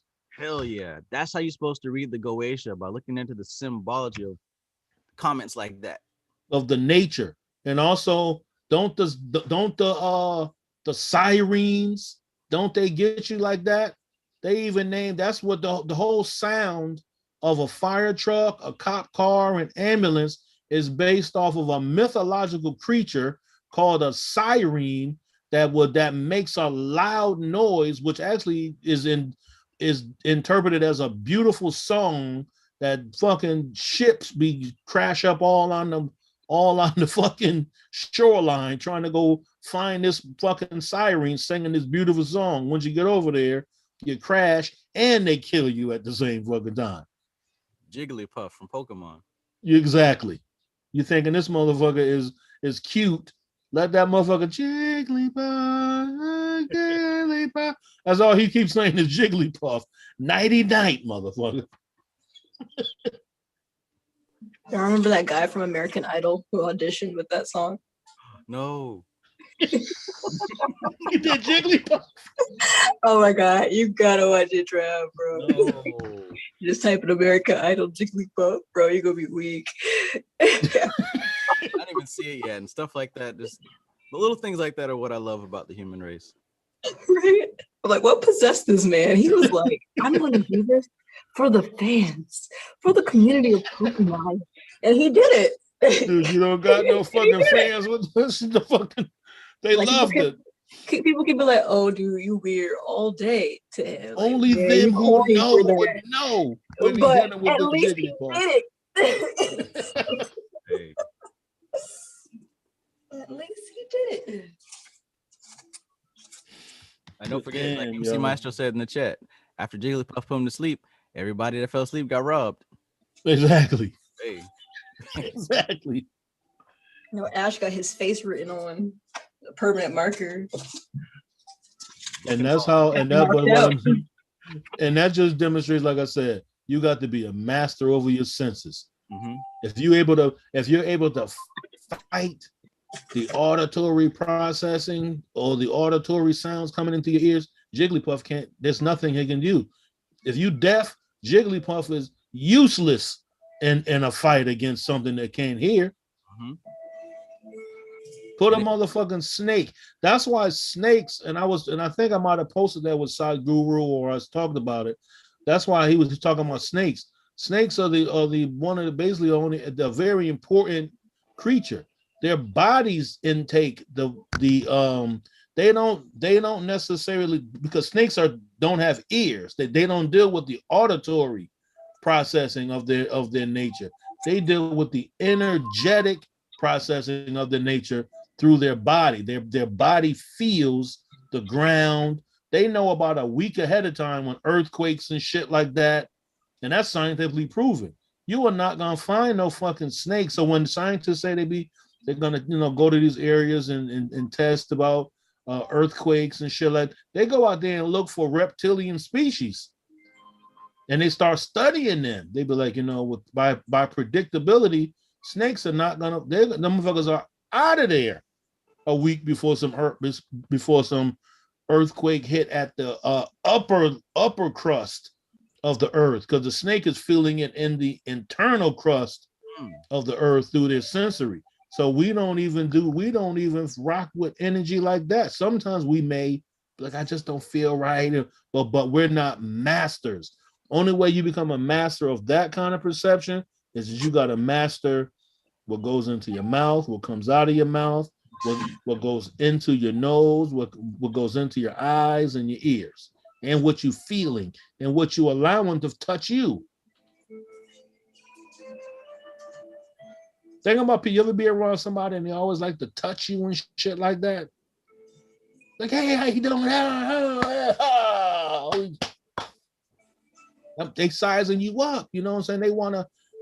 That's no different than the movie Get Out. Motherfuckers looking at your calves and shit like, my God, this is beautiful calves or something. I learned that when the movie Get Out came out, I had to call some friends back in Connecticut. Be like, yo, man, you see that movie Get Out? Remember that time we went to Westport, man, and them motherfuckers they kept fucking admiring certain body parts of us and shit like that. And hey, won't you guys come out to the pool party, man? I know you can swim. You got awesome arms. That shit is real. People energy eat off of you. They get off on that type of shit. You know what I'm saying? Amazing. Why do you think people go crazy? Think about now, Trav. You got these sisters, beautiful. Think about how much access to beautiful, and I don't want to say that because it may sound biased. Through the internet, everybody's beautiful. You understand? I said there's tools to make you beautiful. You understand? So there's no ugly motherfucker beyond the internet, except for Michael Blackson. You know what I'm saying? So anyway, but the women, they make stuff for them so a lot of women can keep putting that feminine form in her eye. They got these new, I don't know if they knew, but I don't want to call them yoga pants, but the workout pants, and they purposely put a motherfucking thing down the middle so it can be right in that ass crack. Yeah. And not to mention hell yeah. It's shaped in such a way to kind of cup it. So it accentuates it. Why are they trying? Why are they doing that? And then at the same time, you wonder why these men who are already out of control are even more out of control. And then you want to say these men are not out of control. All they see is ass. Yo, who's controlling this shit show, man? What office did they sit down in and say, you know what? We're going to just make some stretchy pants. They just so happen to be, they can be used for exercise. But boy, a lot of women ain't exercising with them things, but it definitely is accentuating them motherfucking cheeks. That is funny. Push up pants, man. See what I'm saying? So that's the planet Earth. We are constantly bombarded with sensory input that can distort the human machine and make you other than yourself. You don't need Yakub. You don't even need Yakub to motherfucking graft you. You your own Yakub. You grafting your own self into something other than who you originally are. But hey, let's not go too far though. What about glasses, contacts, retainers, fake hair, aesthetics? And as a person's and as a cognitive individual, it's not against anything. We just have to see. I guess it's what I'm saying, how I said earlier, this shit that we studied, it makes you think deeper about what is the energy being demonstrated by this action. I can attest to that this week. You know, I went to go get my nails done just to feel good about myself. So it's like, first I noticed that first thought of like, okay, I'm going to make myself feel good about myself by putting something on my body that's going to be perceived differently by others. I get like a chrome polish, you know, and then, you know, the whole time people are like way nicer to me. I'm just like, I can see like the conditioning of like beauty, what that means in the eye of the beholders. And I'm just like, wow, I've had a pretty easy week because I decided to do something that's considered, you know, feminine, putting that into my nature. So it's like, okay. And you know what that is? On another level, that's magic. It is. And the lady at you can use that for magic. When I went to get them done, I picked this blue shimmery chrome type of paint. But we agreed on it. I was like, number 9, language barrier and everything. She said 9, came back with the wrong one, but it's nice. I was like, I'll rock with it. And it's just like so cute. I wanted to show off. But no, it's been like attention grabbing. It's like, bruh. Nice. Thank you. You know what? And I'm like, wow. Like, I've always not tried to go that route because I used to see like, okay, so that's obviously fake, or that's obviously like not natural, so I don't want to do it. But doing it is like, you realize how much like power you hold in that one moment. Like, it's really strange to observe it. Why you think Cardi B is so well loved by people? Because most people knew her first from that reality show that she was on. And when she was on there, she wasn't the Cardi B that she is now. This Cardi B is the Hollywood version of the previous one. You understand what I'm saying? She said out of her own mouth, as soon as she got that bag, she went and got them fucking teeth fixed, because she knew that was going to be something that people were going to always be looking at the higher she started going up the Billboard fucking chart. And that was going to become something that would have fucked around and stopped her career based off of the opinions of what somebody got to say about her motherfucking teeth. That's one of the first things people do in Hollywood, is they get their fucking teeth fucking fixed. They put veneers in them motherfuckers.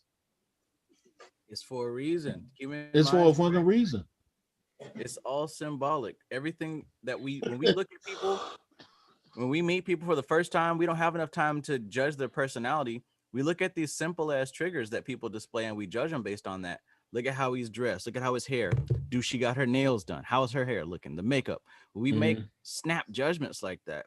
So on one level, we feel inauthentic, like, oh, I don't want to do all that because that's not me. But on the other hand, someone who understands human nature a little bit better knows that it would behoove you to trigger specific symbols if that's the image you want to present. Exactly. I was getting into another Facebook post in the Magi City Titans group, and one girl was just like, I'm just gonna be me, my authentic self, and whoever's gonna be with me is gonna be with me, and who ain't who right or doesn't whatever. And I was like, but I think just be yourself is like such a misleading statement, because it's like, absolutely, at any given moment, like, I feel different about what condition I'm in, and it's like, given that I'm in a pretty good spot right now, like, this is what I am at the moment. But like, if I was trying to survive in nature, it's like, that's going to be a whole different person that takes over, a different mode. And I was trying to explain that, we build civilization from compromise, from recognizing that every battle doesn't have to be, overly masculine. We're talking about being feminine, how femininity doesn't exactly relate to submission, and how people just automatically assume like, oh, just because I got to be servant to my husband, I have to be, less masculine. Like, what are you talking about? And that right there comes from the mind. That right there comes from the overly solar masculated mind of a man. Trying to fucking define. Shiva never tries to define. First of all, he don't try to define nothing, but he definitely is gonna try to define Parvati, Saraswati.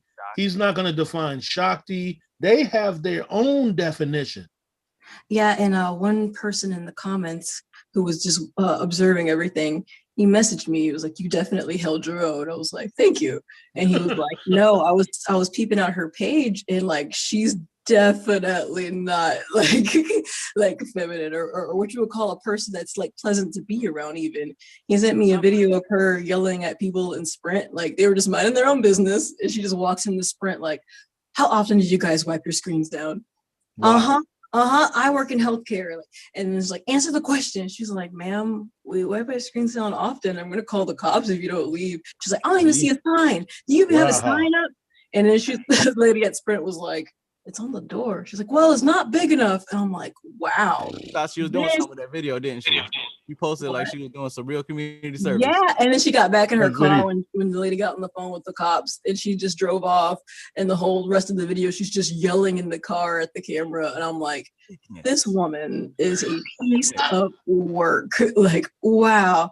And it just really made me think of like what nature is and like how it is to best serve like your nature. I'm not saying that, you know, being overly feminine is the key or a 50s housewife. Like, no, I'm not saying that. It's just like do what comes natural and then stop trying to prove a point. Like, I'm realizing that a lot of the times the female ego doesn't get checked, and it's like they don't have to be, because they know they can still lead a subsect of males or a subsect of the society just by being who they are. Orbiters. But they don't recognize that nature of them. And it's like, I'd like to add to that.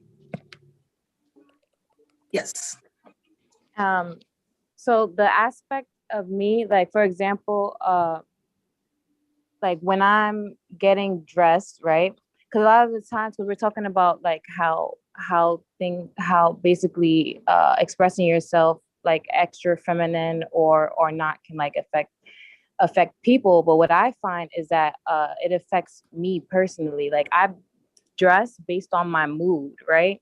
Mm-hmm. So sometimes I'm feeling more masculine. Like sometimes I'm feeling more and I'm the type of person that can, you know, be super duper freaking girly and also be super masculine. Like actually I enjoy boy clothes. Like I enjoy dressing like a boy sometimes, and sometimes I just want to be comfortable, or sometimes I just want to exert more energy or just feel more like in that mood. So it brings out certain, like I have different styles, and it brings out certain aspects of myself that I want to channel in the moment.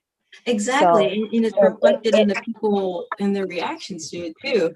It's exactly. like, you know, whenever I just want to be behind the scenes, like I'm going to the grocery store, I don't want anybody talking to me, you know, I'm just gonna wear all black. I'm gonna put on my hoodie. Right. You know, put Not on that it always works, because sometimes you would like, you know, like dress down or dress like in something like probably some basketball shorts and an oversized t-shirt or oversized jacket with some Vans or some Jordans, some sneakers, and and depending on where you are, or I guess the aura you're emitting, you can still get like, you know, the same reaction pretty much regardless of what you're wearing.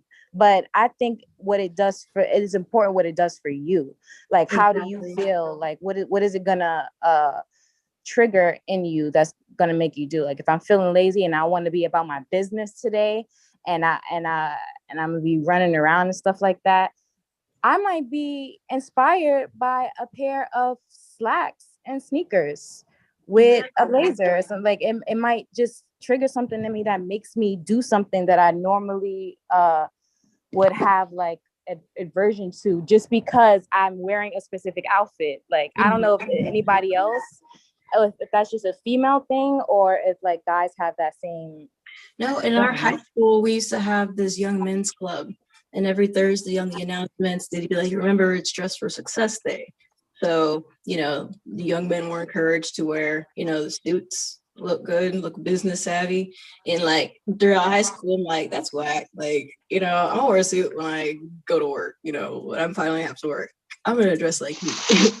And now from like a future perspective, it's like, okay, I see what it was doing. It was conditioning them to have that certain authority, to like feel like they're the ones in charge. And it's just like, right, that specific aspect of themselves. Yeah. And a lot of people, grown adults, just still have that mentality of, this is just me and this is how I've always been. So, you know, the world needs to know the way of my presence. And I'm just like, when you're at your weakest point, which motherfucker is going to be jumping up to help you? Like, which motherfucker is going to be jumping up to want to be in your presence, to want to nurture you, you know, if you're not. You know what I think? You know what I think that is what women do? I think women, all of that, whether they conscious of it, everything that a woman does, and this is just coming from me, whether a woman does her nails or hair, whatever she does, is that shit is ritual. That shit is Purusha being demonstrated through her, as Aaliyah said, that shit empowers her. Whatever what the way that she does what she does, what a pair of slacks, or she wear a dress, a skirt, whatever. Like, for example, the yesterday, atmosphere. look, for example, yesterday, I had my natural hair out full fro, like picked out full fro, like complete full fro. Today, a bitch throwing a wig because that's just the type of mode I'm in today. Like, and like it brings out certain energies within me. Like, and who's to say that, you know, one is more of my natural expression? No, like these are all my expressions. Like, yeah, see that's all, see, and when somebody starts, whenever the definition comes into play, that's the mind of man. For a man to say, oh, well, this way that you're supposed to do something, that makes you a woman. That's man right. Shit. That's right. Over. You know what? I'm gonna go listen to this right in the this is a commentary from the Bhagavad Gita, and this commentary is Swami Vivekananda. He says Prakriti, or nature, is that state in which the three gunas exist in a state of equilibrium. When this equilibrium is disturbed, creation begins in the body. Creation begins and the body, senses, and mind are formed. The man who is deluded by egoism identifies the self with the body, mind, the life force, and the senses, and ascribes to the self all the attributes of the body and the senses. In reality, the gunas of nature perform all actions. So that's why man only sees the outwardly display of a woman, and then he starts defining. He starts breaking her down into components and starts defining these components. And then he be sounding real deep with that shit too. Because don't forget, it's still solar energy, so it can be an illumination, but that don't mean that it's a good illumination. It's just a fucking dazzling of fucking light. You sparkling some bullshit in your eye. Right, because there's so many layers. And that shit goes into a person's mind, and now it starts building a person will now have a false perception of their own self based off of the definition of somebody else. Right. You see what I'm saying? So a man be like, well, I don't want a woman be wearing weave and covering up and all blah, blah, blah. But like, man, that shit ain't got nothing to do with me, my nigga. That's all because any way that she does her ritual, which is how she demonstrates nature, because a woman is not no fucking man, and he demonstrated on a higher vibratory level, because you are a woman is the physical manifestation of the Purusha womb in this physical plane. That's why the human body comes through you. It don't come through me. So the whole thing is, once she does what she does, she's going to reach a level of enlightenment eventually. It's going to lead what she does and how she sees herself, and what she does herself, she perceives her own self totally different than anything outside of herself. So it can lead to her enlightenment of self-realization. Who the fuck am I to tell somebody what the fuck she should be doing? I just appreciate the fact of that she has her own mind to do something. This is my job. This is not my job, but I just am the observer. And I had to check myself when it came to that too. Not in regards to like this specific topic, but it's how I'm, just because it triggers a certain response in me, don't mean that that's their reality or the reality of the situation at whole. That just shows me about me. So like I have to fix my mind or see what it is in me that's perceiving this and why. And you see that's self mastery. It's just different. I think you just said it's there's different layers. Mm-hmm. It's like growth, just adjusting. There is never a beginning or ending to the layers, because there's no beginning or ending to Purusha or the creative source. There's no beginning or ending to expression. Mm-hmm. It's infinity. So once, because it is perfect for a man to be imperfect, whatever we call imperfect, for him to do all his dumb shit and define shit and logic, that's still a perfect science within creation. It's not, it's a off, even the off balance demonstration is perfect because it demonstrates what off balance is. Yeah, it's like the again the Lover's tarot card. How the man's looking to the woman and the woman's looking to the divine. To the divine, My nice. mom, I was asking her for relationship advice, and you know, she was just like, you know, men want to feel like they're in charge. They want to feel like they're leading their family into growth. And it's like when you see something that could be done better, it's like don't force it. Let them come up with their own thing, and it's just like, you know, suggest it. But it's just like at the end of the day, like take the, not saying take the very very back seat, but take like the navigation seat. You know, like be the navigator. Like, I'm gonna give you some way. motherfucking science of men and women, right? Being that this is from a man to you, to any woman. If a man don't have his own, if he not maintaining his own life before he meets you, by you seeing that he has the proper means to take care of himself and he's been doing that, he's not going to be someone that's going to just fall into line and start taking care of you. He's going to learn as he go. A woman should always want a man who's already self-established. He has his own place. He's taking care of his own stuff. The nigga know how to cook for his own fucking self. The nigga know how to motherfucking wash his own fucking clothes. Nigga know how to do, he know how to take care of himself. He can cultivate his own self, nature. The only thing he doesn't cultivate is having that intimacy and conversation and interaction within the opposite of himself, a woman.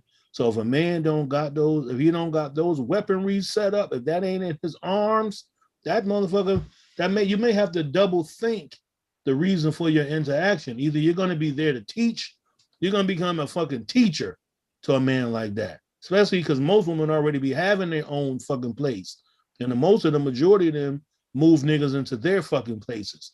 That's why the nigga with the PlayStation ain't going no motherfucking where. If he had his own place already with the PlayStation in that motherfucker, that nigga would be at his own motherfucking house and she would be over there. So if you can't see maturity and growth through earthly evolution of being a man, what's considered to be manly shit. If a man ain't done some manly shit, how the fuck he gonna define what's a man? Nigga ain't taking care, don't have no responsibility. That shit don't fucking work like that. You know what I'm saying? So we all at fault, whether it be man or be woman, because we all get caught up in the physicalness. You know what I'm saying? A woman see a man, she get physically attracted to him. She may let that nigga get some yoni. This nigga may be a motherfucking cocksman. Put that motherfucking staff on her ass. Now she all messed up now. This nigga ain't got no job, no savings, don't got no health insurance, none of that shit. You go to the hospital, this nigga can't pay none of the motherfucking bill for your ass. He don't know nothing, no home, no renter's insurance, nothing. But he lay that pipe in you and have you fucking wetting up the whole fucking mattress. Yeah. That shit's gonna have your head fucking fucked up. You know what I'm saying? So women got to be wise. I'm not saying they should, but that's just a part of all of us being mature and wise and showing the demonstration of nature that if a man don't have his motherfucking, because if you want to go back to the supreme wisdom, it's three levels of people. You gotta a man only knows he's a man once he's mastered his boyhood. Once he's over his boyhood, then he becomes a man. And once he's mastered himself as a man, then he becomes sovereign as a king. Then he's a lord. He has lordship. He has some sort of a domain. He has something that he's maintaining, something that is taken care of. People may depend on him. People find him trustworthy. They can go to him for counsel. People can trust their children around this individual. That's a motherfucking king right there. Then you go beyond that. You got to go to a God level. So now you on a level of, you didn't master boyhood, manhood, kingship, lordship. Now you on a God level. That's when you're heading towards motherfucking death, old age, where you a wise old motherfucker. Now you're the king. That's what chess is about. The king piece on the chessboard is old. He old and he wise, but he weak. That's why he only moves one space at a fucking time. He contemplates and shit like that. But his queen is motherfucking young and strong and don't play no fucking games. She moves however the fuck she wants to move, all the way across the whole fucking board in any fucking direction she feels like it. But he has to have his royal court. That's and the person who, and it ain't about the pieces on the chessboard. It's about the mind of God who's controlling each piece on the fucking chessboard. So you the God who controls the pieces on the chessboard and knows each componentry. You know what I'm saying? The pawns, that's motherfucking youth. You can risk them. They do risky shit. Go send a fucking pawn out there and get his whole head tore off. Nigga ain't gonna question no shit. That ain't no motherfucking man. That's a pawn. So a woman should be, we all gotta be able to be masters of our individual domains when it comes to this life and shit like that. You know what I'm saying? That's why shit be all fucking screwed up. We be getting, our eyes be getting dazzled by people that's unmasterful in their demonstrations.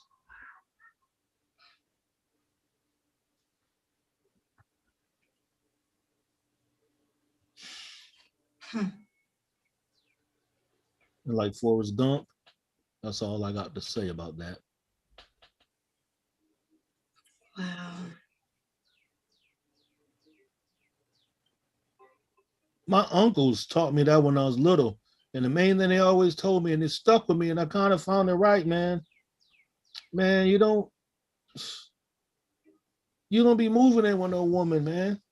And I'm not saying it's bad. I'm not saying you can't, but you need that. If you decide to move in with a woman, you should already have everything established for yourself. Right. We make because that's her space. We make these decisions based on our flesh and on sex and sensory and love and all that stuff. When things don't go well, now what are you stuck with?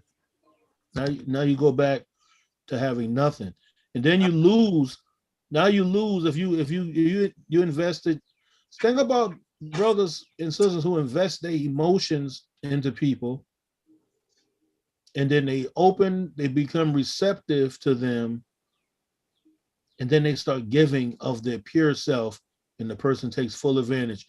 That individual loses everything. They just don't lose their physical stuff. They lose their actual, a part of their nature because somebody mistreated that shit. It's true. That's what bitterness comes from. That's what anger come from. People be misusing people's sincerity and shit like that. It's true. Very true. So this shit is about, man, what the path traveling, you know what I'm saying? This path we on, man, that shit is about self-mastery is mastering all. Nigga, I'm a master of the 7 seas, my nigga. I ain't just floating around in the motherfucking Atlantic. Nigga, I'm global with this shit. Just got back from the Indian Ocean. Exactly. We've been trading. You know what I'm saying? That's like the other day. I'm always looking at my fucking globe, right? I love this fucking globe. And I had this thing for years. I love fucking globes. So I'm looking at the globe, looking at the Nile. You know what I'm saying? The Nile River, first of all, is 4,000 miles long, man. I'm getting ready to drive to Connecticut from Florida to Connecticut. That's only like 1,300 miles. You understand what I'm saying? The Nile longer than that. So the Nile, it flows from south to north. But do you know where the Nile starts at? It starts all the way down in motherfucking Uganda. Can you show it? It might be kind of tough because it's like I said, it's a globe. Okay. So right here, well, first of all, let me go back so you can see that's the motherfucking African continent on the globe. You understand what I'm saying? It's Kemet. That means black land. Kim means black. Okay. Land. So yeah, exactly. That's what they say. So down here, right? I'm gonna try to get close. That's where my finger's at. That's Uganda. That's where the Nile comes from. That's called the White Nile. And if you can see it, it says it on here, the White Nile. Egypt is all the way up here. So it really does go the length up Africa. That's down there where Madagascar is.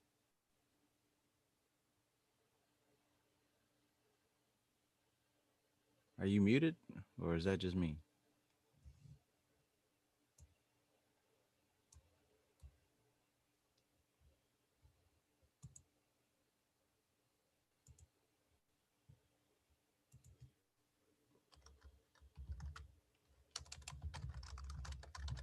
okay, I think I have fucked my mic. The whole thing about people talking about Egypt, the consciousness of what we considered Kemet in Egypt come from an older species of people that did not start up in the motherfucking Egyptian or the Kemetic dynasty. That shit come from people that's called savages. Motherfuckers still living in goddamn fucking clay huts and shit like that. And that's only because them people didn't operate on the same nature as the physical realm. And I'm just saying that is just we gotta study on a global earth scale to understand where particular knowledge come from. And I wish it can be better, but when you deal with the equator, see, because that is not too far from the equator. Right across from Somalia, what's across the Arabian Sea from Somalia? This is Somalia, where my finger's at. Arabian Sea, where am I at now? I'm in motherfucking India. And what's next to Somalia? Ethiopia. Why you think them people look like that?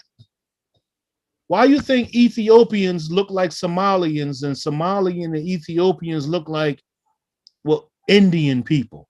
Them fucking the features.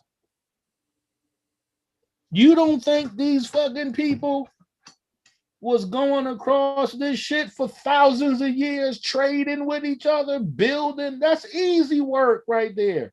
Yeah, straight line. You know.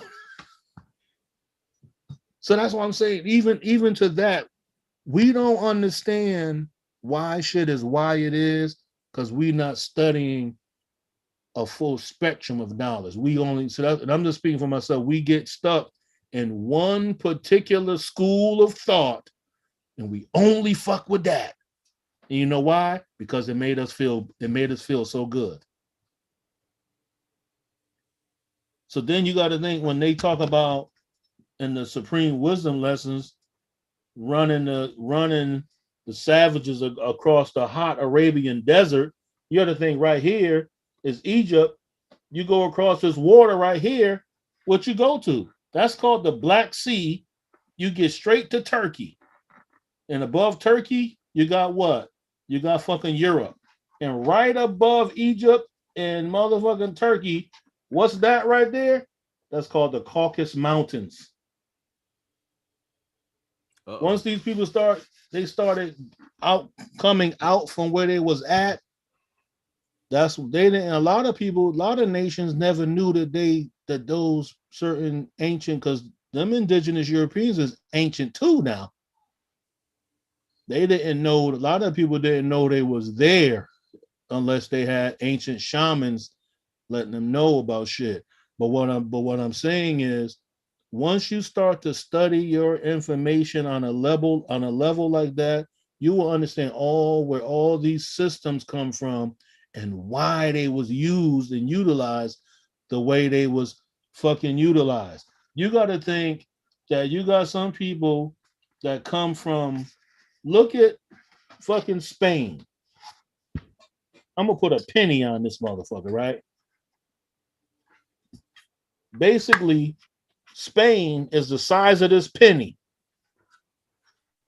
How the fuck Spain travel? These people travel all over the fucking globe enslaving motherfuckers from a continent half the size of this motherfucking globe. America can fit on the continent, but now what you got to do is put all those land masses together. Then you have one land mass, and that's when you go beyond Egypt. You go back to ancient people that's when they become cosmic people, because that's another science that people don't want to study. We think that just because we understand the Vedic science of here and blah blah blah, we don't think that there ain't no other intelligences existing in alternate fucking places and other planets. Even the Vedas are the shit, they'll tell you that. So that's why I know that we gotta be very, very meticulous in our studies, so we can understand why the man does with this and the woman does it in Bloom and the people and this and that. You gotta broaden your scope of study to a global planetary study to understand the nature of the fucking human being, and corresponding with geographical areas and water masses and people only living on the water line and shit like that. You know what I'm saying? So we gotta broaden a lot of people gotta broaden their perspective. And that's another thing is men. And I speak the way I speak because I got daughters. So I teach my daughters how to realize and recognize certain things too. So they don't be fucking laid up some motherfucking way. You understand what I'm saying? And I carry and demonstrate myself a particular way so they have at least a scale to weigh these other, to weigh something against. They can weigh me, my actions of what they saw against what they're gonna see when they become out here in this fucking world. So the whole thing is we got to be able to balance our demonstrations through our studies and make it right and exact. And I think that's the whole thing too. When you go back to gender, that a lot of us ain't. That's why we don't understand these whole things about gender, because we don't understand the planet. You know, because the Kybalion says on 84, right? But as a man rises in the scale of consciousness, he is able to disentangle his me from his idea of body, and is able to think of his body as belonging to the mental part of him. But even then, he is very apt to identify the me entirely with the mental states, feelings, and etc., which he feels to exist within himself. That's the very same thing that the Vedas are saying. Goes back to feeling and what an individual is identifying with. So when they take these sciences and they make a people only identify themselves with one particular place on a whole fucking globe, they got your ass trapped up already.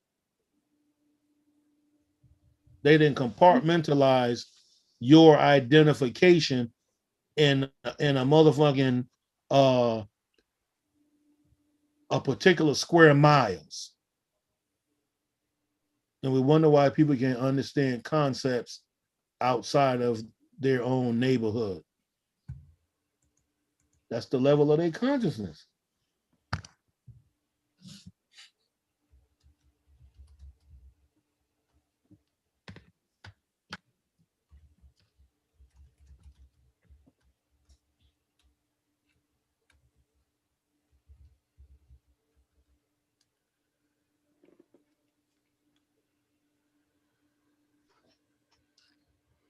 Mastery of self definitely has to take into account the behavior of those that you're surrounded by. Because if it's not, we're left in ignorance. So I can understand why some people do rely on using things like buzzwords because that's what makes pawns move and the other pieces on the chessboard. And it makes them feel good. And they're personally, I believe in a level of integrity where, if I don't have to do that, I wouldn't do that. But I think one of the major reasons I wanted to point out the whole thing about buzzwords is just to kind of illustrate that, because it's hard to see it when you're in the midst of it.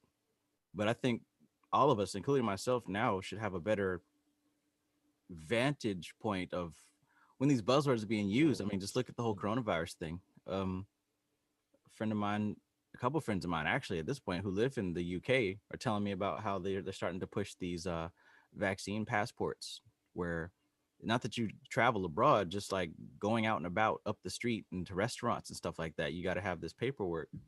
But the way that they're selling it involves a lot of buzzwords and propaganda and what's the word when you're in school? Peer pressure.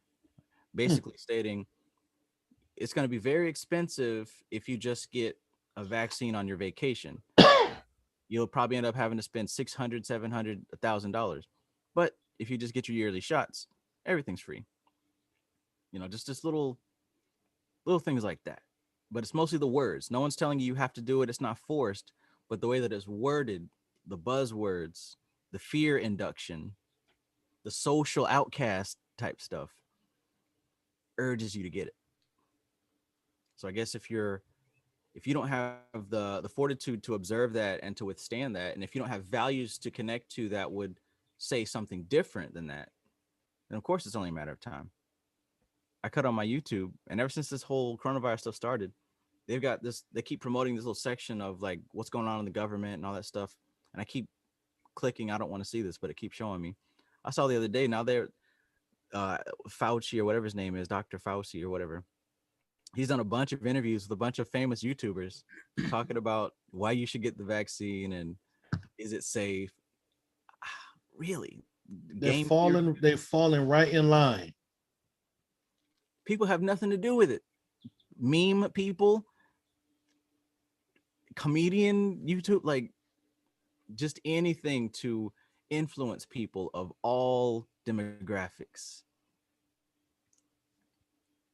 But think about what it said, Trav, in the because I was just briefing through on page 86. It says the student of psychic phenomena is aware of the wonderful phenomena classified under the head of telepathy, thought transference, mental influence, suggestion, hypnotism, etc. Many have sought for an explanation of these varied phases of phenomena under the theories of the various dual mind teachers, and in a measure they are right, for there is clearly a manifestation of two distinct phases of mental activity.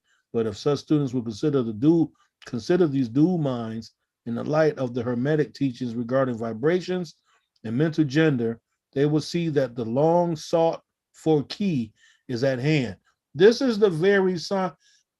Can't you download this book? It's a free PDF. You can buy it. If we can get these books, don't you think the people who's pushing these Fauci's and all of this other shit, then read to the people who are scientists, have read that it's like, you know what, maybe I can put this into play. Yes. With, I can use it. They study how to manipulate the mind with advertising and word in college. It's literally a whole science. I have shelves on my library dedicated to this study.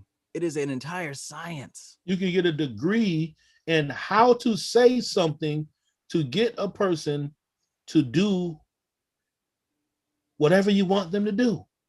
I have a book called How to Get Anyone to Do Anything. See what I'm saying? So you don't think that those who are already living in fear, because remember I said earlier that basically everything the person does is going to be based off of they're fearful. They scared to leave Christianity because they're afraid. So it's all fear. So now you bring forth something that has a reality to it. But we've always had a reality of sickness. They could have been did this with the flu virus. Yeah. They could have been did this shit. You know how many people die from the fucking flu every fucking year? They could have been did this. So now they then upstepped it with this whole nother thing. Boom, boom, boom. First of the main thing is scaring people with, oh, there's a super COVID virus coming out now. It's one that's more stronger and more dangerous than this one. And they hit you with the whole, you can't travel without no fucking, like, do we really, of course, do we really think millions of people are going to go for that shit? I think that there's phases of it too. It's like, I think they really prepped my generation specifically with the swine flu. Like in middle school, I remember 7th grade, it was just like, oh, gotta get that swine flu. And it was like The a big swine prep. flu, the They chicken had flu. the library set up to where you can get the free swine flu shot. And then after that, we're all feeling sick, all feeling like, out of it. Where is the Ebola vaccine? Where's the AIDS vaccine? Where's the AIDS vaccine? Just give that. That's why I said before. Sorry, just give all that shit out now. Fuck it. If everybody, This is why. That's why I said,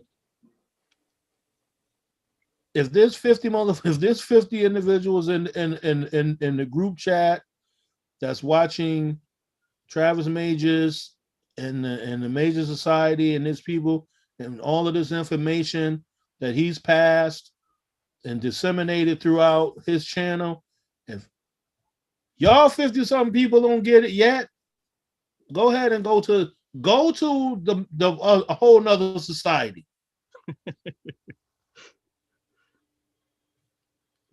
Because it doesn't make any sense to waste your time.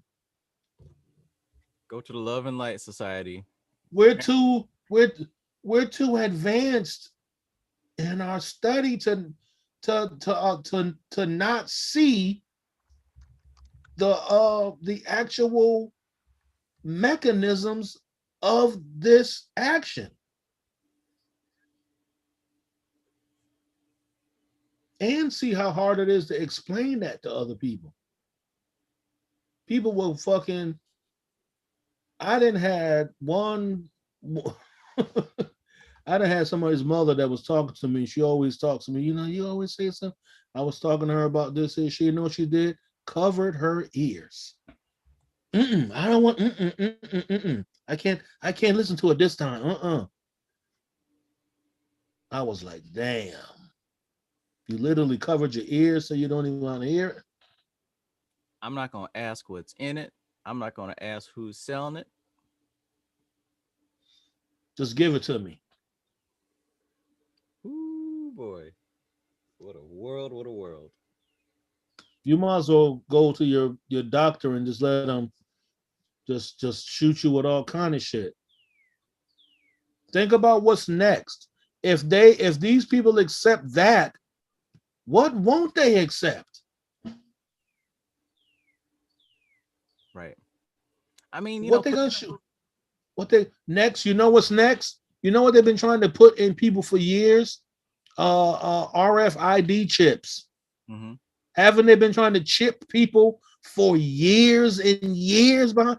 They've been trying to do that since the 80s. And it was far-fetched back then. Hell, it was far-fetched 5 years ago. That's the next thing that they're going to be putting in people, and they're going to use the COVID for that shit. Perfect. So why not? If a person will accept and say, I don't care what ingredients that they put in me, just give it to me. Just go ahead now and get the check. Fuck it.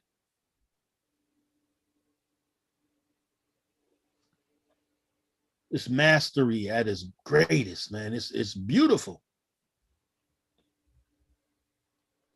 Indeed. It's beautiful, man. The organization, the orchestration, the intelligence, it's something that can be learned from, right? It's not something to like, we got to stand up and fight. This is literally supposed to happen. Now, that doesn't mean you got to be wrapped up in it. That is also don't mean that you got to save the world. But the best thing you can do is study and see just how this is working out. That's the choice, to study it or to be part of the study, to be the What they're experiment of the doing, scientist. what most people don't realize with this, what they're calling the vaccine is way bigger than that. They're they're amping up the process of evolution. Mm-hmm. They're transmutating people's DNA. They're doing something to people's DNA. Once this, whatever it is they put inside you matures, it binds to you.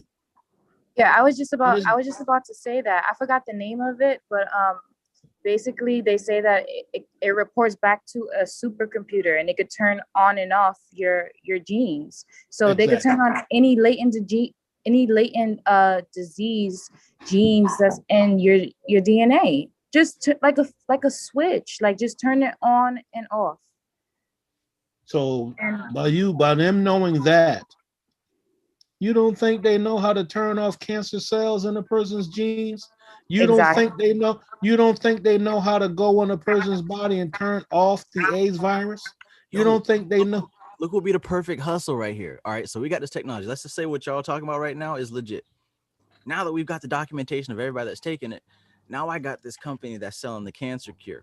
And I know everybody that's got cancer because they're all coming in. With the right amount of fee, I can just cut off that cancer gene and they can become healed as long as they keep paying their fee. As But when long they as they stop keep paying, paying their fee. when they stop paying, click that switch again. Now Savage. hey, we might be in the wrong Exactly. industry here. But you know Because what? they, It's all of our faults. Not like people who don't consent to that, but for the most part, I'm just talking about society as a whole. Like, you got to take accountability, because everything starts on a subtle level, and is with your consent. Like, if we all chose, for example, like mandated masks, if we all chose that one day, like, fuck y'all, we're not gonna go shopping or do anything. If we have to wear masks, we're just not gonna do it. If there wasn't a hysteria about it and people weren't wearing masks, they wouldn't be able to mandate it, because they need to operate. They need their businesses to run. But it's like we keep agreeing, and it's just gonna get like, it's like, okay, you're gonna let me take this amount of power. Okay, I'm gonna just keep taking more. Right. Like, Right. and why don't they having? Where's the protest against that? exactly.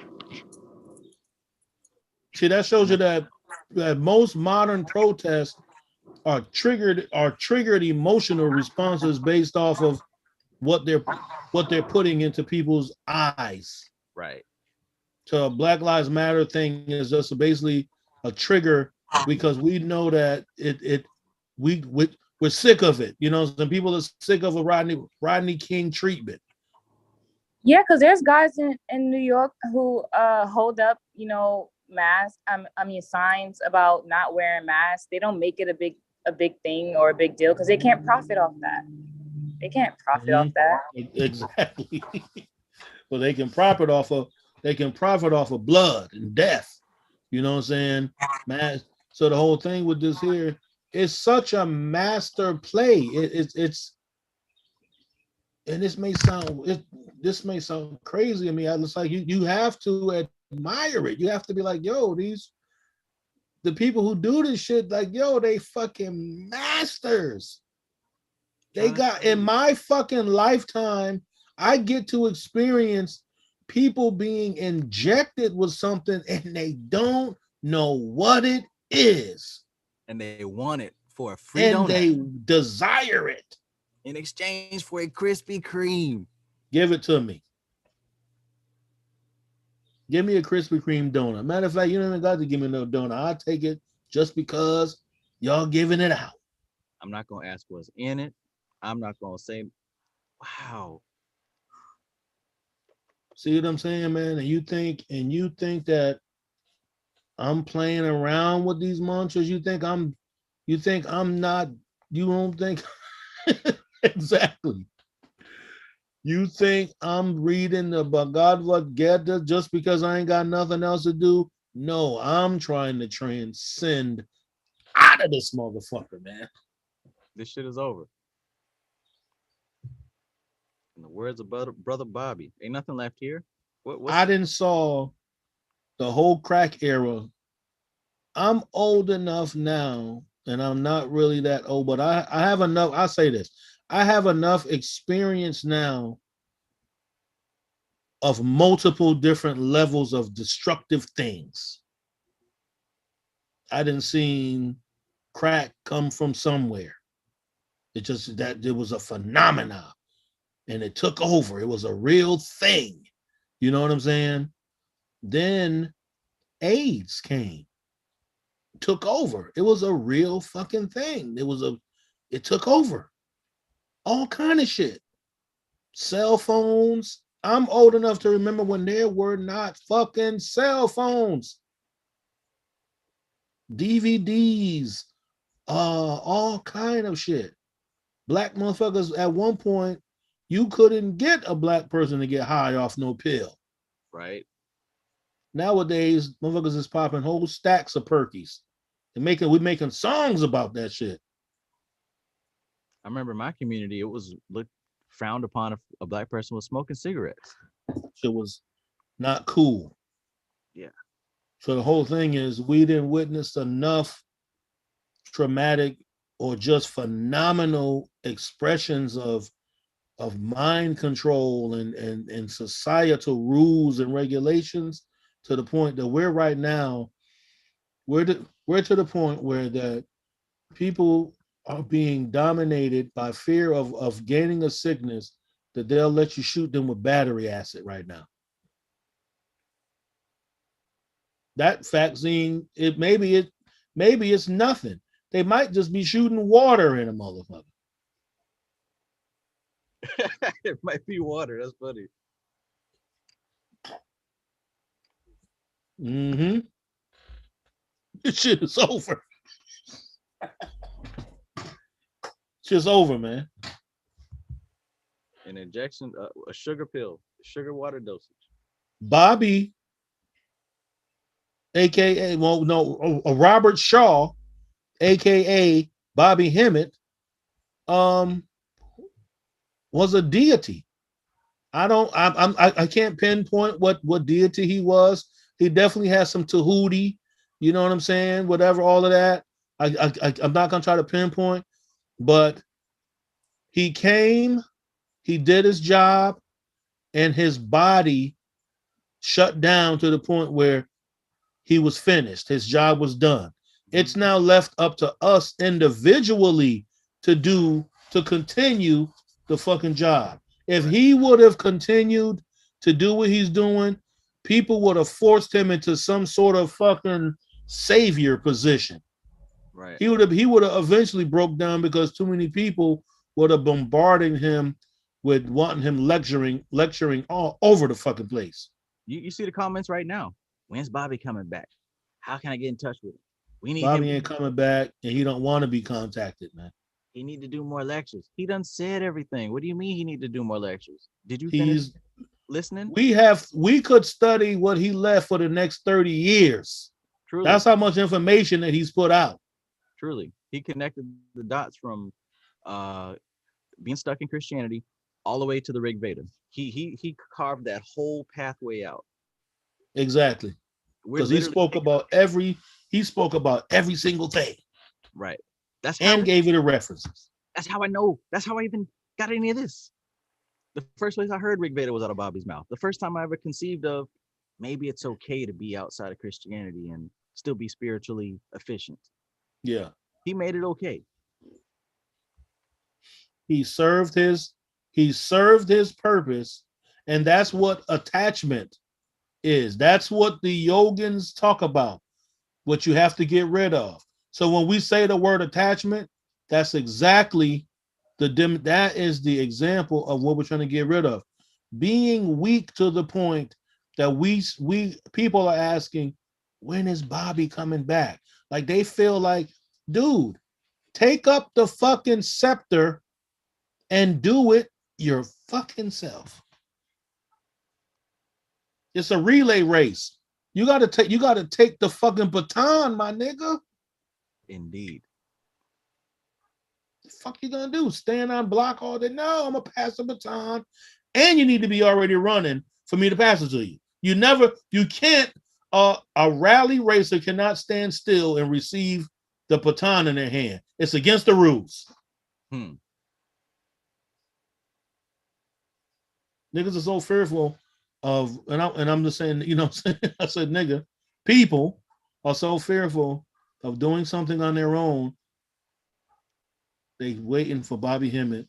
They're not even concerned if Bobby Hemmett may have had another stroke and might not be able to even walk or stand up anymore. And we gotta respect Brother Panic for not putting Bobby's business in the fucking street. Yeah. He did the right thing, the best thing.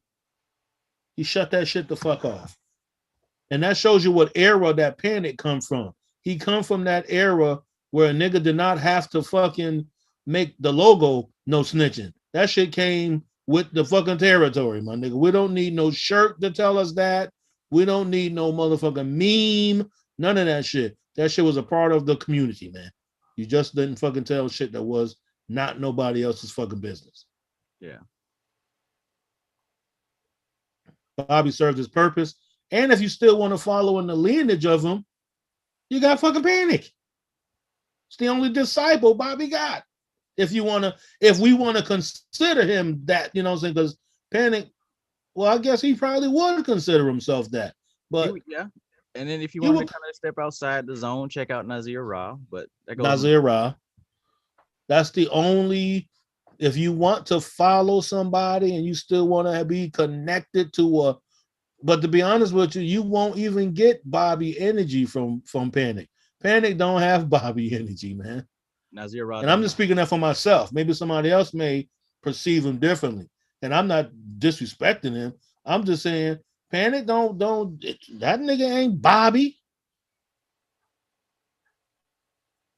Bobby Hemmett was a whole nother fucking type of god.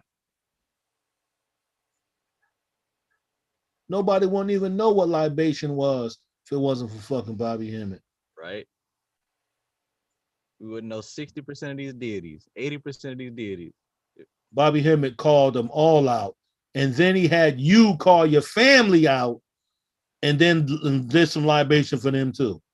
In a way, he was opening up that Pandora's box of subconscious for each Exactly. every observer. Wow. See what I'm saying, man? You see what level that we are, where we at? So the person who has not, whose mind has not evolved into new neural pathways, will not comprehend none of that shit we just not talking about. Like, yo, he served his purpose.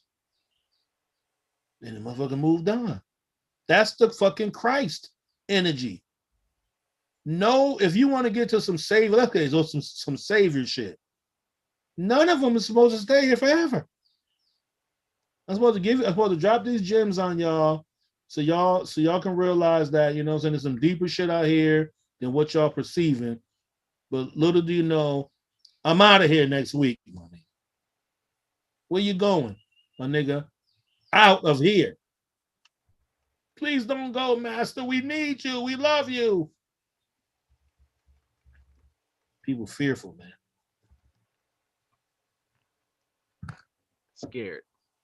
Scared to move outside of the pattern. I think that was one of the big reasons that there was that distinct with Winter's post, because she said something that the traditional heroes don't say. Bobby and Panic never said the soul's purpose is to serve. So to hear something different, that don't register with what I heard on YouTube. Yeah. That's not my truth, sis. Humanity gotta go. Right. Or whatever. But you know something? Didn't Bobby Hemmett serve us all? Yes. I was trying to listen to some of his videos the other night, and it was around the same time last year when I was like binging them. But like I could see from a different perspective. It's just like, well, okay, I could see how this has helped me. I researched that, and this is what I found. Like through my own experience, I could see what Bobby was talking about, and then like recognizing other things that, you know, I don't exactly agree with, and then seeing like how that didn't fit into my paradigm when I tried to like force myself to see what he was saying, you know. So Yeah, in a way, it's just like, wow, I see how much you can grow past a teacher and, you know, get higher than they are. And I think that's like the whole story of like what Christ's in itself too. It's just like you can be me and better. Like Greater you have work that than these shall potential. ye do. Yeah, it's just like that light reflecting other light. Like sometimes your light feeds into other people's light. How Like, can we say that they did not serve? All Bobby Hemmett did was give. exactly. He wasn't getting no big money from that shit. He wasn't. His power turned Half off of all them the time. videos that people watch, half the videos that people watch, it might have only been 9 motherfuckers behind that camera. He done went all the way to Texas, and it might have been 10 to 15 people in the whole fucking lecture. Wow. His knowledge was, he was dropping so much heavy shit, you might have thought the nigga had 1,000 people behind. No, man, it was not a lot of people that went to them fucking lectures. And he wasn't getting And it paid. was not giving Bobby, and he'll tell you that himself. He wasn't making no money. He be lucky. He was just stayed at somebody's house. He was happy to get a fucking hot meal, and they might have paid for his transportation there. And that was it. Right. And the people who have taken these VHS and converted it and put it on YouTube for others, they the ones that was making money. Like they are serving too. I bought my Bobby Hemmett tapes from Sonetta on 125th Street. Sonetta ain't break bread with fucking Bobby Hemmett. Ooh. They bumped heads. Sonetta is what you would call, he serves a purpose with his elemental energies, but he's what you would call it, an opportunist. He the one that led us, he the one that called it the conscious black community. That shit came from Sonetta's mouth. He the one that gave a platform for them, for all them bullshit debates. He perpetuated the split in the very same system that he labeled. He broke up the conscious black community by turning that shit into a fucking versus battle. Yikes. Why you think fucking Brother Polite got the fuck out of here? And motherfuckers mad at him. Why would, see, the only people mad at him is the people that wanted him to stay on the same financial level as them. Mm-hmm. Don't nobody broke want to see you get rich in fucking front of them. And you might have bought a product from him, but you ain't rich like him. Oh man.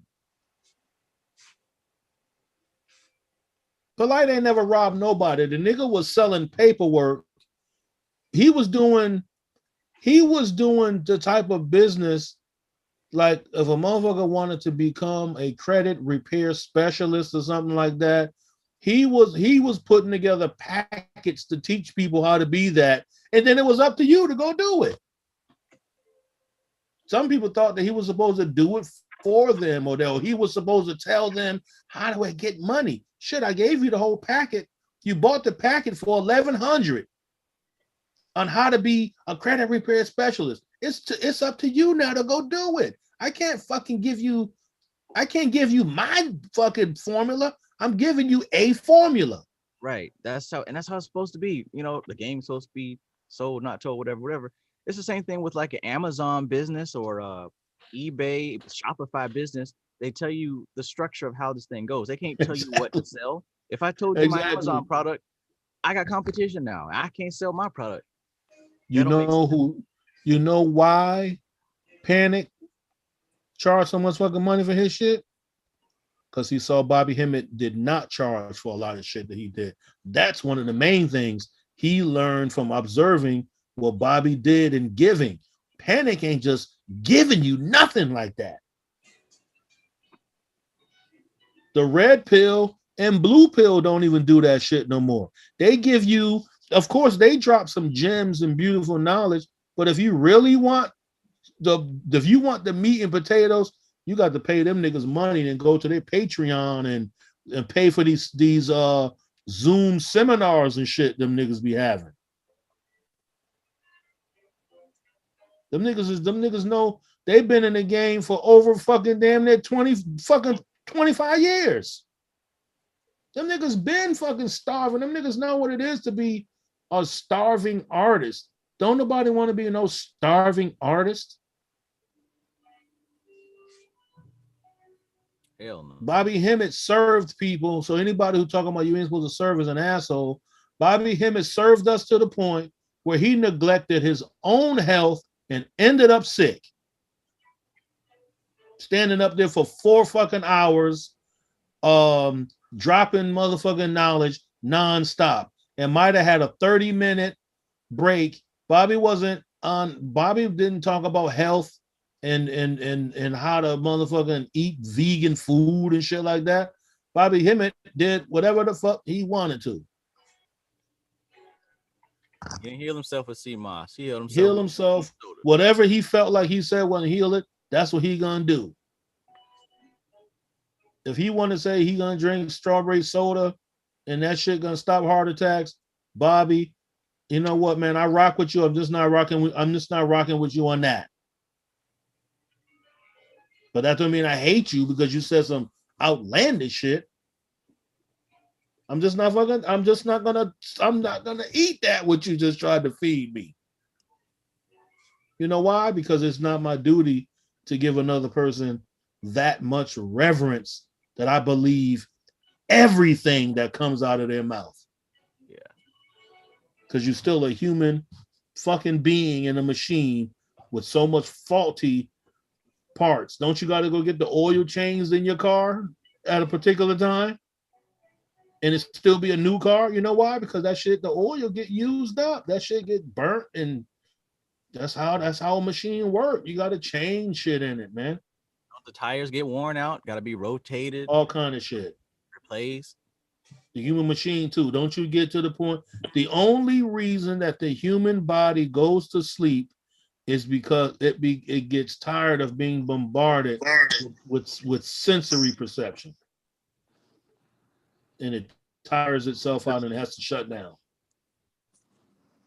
Damn, the only time I get worn out is when I have to deal with people.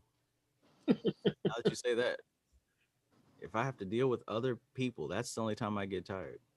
I guess that's sensory exchange there. But when it's just me, I can stay up for days.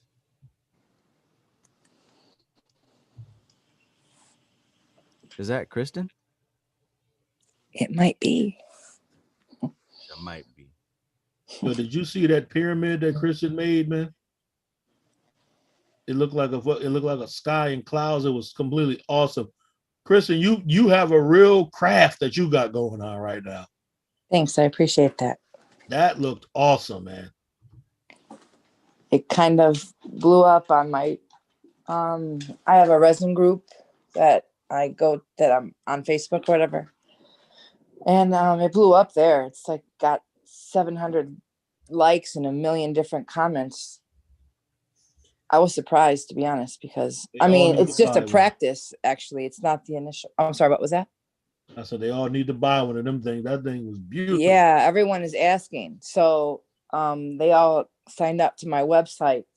I'm making a bunch of them. That was a practice run to get an idea of how I was going to make the rest of them. I wanted to see how the soap would lay, because the clouds are made of soap inside there.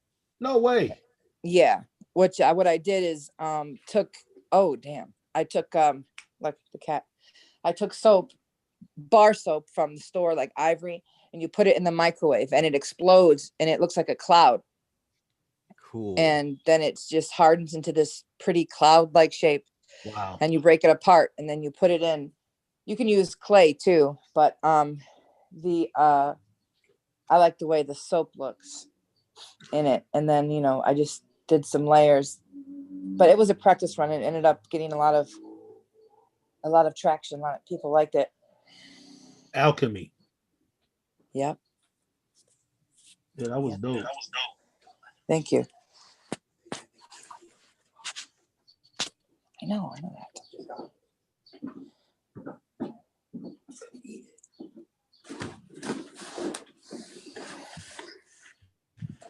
Go.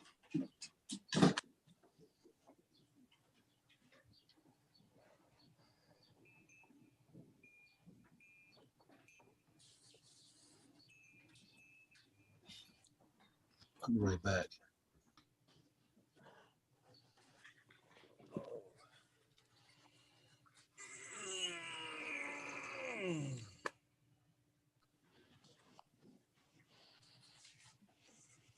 It's a beautiful day.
Hey, Kristen.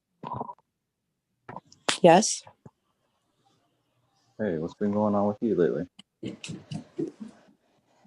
Same. Well, just a lot of different things. Typical stuff. How about you? Yeah, I've been working on, next level stuff, projects Awesome. for, something coming. Great. Open That's up a lot cool. of notes from the past, and just I see that I'm going through another cycle, repeating something that I went through before, and I was just looking over at my notes from I think about 3 or 4 years ago. I want to say probably 3 years ago. Just future casting, seeing that where I am right now, most of it is what I wanted. So I think right now is the time that I need to project some more, keep this thing going. Nice. Yeah, it's interesting how that happens. Things will come up from years before, like on Facebook, either something I posted or wrote, whether it's a year or more, or sometimes 4 years ago, on the same day. And this, oddly enough, it'll be like the same topic, like the same thing that I'm dealing with on the same day. And I'm like, I was dealing with this however many years ago. That must, that's telling me something. So on things that I feel like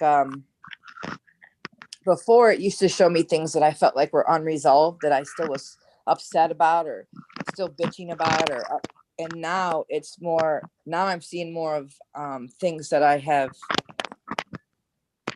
that I agree with, like where I've evolved and moved on. And I'm like, yeah, okay, I still see that happening, or I'm still relating to that in some way.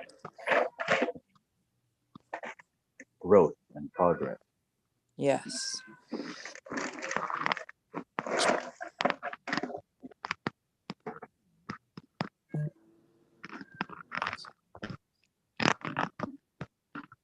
Jupiter has moved into Dhanishta, which is, for me, that's in my 5th house, but K2 is also in my 5th house. So I'm having a lot of amazing things happening in the 5th house. But one thing specifically that is happening right now is when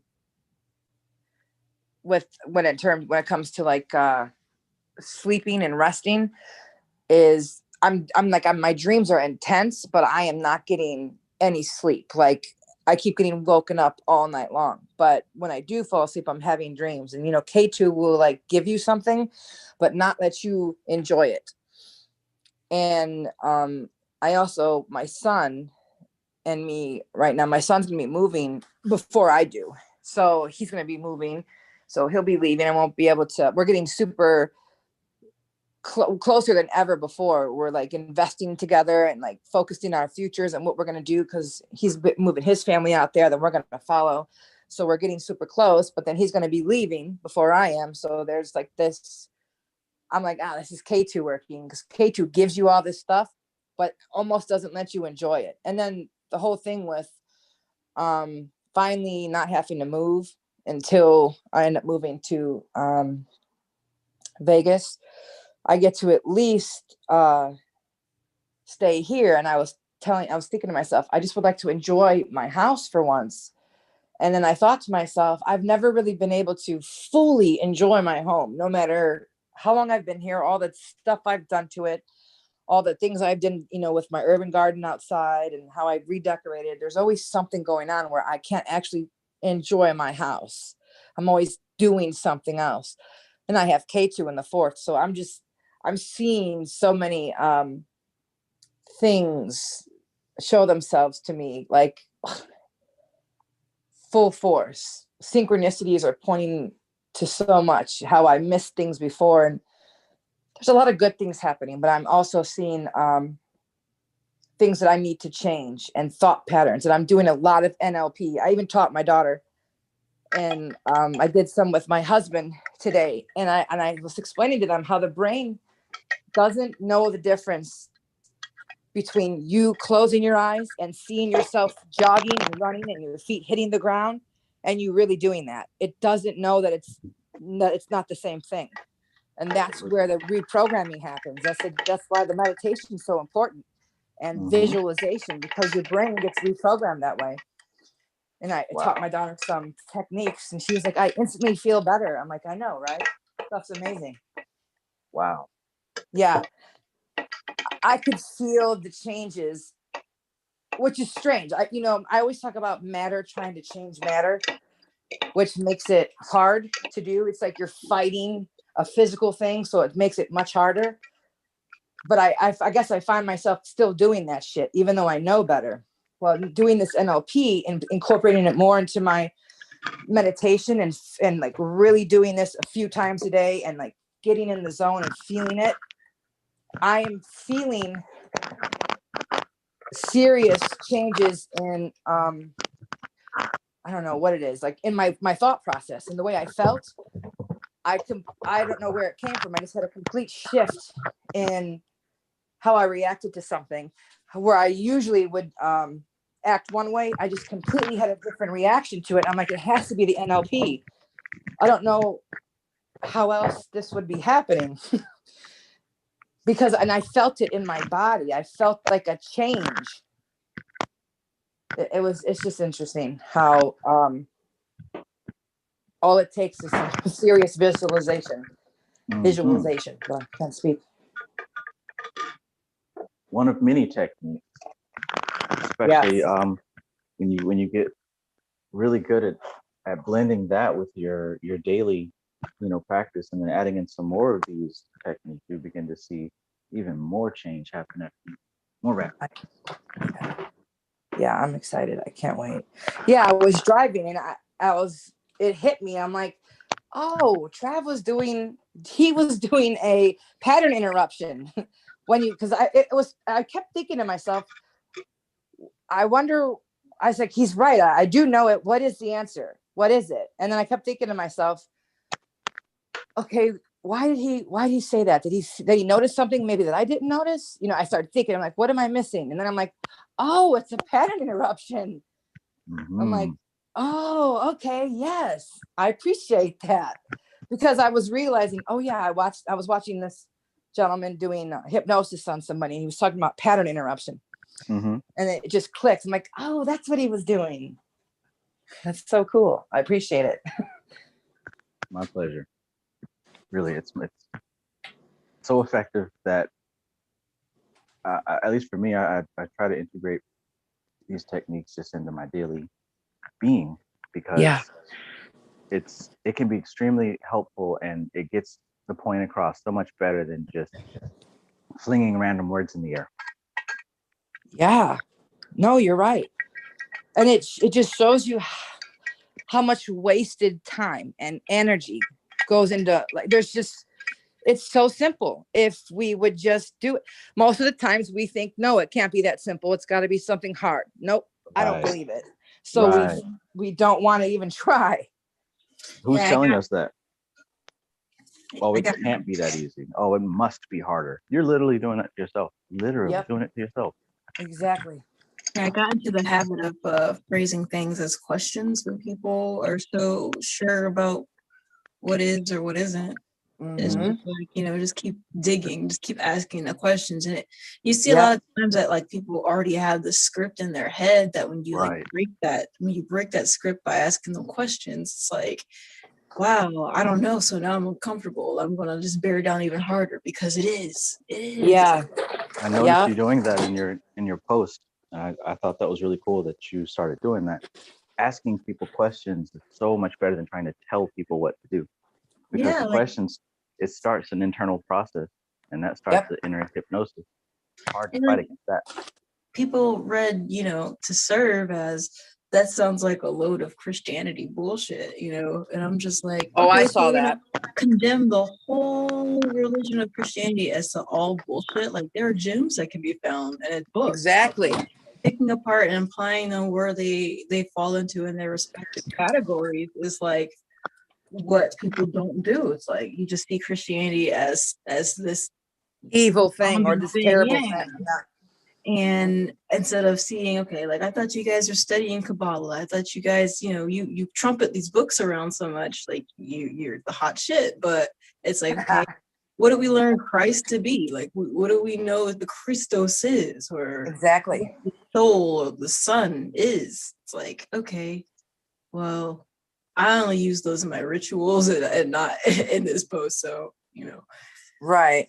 I only apply it in like a ritualistic way or to seem kind of better than somebody else. Right. You know what's like they funny? are more magical than somebody else, Yep.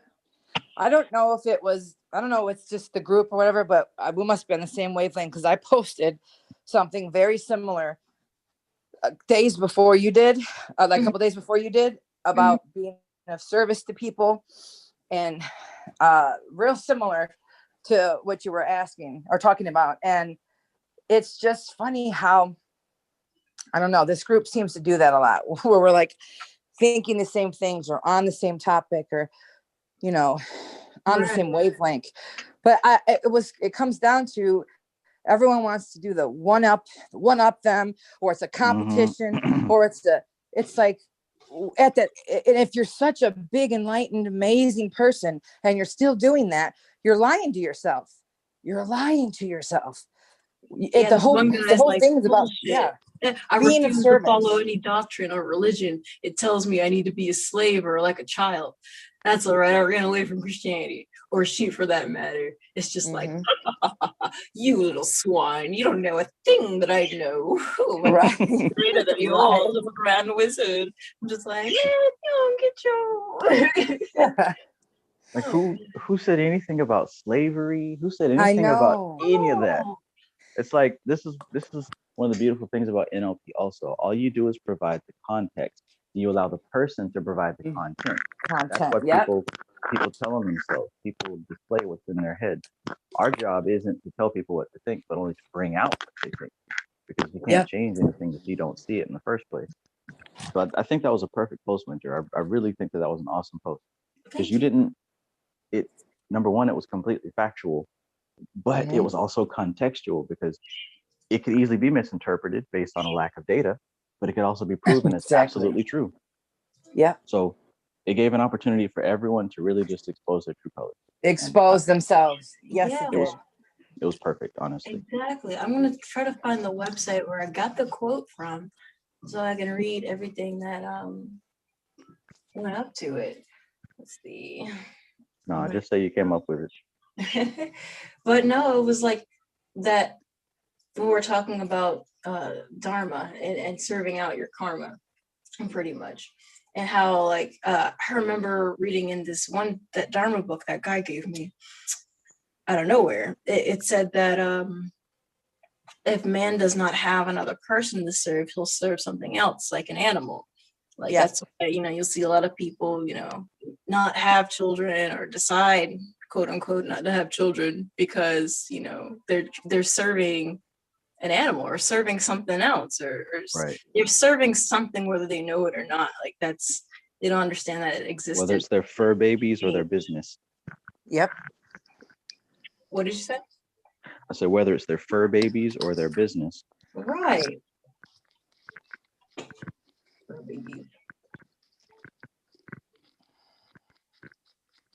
It's part of our biological makeup.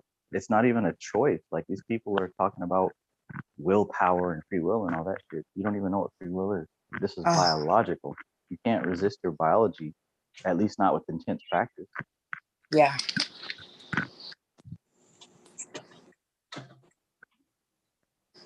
So to say that this is the soul's purpose, it's nothing that's chosen to do. It's just a function.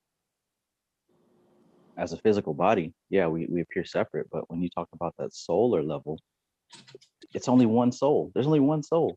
So of course its purpose is to serve itself.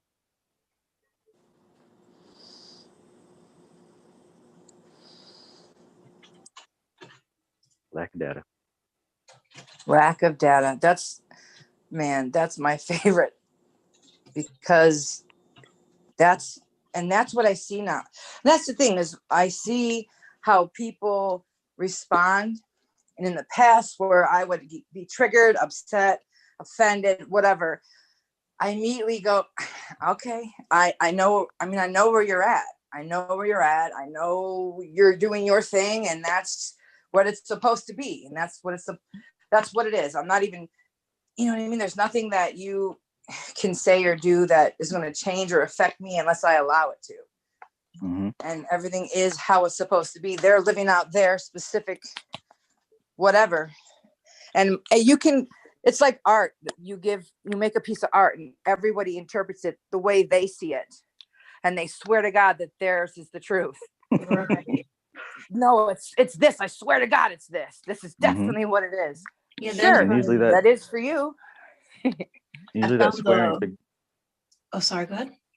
that swearing to God isn't based on anything more than just emotional attachment. I Indeed. found the website where I got that quote from. It was again on the Veil of Paraceth, and it says, "The veil of Paraceth is the barrier between our ego and our soul. Below the veil, the ego believes itself to be the individual's soul identity.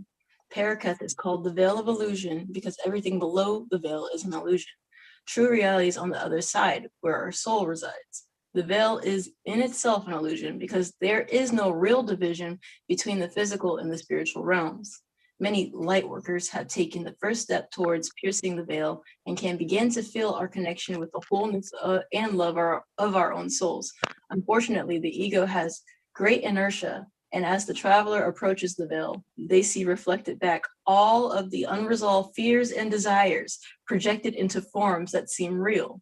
The traveler may believe that they have passed through the veil when in fact they are still lost in an illusion made up of their own preconceptions. Remember, the soul's purpose is not personal advancement or self-gratification. It is to serve.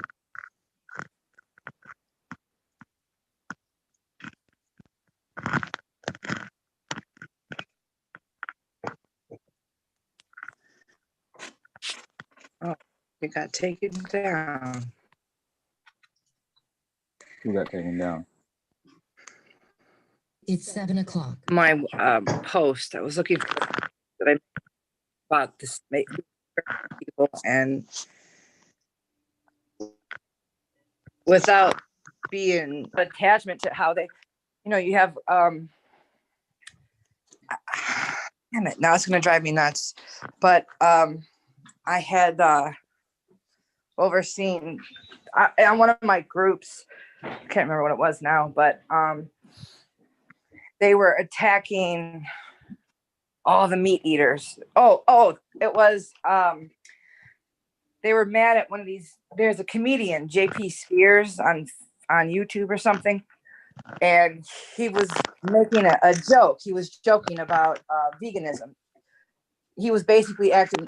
He took meat eaters, like a meat eating, and flipped it, like carrying around. People carry around fruit. Well, he was carrying around raw meat and acting like, "Ew, you're not a meat eater," and it was just like a joke. And they were like, they just publicly crucified this man, called him all the worst names, like said the worst things about him. And I just thought to myself, where's the humanity? How are you teaching anybody when you're attacking them? Like, I don't understand. And if people ask, if people are not asking for your help or advice, and you're just shoving it in their face, no one's going to receive that ever.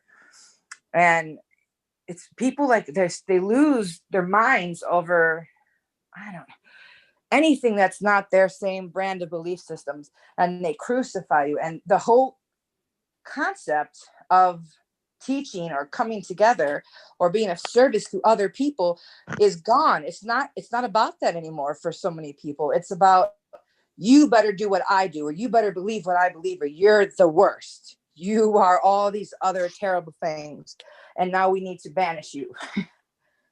I just, I don't know. I don't know how people can miss the fact. I don't know how they can not see how they're acting. I don't get it. Yeah. Unaware, right? Unaware. Yeah. Autopilot. Yeah. and I understand treating animals with respect and dignity. I absolutely do. I was plant-based vegan, raw vegan for many, many years. I get it.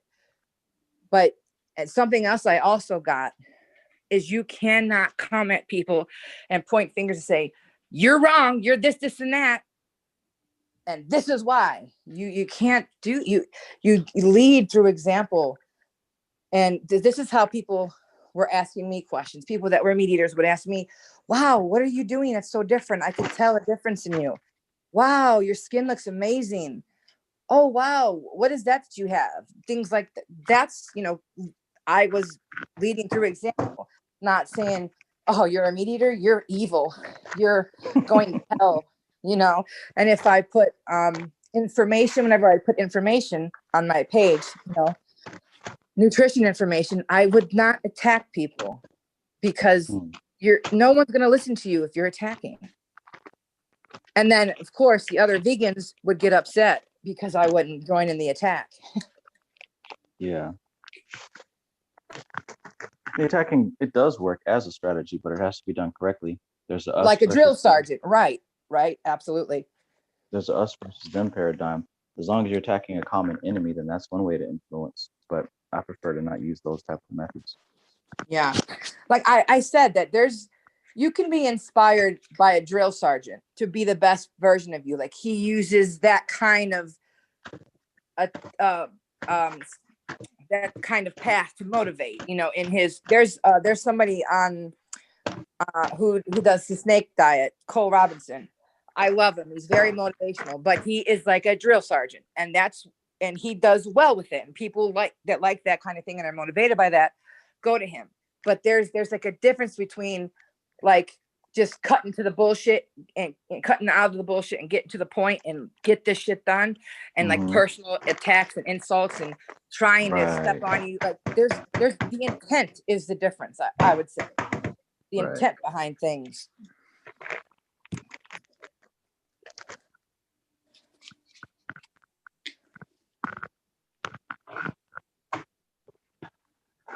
When you start to see things like that, it begins to become clear why why it would behoove you to understand communication and how other people interpret reality. Because other people aren't going to do that study. Other people aren't going to do that study. So it's just like driving on the highway. They say defensive driving is the best because you can assume that everyone's going to drive like an idiot. So you've got to be cautious. Likewise, when it comes to language and communication, the more that you know about how the mind operates in a typical person on autopilot, the better you can manage yourself and relations with these people.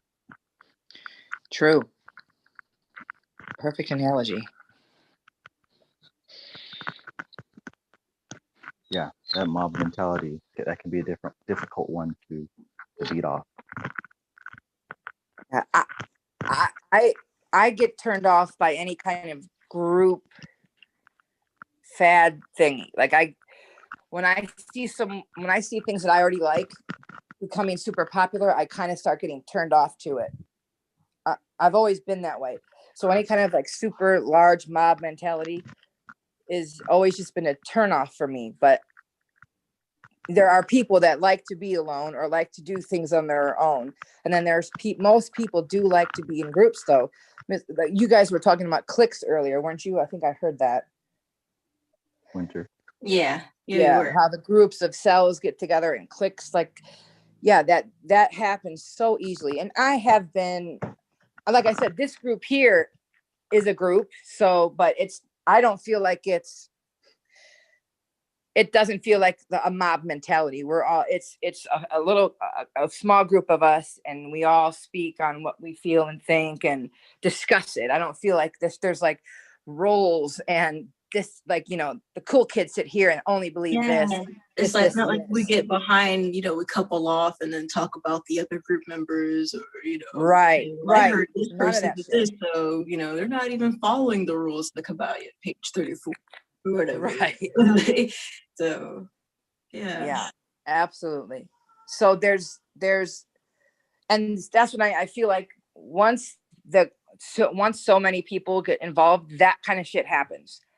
And Yes. so I immediately want to leave or not be around it, because it's like, I don't know. It's just ingrained in me. I don't know why, just something that's ingrained in me. I shy away, not shy away. I just rather do small groups or things that people have not found out yet. Yeah, I'm the same way. Yeah. I wonder if there's placements for that. And There definitely has to be. I'll have to dig deep and find out what it could be. I know, like in tropical, that seems like a very air sign, or an air sign thing to do. I know. Well, I know K2 would be definitely influencing that. K2 likes to seclude, likes to pull us inward, but Saturn and K2, I would say, would be behind it. So it could be air sign, something about, well, the air signs are about communication and learning, but maybe there's an influence aspect in it, how they learn or how they take things in. Okay. And then there's also pattern, whichever ones do. Sorry, I didn't know if there was a Niksatra for like pattern recognition, or like ability to fall into patterns or something. I will say this: 12th house placements help people to see patterns and pull things out of the air. Like personally, me, I am always seeing signs or patterns or things that just click, that some typically the person I'm talking to are like, oh, I never even thought about that. I never recognized that. It's like a 12th house thing where you're able to pull things out of the air or see how things connect, because the 12th house is the bridge, or Shravana would also be that, because it's the bridge, the one who connects things. So like a Shravana or the 12th house placements would make sense with that, where your patterns, where you're putting things together, but grouping, like there's going to be people who are followers, and there's going to be people who are leaders. That's always going to be, you know what I mean? So there's going to be a number of things that leads up to that. I'm sure that there is a specific nakshatra. Well, Dhanishta, while they are wealthy, they're known to be famous and popular, and so is Uttara Falguni, popular. So with popularity comes these group things. Right. So that can also happen. But then for it to turn into like a Mean Girls thing, that would also, it depends on what else is going on in the chart. So there could be groups where it's like you're just known all over because maybe you're very helpful, you're very kind, or you work with people who are underprivileged, or you're just one of those people who know everybody, or you're someone who is like very cliquey and the mean girl person, or the jock who was popular in school. It could be a number of things that would probably be best determined by the full chart. But Uttara Falguni is known as the friendship, but typically they're the loyal friend. So I guess maybe it could be a few different things, but K2 specifically likes to keep us secluded, or likes to pull us away from the public eye. And now you can also have the 4th house, 10th house, and then 12th house, 6th house placements with the Rahu K2, the axis, which will bring you between being like in your own home and like to yourself, and then to the public. And then like especially the 4th house is our home. So if you're a homebody or you like to stick to yourself, and then the 10th house is the public and how the public sees you and how they deal with you.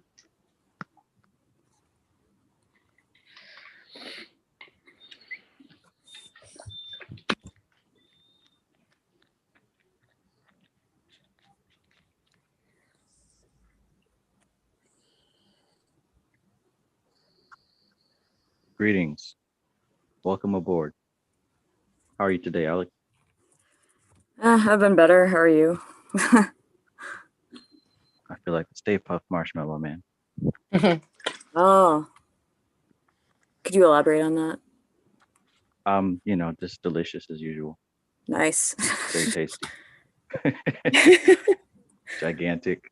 New York City destroying, that kind of thing. What's up, Alex? Hey. How are you? Pretty good.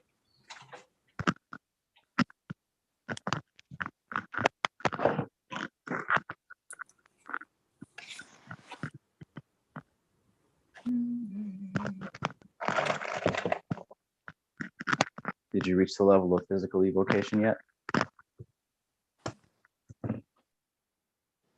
Me? Mm-hmm. With what? You know, poetic demons, that kind of thing. I just always see them in my mind. Not like, do you mean like actually in front of me, like in my immediate area? Yeah. Nah. Not that that's common or necessary by any means. Yeah.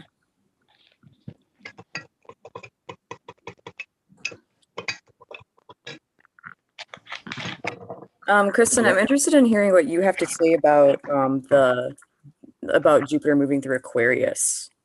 Yes. Did you? Yeah. Oh yeah, we were just talking about it. Yeah, I guess I missed that, but you know. No, that's okay. We could talk on it.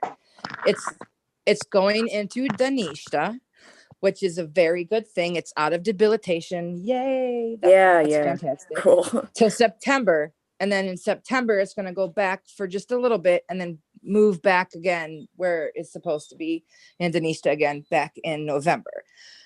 So right now is a very good time, and I'm taking advantage of it to get into cryptocurrency and any kind of metals, gold, silver, things like that. Stocks are going to be going up and down.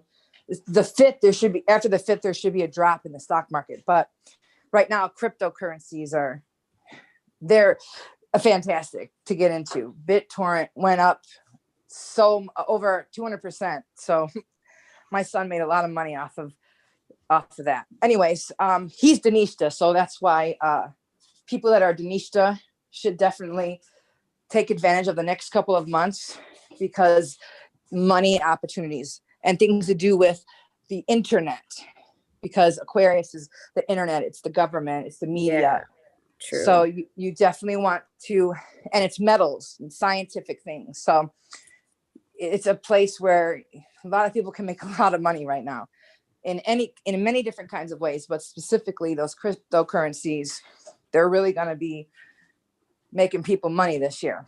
So the fact that it's out of debilitation is there's going to be this feeling of, oh, finally, like there's a lot of stuff that people have been waiting, like in a waiting period, like just sitting there like, okay, I'm waiting. When is the next phase starting? When am I going to move on now? And that's happening. So a lot of people have been like in limbo or in the in-between. Things are going to start moving forward now. There's also going to probably be, I posted about this like a week or two ago. There's like warlike energies that are happening as well. So Dhanishta is Mars ruled. Mars right now is with Rahu and Taurus. It's moving into Mrigashira. So there's going to be some warlike things going on, and there's going to be something coming out about the media and truths, where they're finally going to be exposed. There's going to be truths that people won't believe at first. They'll say it's conspiracy, it's not real, but later on it'll be proven to be true. So things like that will be happening on the world front. But do you have something specific like that's taking place with you or in your chart that you would like to know? Do you know where what house is Aquarius for you? Do you know? Let's see. Well, I have my Rahu in Aquarius. Your Rahu's in Aquarius. Okay, yes. Do you know what house that's in? Yeah, that's in my. Let's see side. 9th house. Oh, that's fantastic. Fortune and learning. Oh, so, thank God. Yeah, that's a good thing. So I've been at such like a wall right now with trying to decide what specifically, like what area of all the stuff that we're studying, like what book to read next. Like I'm just like, okay, should I read more about just like tropical astrology, or should I dive more into Vedic astrology? Like it's just I have all these things I've been just feeling overwhelmed with. Yeah. Very overwhelmed. I'm so overwhelmed right now. Yeah. Yes, that feeling, and lots of us, most people have been going through it, where there's like a lot of things on your plate, and there's like you're at a standstill because you don't know which place to start. You don't know, okay, what am I gonna? I got to do this first, then this. So that's gonna start being cleared up. You're gonna a way is gonna. Oh, I'm sorry. Hold on a minute. He's driving a tractor in the street. Sorry. Anyways, so this being in your ninth house, this is your higher learning. This is your spirituality, things that you believe in. This is travel. This would be something benefit, and especially being Danishta, and this is all about money making. It would be very beneficial for you to use this time to learn about crypto or learn about how to make money or that would be ideal for you because Danishta is the wealthy one. So I'm not saying not to study your Tatwa Shuddhi or Vedic science or anything like that, but you can apply Vedic science to the stock market and to the cryptocurrencies or to something else that you're into to make money. I definitely would take advantage of it because Danisha is known as the wealthy one. Also, they're known as the being famous. So, and being and traveling, being traveling, you know, a place where most people travel in a nice house, you can end up going on a trip. That could happen. Yeah. Jupiter is the benevolent, the great benevolent, benefic. So yeah, I have Jupiter in my first house. In your first house. So this is going to directly affect who you are as a person, your body, and how you see yourself.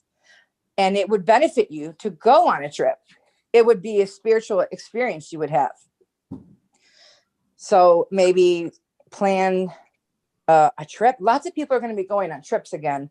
Now that that's going to be opening up. People are going to want to be, you know, out of their houses since we've been closed down so long. But if you're asking, should I do the tropical? Should I do the Vedic? Should I do when it comes to Danishta with Jupiter, I would to take the advantage of what that represents, something that's going to help you understand money or how to make money. If you're into cryptocurrencies, I'm going to tell you something. You don't even have to really understand cryptocurrencies very much. Get a damn Binance Us. That's an app, or a Voyager. Voyager's got a lot on there. Download that, okay? Voyager, you'll be on a waiting list for a little bit, but download it. And as soon as you get in, use the crypto as a savings account because long term, they're going to go up. So it's going to gain you money. They're going to gain money. Dogecoin is going to gain money. Bitcoin will be gaining money.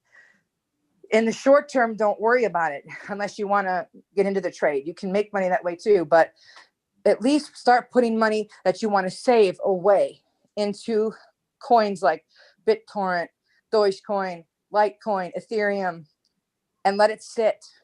You'll be happy you did. And that will build. Right now is a good time to do that. Get down. Crypto market's going to be worth trillions of dollars. Yes. Like hundreds of trillions. So yeah, perfect time to get in. Yep.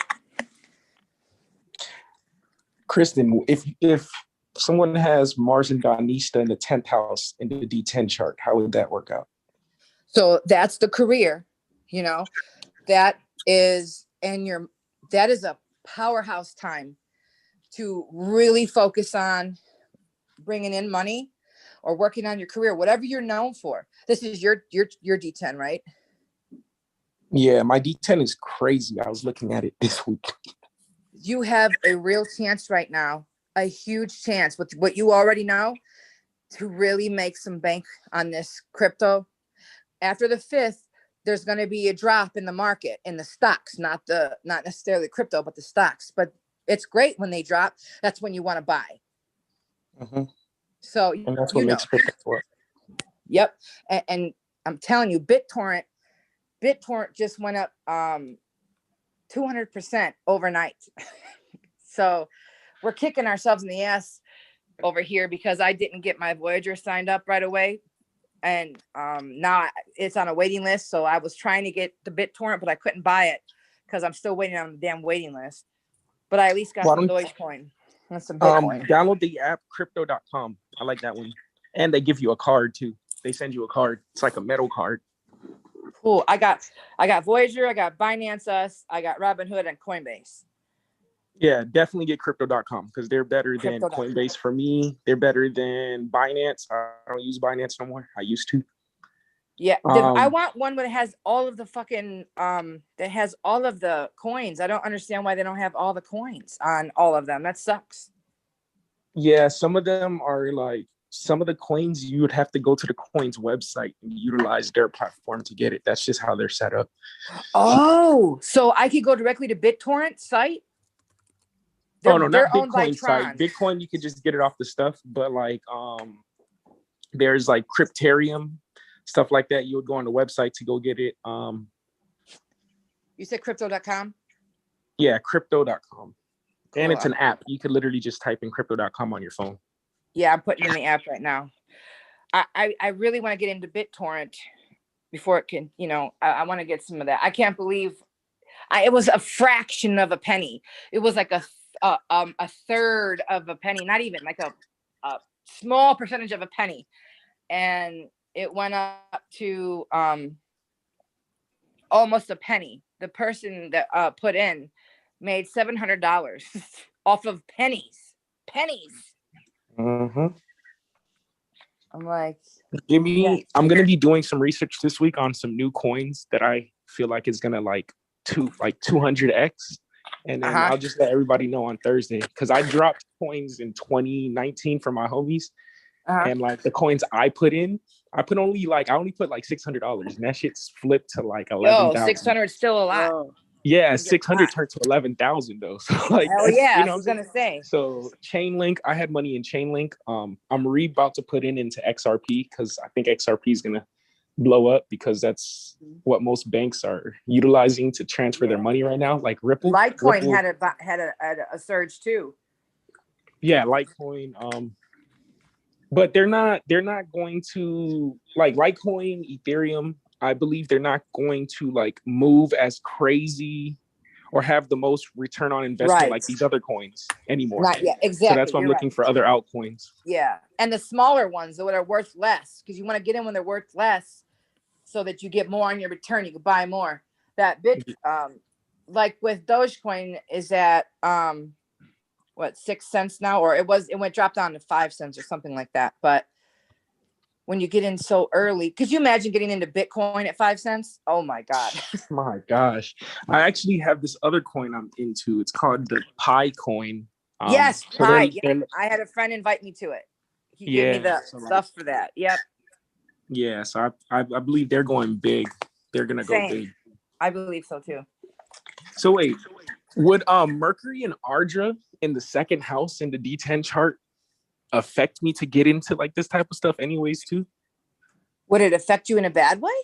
No, in a good way, meaning like because remember Ardra's moneymaker.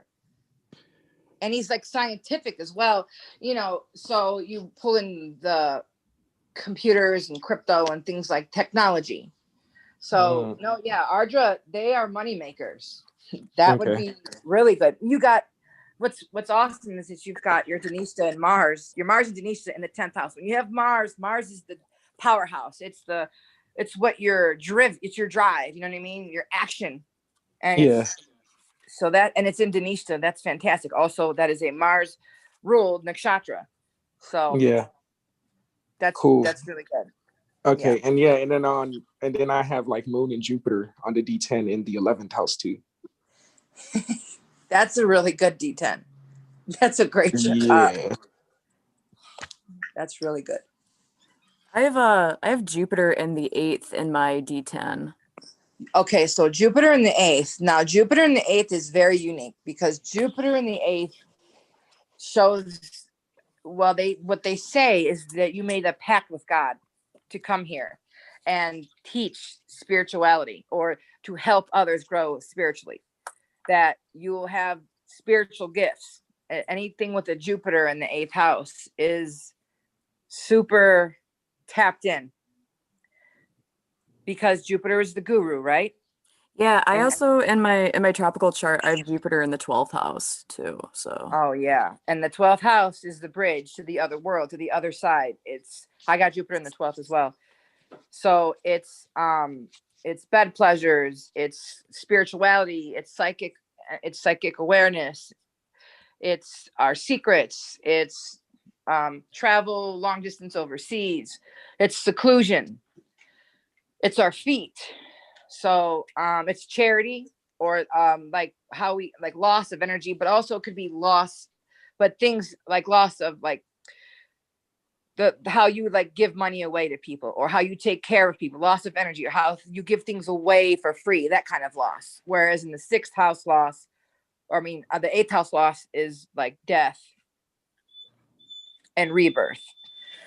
So having a Jupiter in the 10th house is, I mean, in the 8th house is a very they say like karmic destiny, a place that is something you're here to, I don't know, I want to say for a purpose, but it's like very like you're here purposefully. You're here to help in a major way, to help others, especially those who have dark nights of the soul, or who go through dark things, or to work with people who are into the occult, or because the 8th house is the basement. It's where you're digging. It's where you're cutting through to get to answers.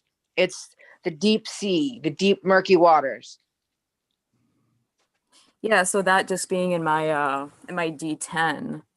That's a career, because Yeah, yeah. Yep, your D10 is basically what you do to make money, and it's what you do a career, or what you do for a living. So that's going to be a part of, or should be, it's going to be a part of what you do, or what you're known for, or what you're interested in, and in your career. And now there's also people that have careers, quote unquote careers, that they're not even getting paid for. It's like their life, like say a housewife who, so she's into all sorts of things that'll show up on there as in her career chart, because it's what she does during the day as an adult for a living, or to to pass the time, what she's interested in. Yeah. I wonder if that would correlate with how I have the sun and I have Venus in the 11th D10.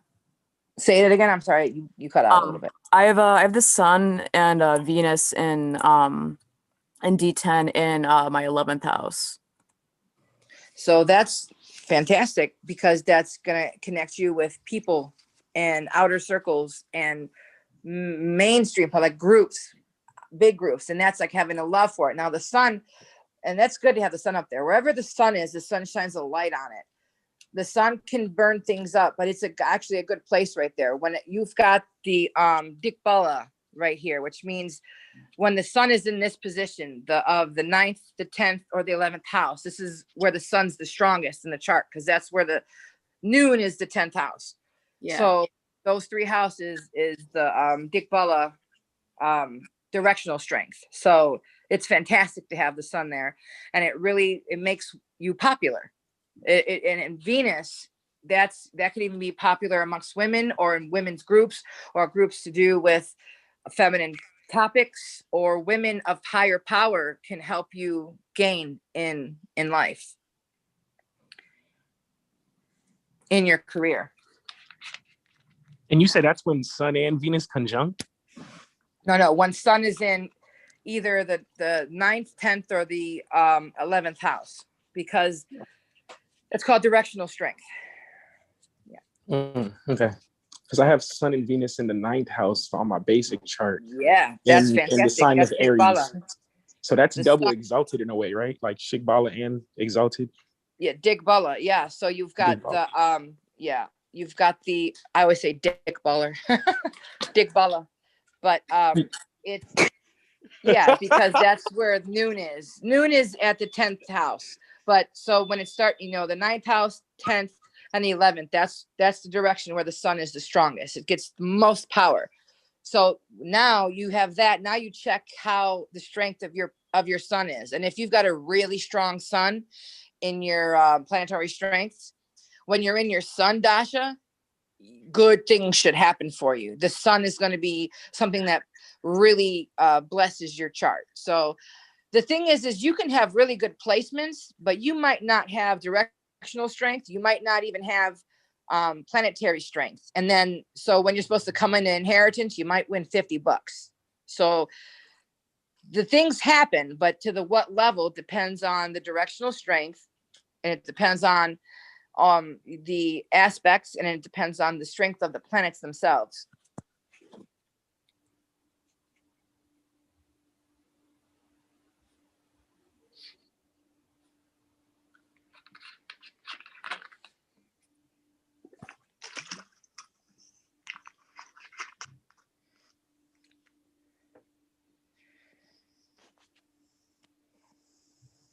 Planets with the lowest degrees are usually the more powerful ones, right?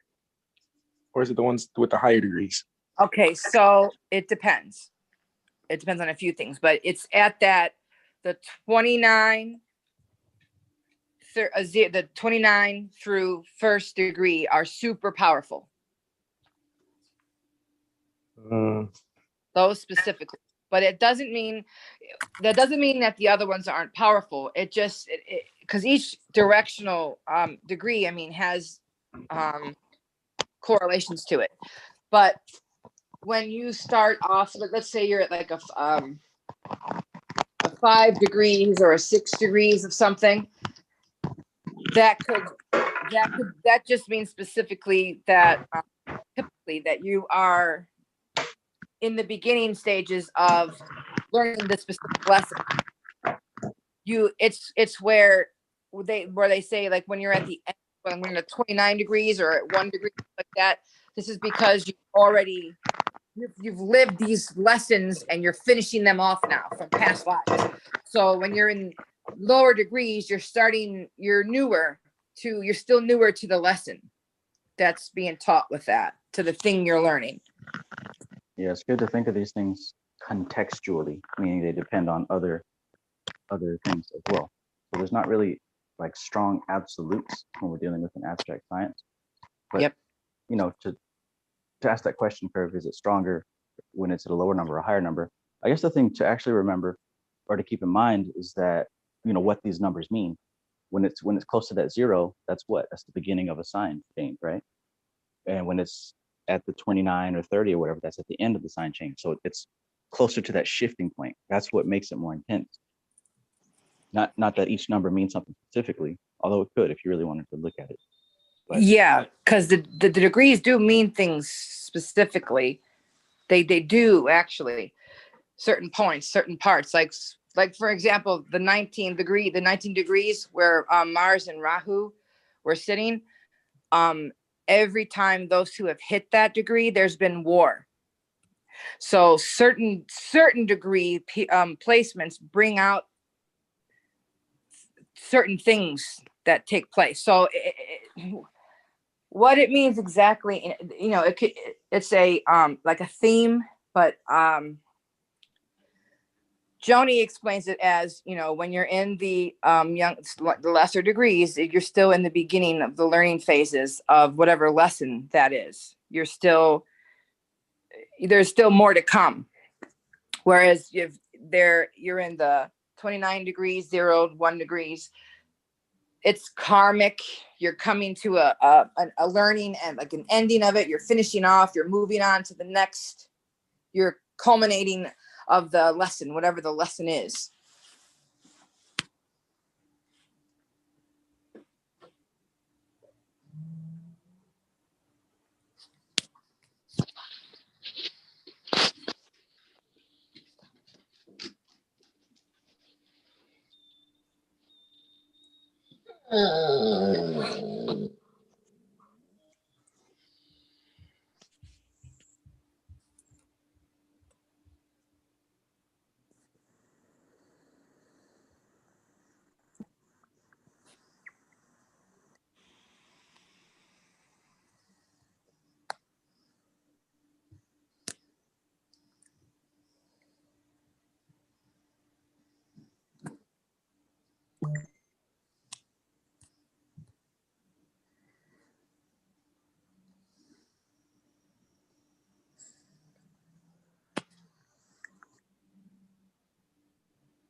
Wow.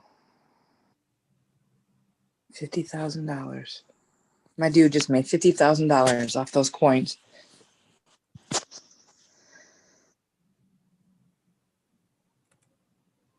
Which ones? BitTorrent. Mm.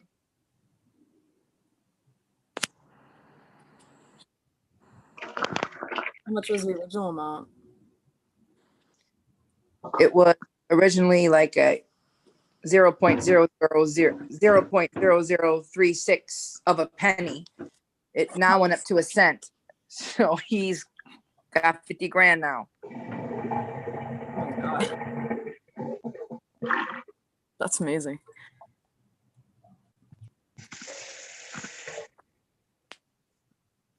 Yeah.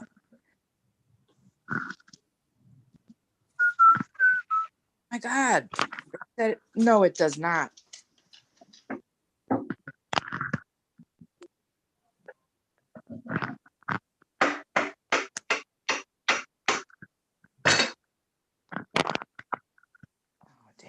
What is the password?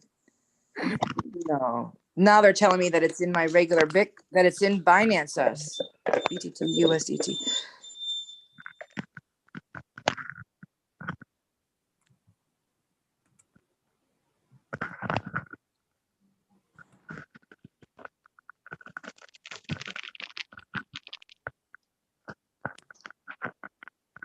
Oh, jeez.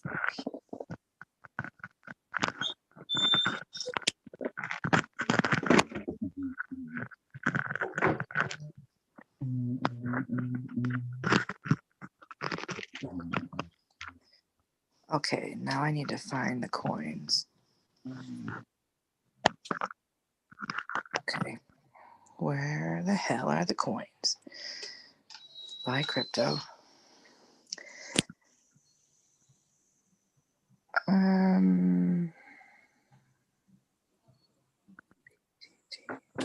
Yeah.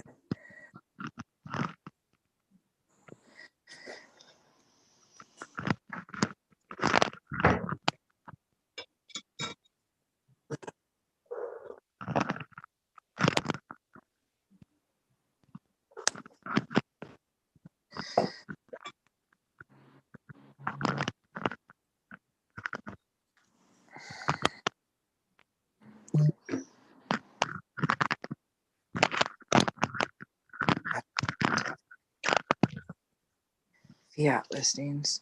Where the hell is that?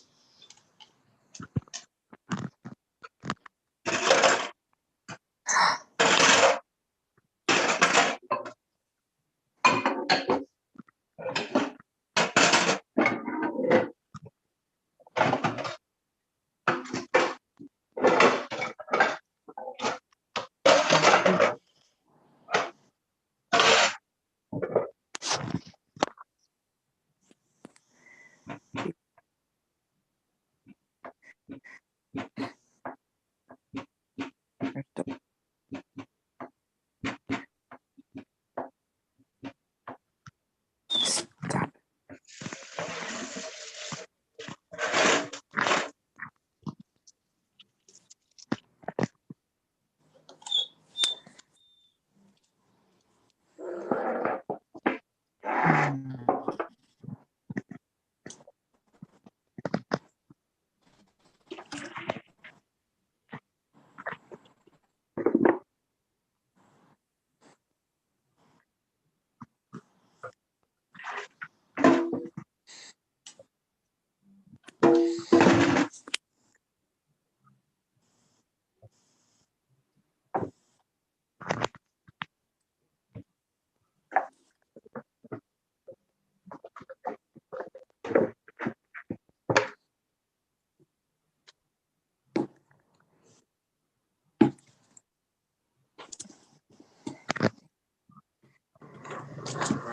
John.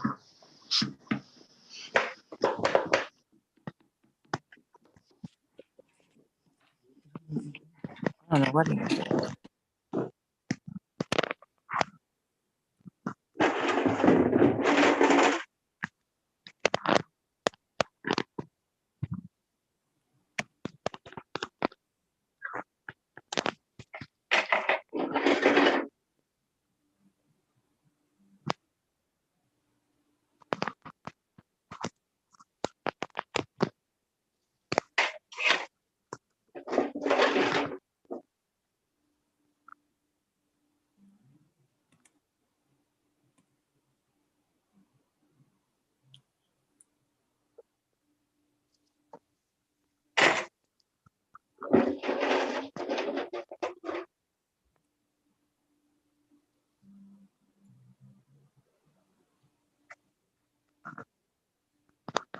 Hey, Curve.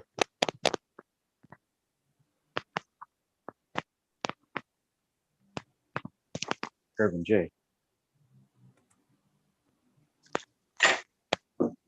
You just called me? What? Did you Remember just how say earlier? Kurt? Yeah. Oh, what's up? You remember how earlier we were talking, and I mentioned that I heard from somewhere that when you're reading or listening, if you come across a word that you're unfamiliar with, it kind of stunts an understanding process. Mm-hmm. Just imagine how that also plays into things like learning a new subject like Vedic astrology. And also, if you listen back to previous live streams, a lot of what Kristen has said is some of the same things, but it's like, to her, she's probably feeling like she's saying the same stuff, but to us, it's almost as if we're learning something new each time. Yeah. Only because there's like so many different phrases and terms we've never heard before that once we hear it, we kind of get stuck.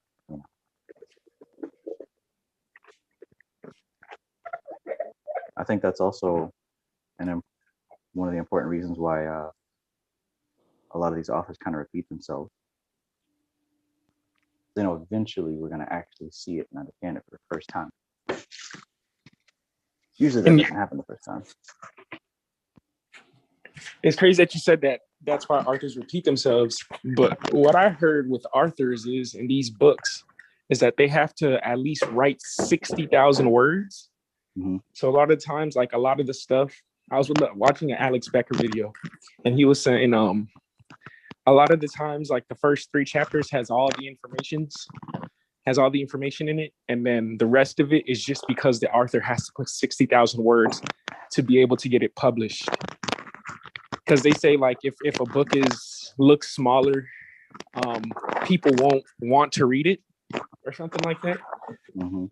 So sometimes they have to make it seem like the book is big and stuff like that. But that's the reason why I even respect the Vedas, though, because they keep it short no matter what. They're not trying to put in fillers, Right.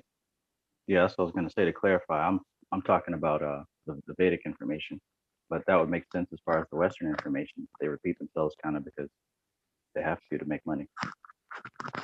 Yeah. What we've been learning about, though, it seems like they repeat themselves just to reinforce the understanding of what's being taught.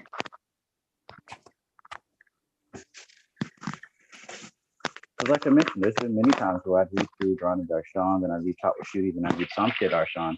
Then I go back and see things that I missed because at the time I didn't understand it. And, that thought process would kind of freeze once a new concept was encountered. That's why I think it's so important to highlight passages in these books, because I found myself going back and seeing something for the first time as me highlighting it, you don't understand it until a lot later. If it's the first time that you're seeing it. Naturally.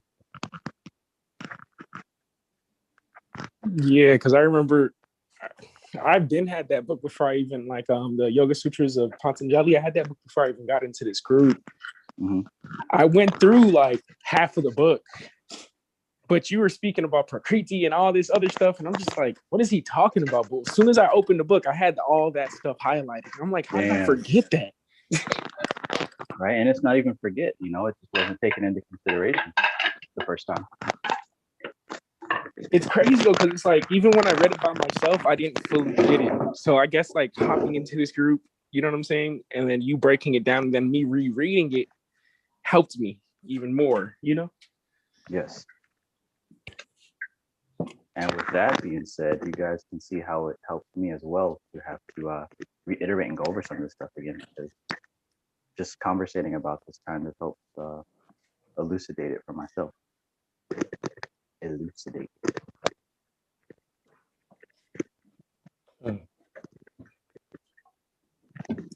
Yeah, and it's crazy. This Vedic stuff takes a while to put together, man. Like, I can see how everything kind of fits in a way, but putting it all together, like, down to the chart, telling someone like, hey, this might be the greatest career for you, that takes time, bro. Like, that takes real time. Because now I'm thinking about getting the book Conjunctions by KRS. Oh, Lord. KSI. So strictly about conjunction. Yeah, it's strictly about conjunction. Not conjunctions, like aspects, I guess. Do you know how long it is or how many pages? You said what? Do you know how many pages it is? No, not yet, actually. I was just gonna wait till the next time I withdraw some stuff from my account to order it. Hold on, let me look at the website.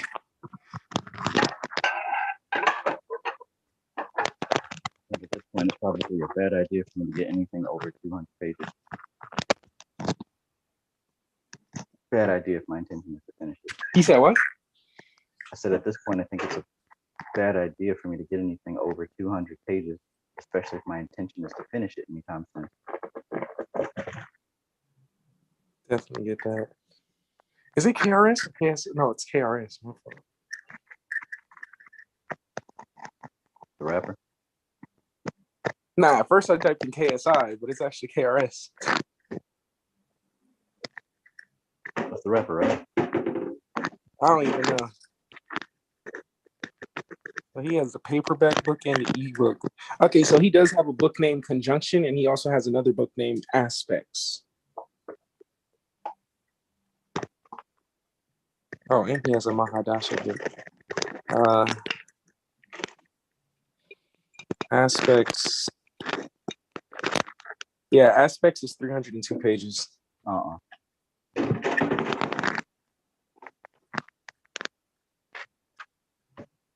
And then, yeah, Conjunctions is over 300 pages. Yeah.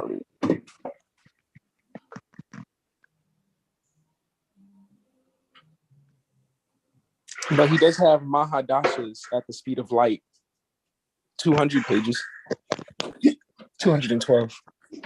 Good books. KRS. For $20.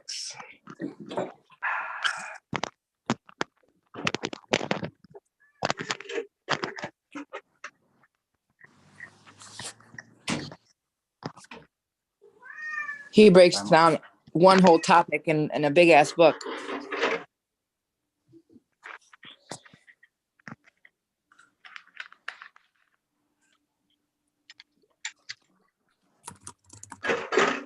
I'm going to do at the end of the year.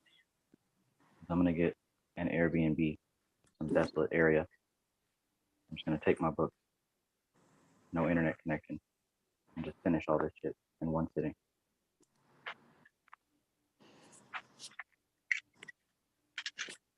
Then I'll come back with a literal halo.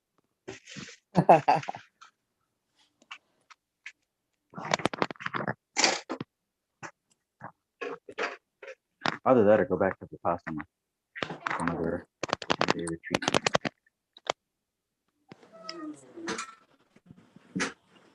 Especially with what I've learned here recently, meditation.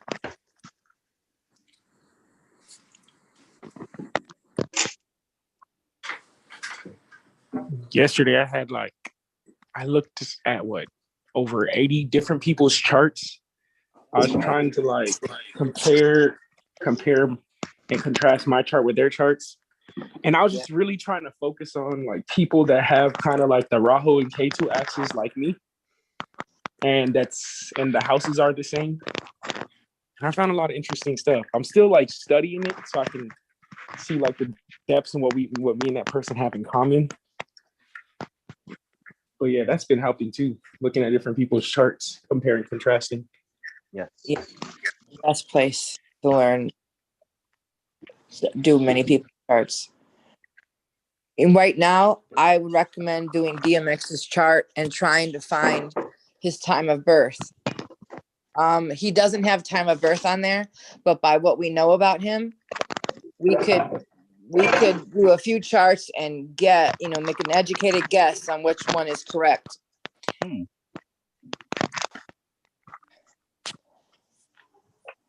That right there is a benefit of having a team of competent astrologers, because you could find people's birth time without having it. Yep. If everybody put in some of the work to check a few different times. Yeah, absolutely. Absolutely. We should form a Vedic astrology union. I agree. That'd be a great idea. The only thing I see for DMX is his regular Western chart. Yeah, they go by 12 noon though. Right. So yeah. I bet he's Sagittarius in his tropical, which I'm guessing he's probably got Mula on his tropical side. Yeah, I mean, and then he has Virgo with his moon. preaching and just his, the destruction that he's been through, destructive behavior and stuff, and then rebirths. And what I think about is interesting is anyone that knows DMX knows how spiritual he is, or religion. He's into, the Bible and stuff. And I think it's interesting. He overdosed, has a heart attack on Good Friday, and then he is taken off of life support and breathing on his own on Easter. If he were to recover like that, I believe that something like that would like touch him, because he would believe that it meant something. I know he would. I mean, shit, even yeah. I mean, that is to me, I think that's amazing, and I would love it for him to recover and use that something just as testimony or whatever would get him through, because I love that man to death. But it's terribly sad. But it's perfect time to learn, because it's a unique story he has. So it's those kind of charts are really good to do because they're unique. Mm-hmm.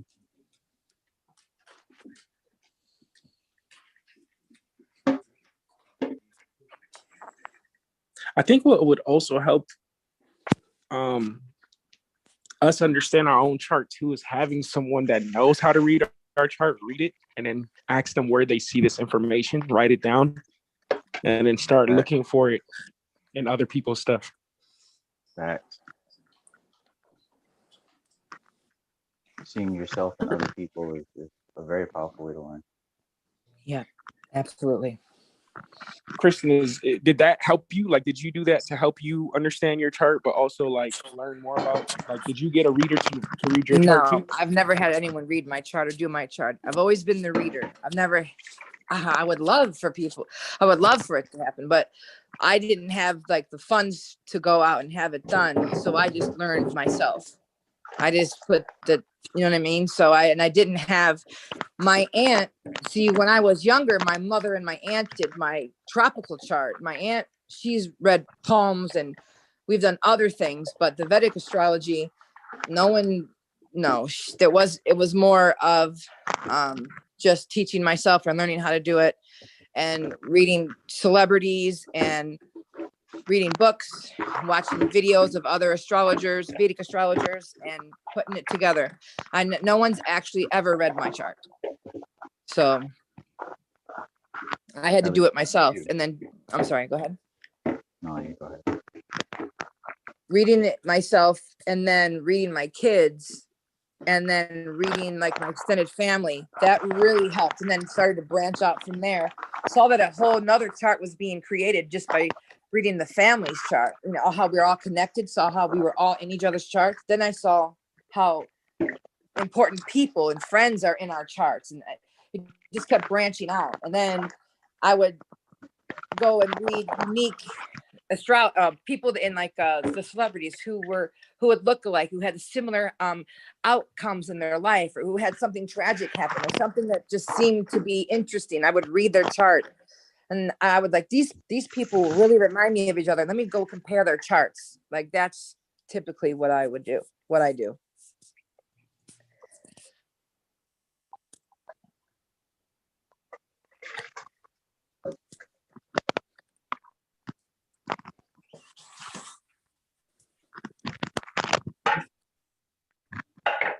It's lit.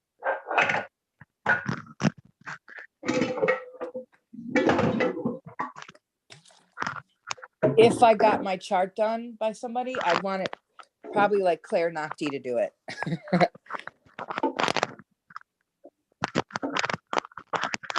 Facts. I went to her website. She's not doing no consultations right now, man. No, like, not.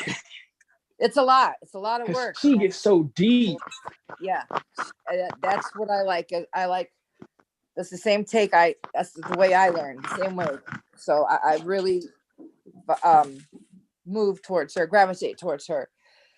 I mean, I like many different people, but she's my favorite. Did she ever say what's her nakshatra?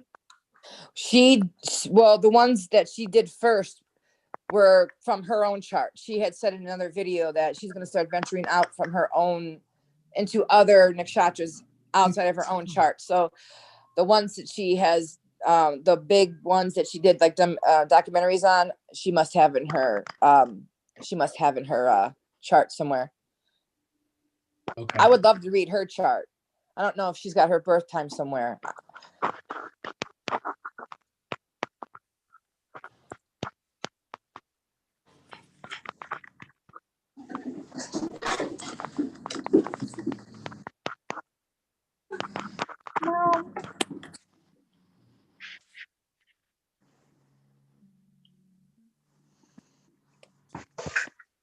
Yeah. What are they saying about him? Anything? You said what? Oh, I was asking my husband something. So. Like any astrologer that just speaks straight negative about someone's chart instead of like what me and Trav was saying earlier, like instead of they saying, "Oh, it's gonna be hard," if they say it's gonna be challenging, I would go with that type of person. I don't. Yes. Because I just feel like I agree. Stay away from that doom and gloom shit. Stay away from it. Yeah, because like proper astrologers should know these are just remedies. These are not permanent like things, unless the person's just permanently autopilot. But yeah, right. When we're talking about subjective material, anyone who makes a subjective thing objective, that's them putting their own opinion on it, and that's not always going to be helpful for you, especially if you're trying to learn. Exactly. You're going to have, and that's the thing, you're always going to have that person's flavor of what it means to them. That's why no matter what, no teacher is going to teach you as good as you're going to teach yourself. So it's always important to just try to, it's just like art. It's, there's going to be ways that you see it and ways you put things together that other people don't. Like, for example, we know we have the concept of it not being floating rocks, but most of the astrologers out there think they're floating rocks. So that in and of itself makes a separation of how we see these things and how we see them interacting with us and why. Yeah, so that's talking about at a fundamental level. If the foundation is corrupt, then you can expect corruption to show itself all throughout the system. Absolutely. Floating rocks. Floating rocks. And those are the same if I was people coming that at it from think the that the Western floating point of rocks view, cause the change. the only people that I've really dealt with that would say, "Oh, it's a floating rock," or they don't really believe in these type of stuff are usually earth signs. Oh yeah. Usually freaking earth signs and hella Virgos. Definitely practical. Virgos. Those damn Virgos. Mathematical, practical, logical, very in the box thinkers. Although Virgo is not an in the box thinker per se, he's just mathematical. But the earth people are very practical, logical, If they can't see the proof, they ain't hearing. Right. They're very physical. They're very matter driven. Like, I need to see the, put it in my hand, make it make sense. Yeah. Do we have any Virgos on the panel? Can anyone understand from a Virgo perspective? Repeat that again, Trav. Like the noise that you're making in the background is louder than you. Oh, really? So you're gonna talk about the noise in my background? Yes, sir. I said, do we have any Virgos on the panel? Anyone with an Earth sign perspective? Alex, but I think well, Virgo is an air sign, but the Hasta, not air sign, excuse me. Virgo is Mercury, which is also ruled by rules air signs like Gemini. So you've got more of the an airy nature to it, or communicative nature to it. But because you think about Hasta is in Virgo, and they're very much well, one way or the other. They're either proving everything wrong or everything's bullshit. They're like exposing things, debunking, or they're tricking people, or they're spiritualists. So just like you know, we've talked about this before. With they work with Shravana and Purva Vajrapada, but Virgo being ruled by Mercury too is still got an airy nature to it because of Mercury.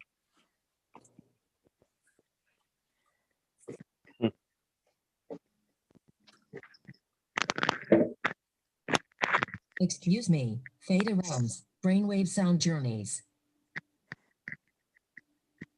Just like Scorpio being ruled by Mars, that's fire, even though Scorpio's water, so it's like a fiery, boiling water. But in tropical, you've got Pluto that's ruling Scorpio too.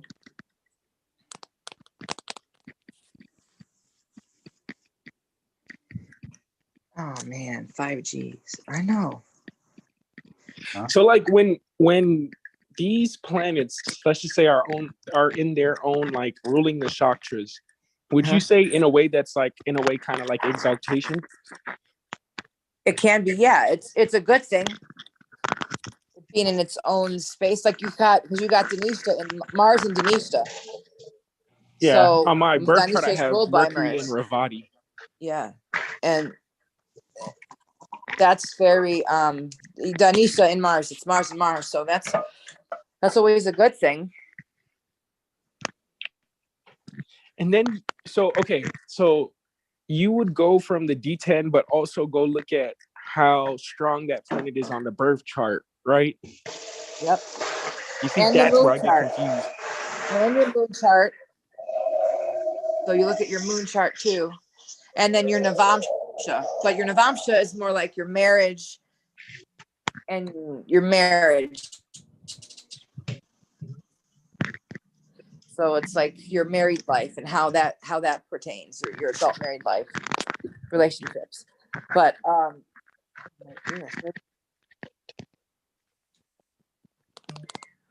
yeah, but you always interpret the charts together.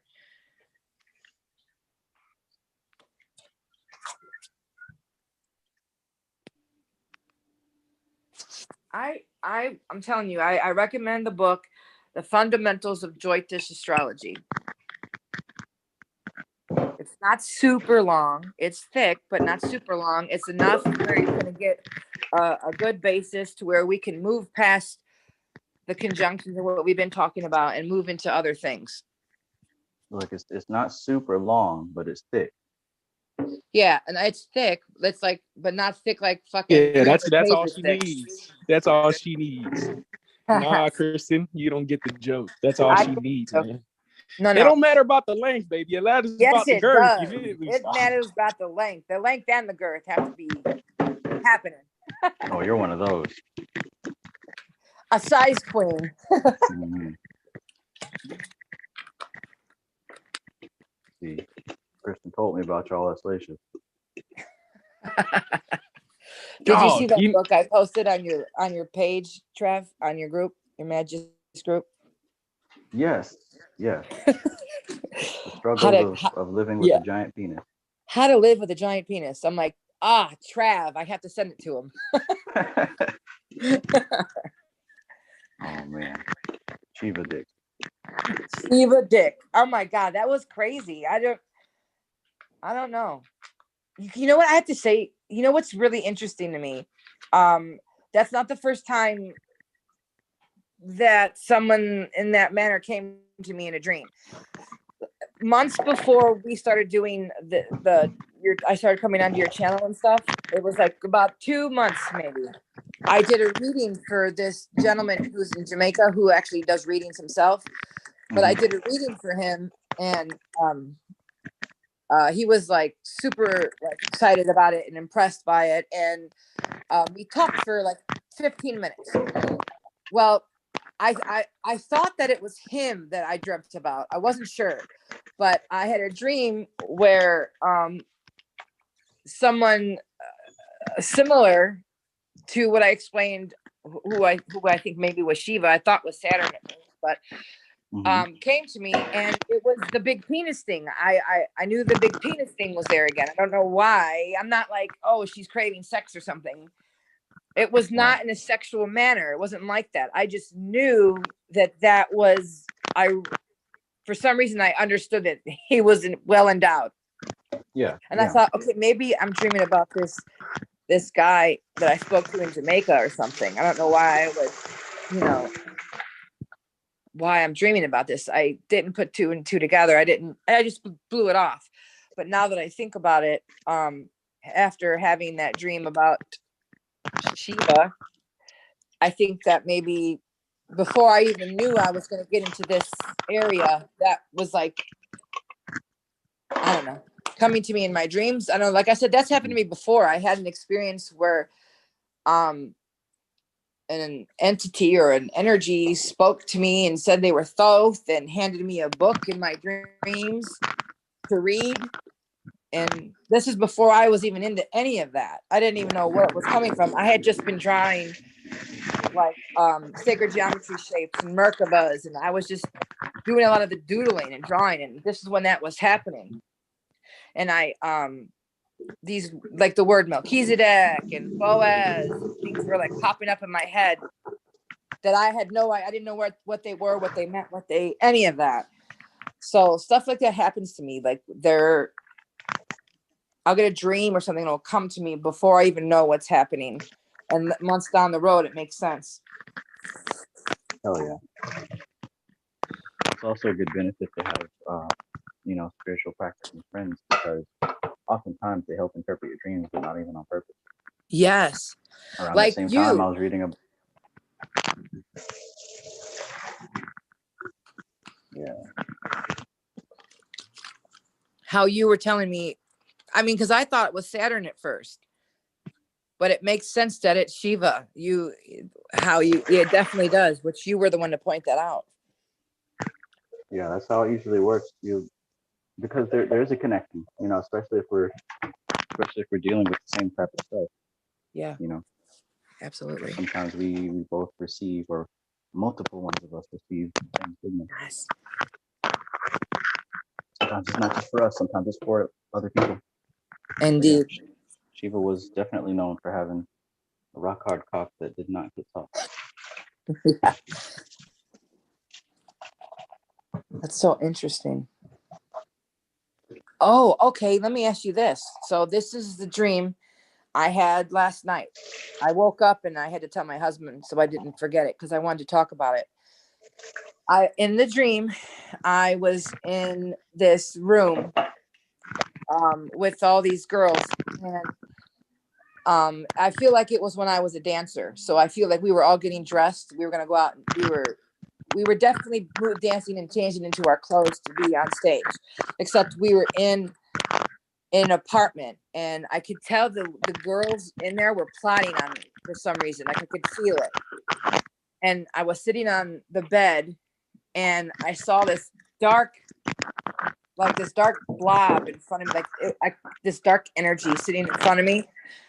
And the girl across the way, who I just felt this negative vibe from, was pointing at me, and she was like, "What is that?"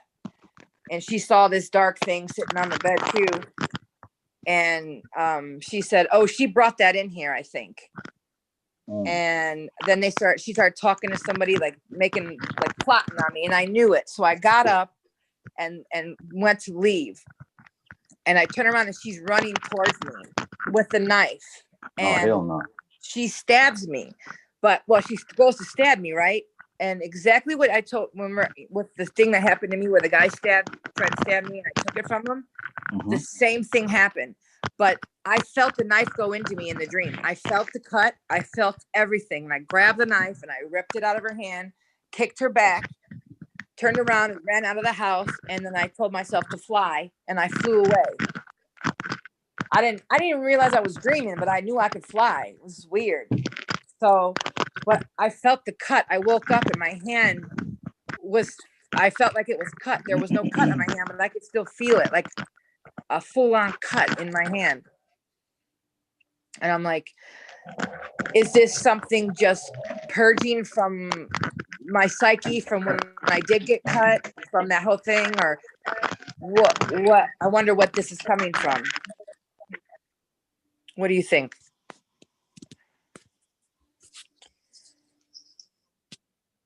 Yeah, that definitely sounds to me like a resurgence of a samskara. Yeah. Jeez Louise.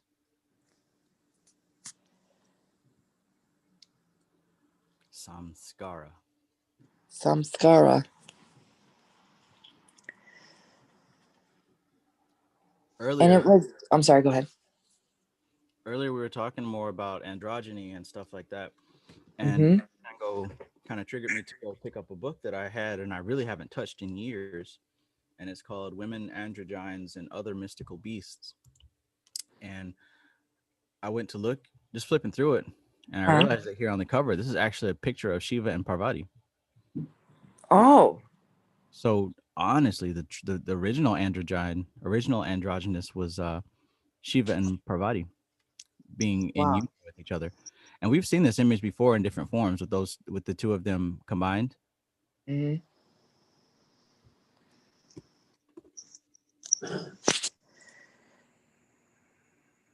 You still there? I'm still here. Oh, I thought it cut off for a minute. That particular form of them actually has oh my gosh, check this out. So here's the actual here's the sculpture. Can't really see it, but this is what Oh, it's wow. Okay. Whoa. Yeah. That's a pretty interesting foursome they got going on there. Yeah, I'd say. Wow. The two guys don't look too entertained, but you know. Interesting. Wow. But this is yeah. That's Anyways, yeah, I just came back down to my room and I saw that.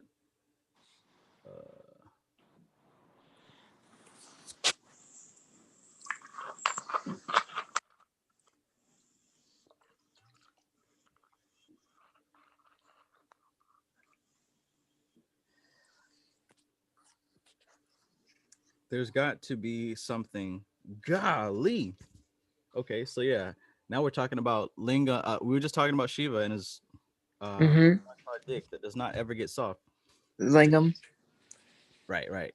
This is Kali. So it says Kali straddling the erect lingam of the corpse of Shiva.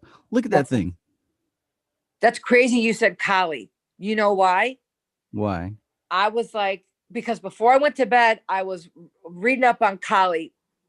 Because I got a picture from my granddaughter and her tongue stuck out real long. I'm like, damn, she's giving the Kali tongue, which led me to reading up stuff on Kali for a little bit.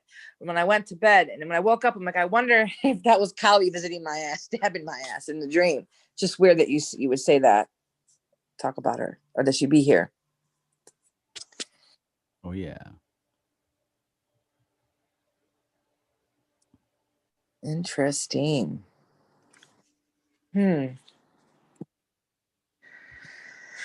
Okay, and see, I wouldn't have understood this because the next picture is the birth of the Ashwini twins. See that? I wouldn't. Yeah, just like I had that Vedic astrology book forever, I had this even longer. Never flipped it open until now. Wow. And Isn't here, that funny? every picture I'm seeing is from the Vedas. And of course, we were talking about China Masta earlier. Shanga was talking about her checking her own head off and drinking her own blood. Here she is, right here in the book. Wow. And then there's the couple having sex beneath her. Interesting. Isn't that amazing? Isn't that weird? How you come full circle. And I like you're saying, you hear things, the same things you hear over and over again. And a lot of you like, yeah. But then one day you're like, oh, they hit you in a you're like, oh, that's what that meant. Oh, I really get it now. Like there's this moment of you're like, holy shit. And then when you find yourself telling it to other people, you're like, I know people are rolling their eyes thinking it's cliche, the same old shit, but they'll get there. They'll get to that point where they have that, oh shit moment. It's beautiful. Absolutely. But yeah, that's how learning takes place. Like in the beginning, I was like, all right, I always got to come with some hot new shit. But then I realized, number one, everybody's not on the level to understand what I'm saying the first time around. And number two, Exactly. it's more important to make sure that there is understanding of what I am saying as opposed to jumping to new topics all the damn time. Yes. Absolutely. And really, number three, there is nothing new. Like, oh, this is the same info, just in different. It is. Yes. It is. Really, we never left. This is still the same stuff as the Kybalion, the Kabbalah, etc. Yeah. Still working with deities.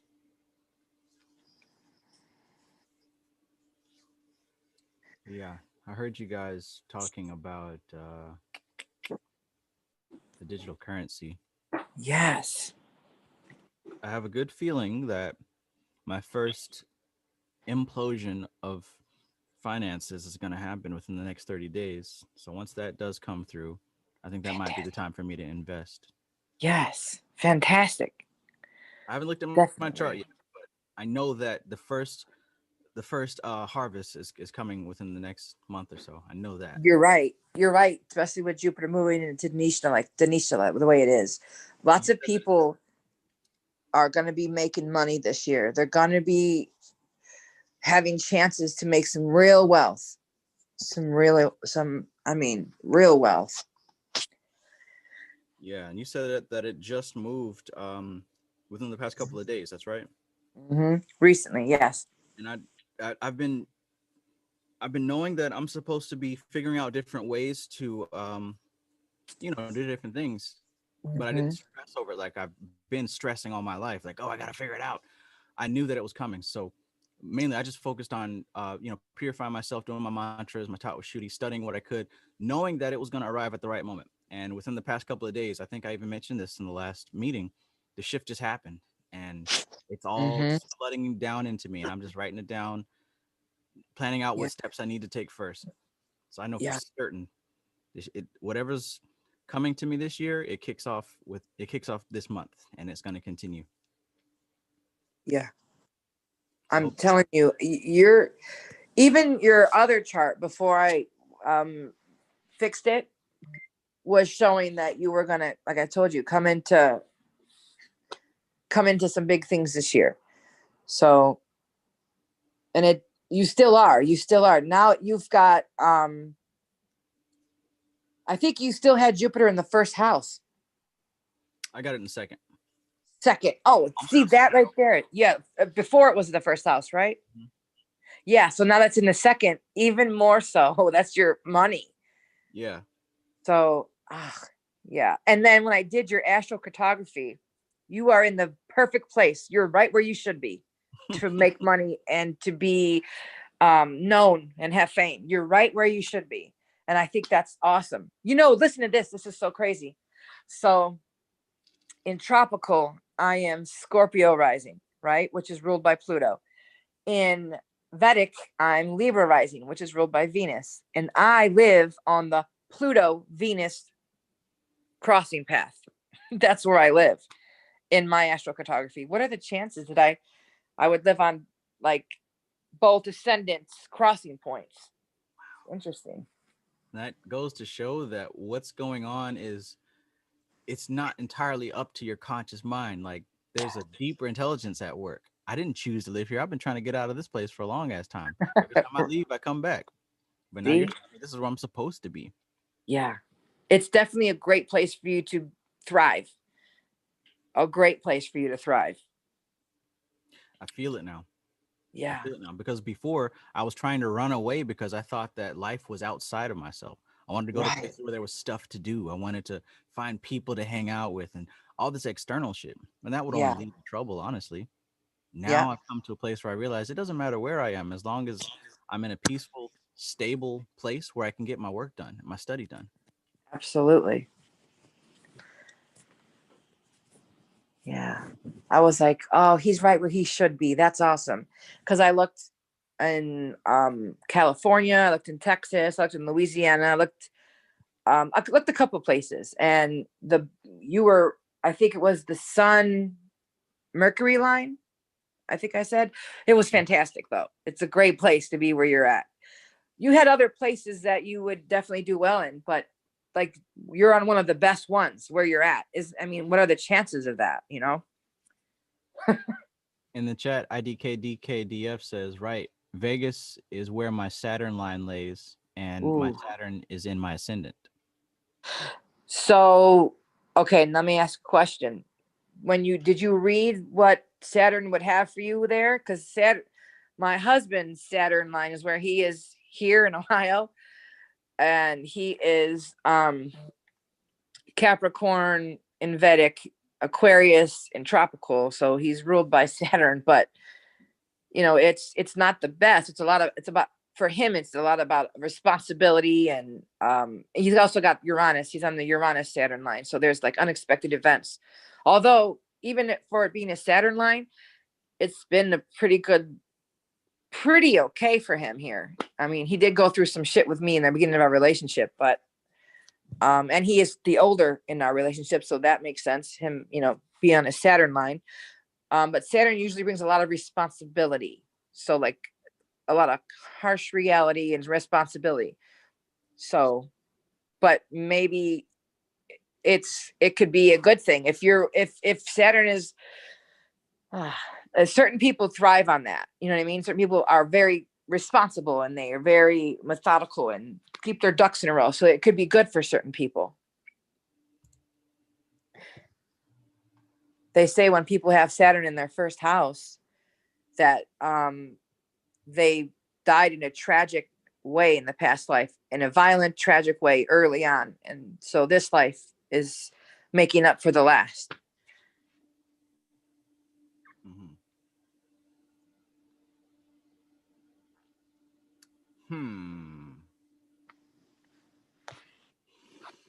Oh my.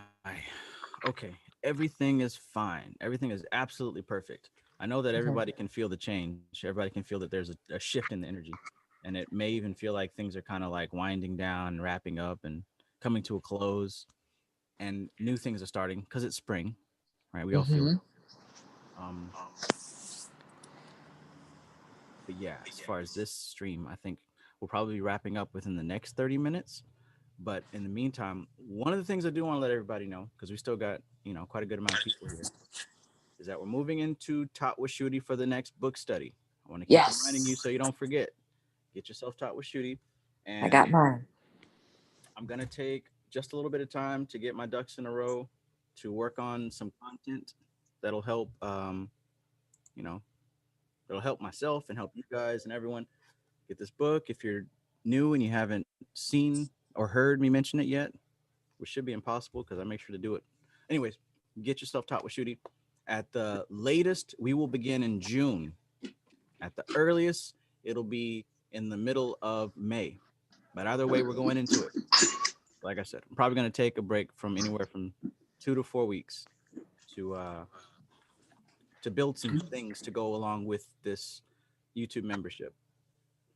Cool. It'll give us time to actually read the book too. Read the book, get an understanding, do some study.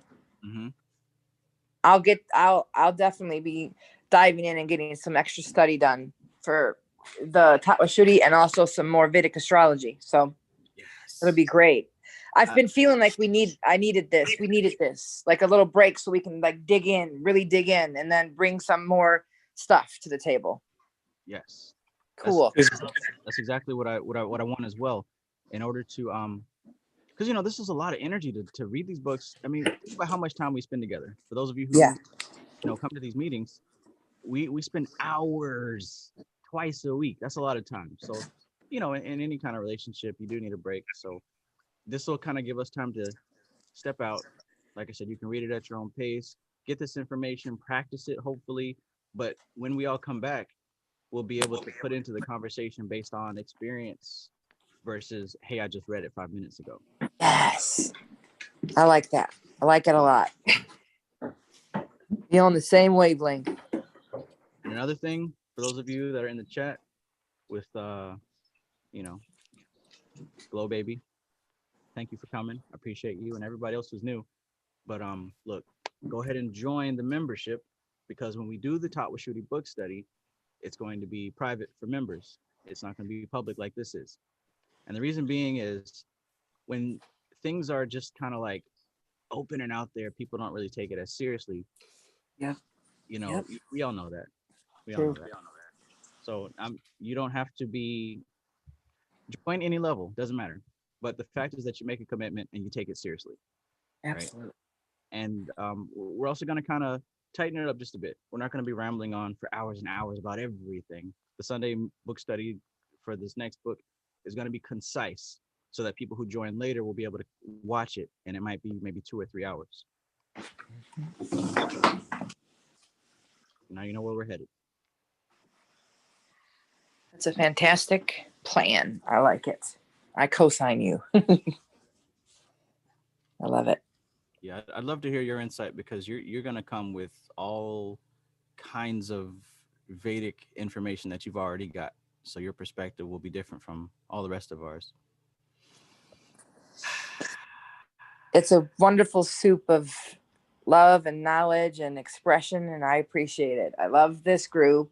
I appreciate everybody on it. I appreciate you tremendously.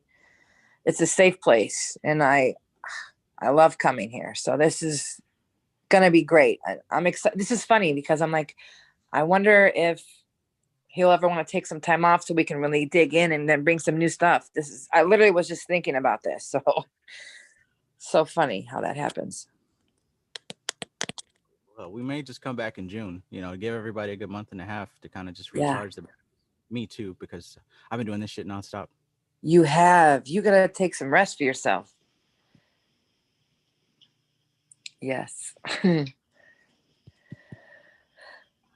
refraining from saying anything perverted. Oh, Travis tired of us. That's what it is.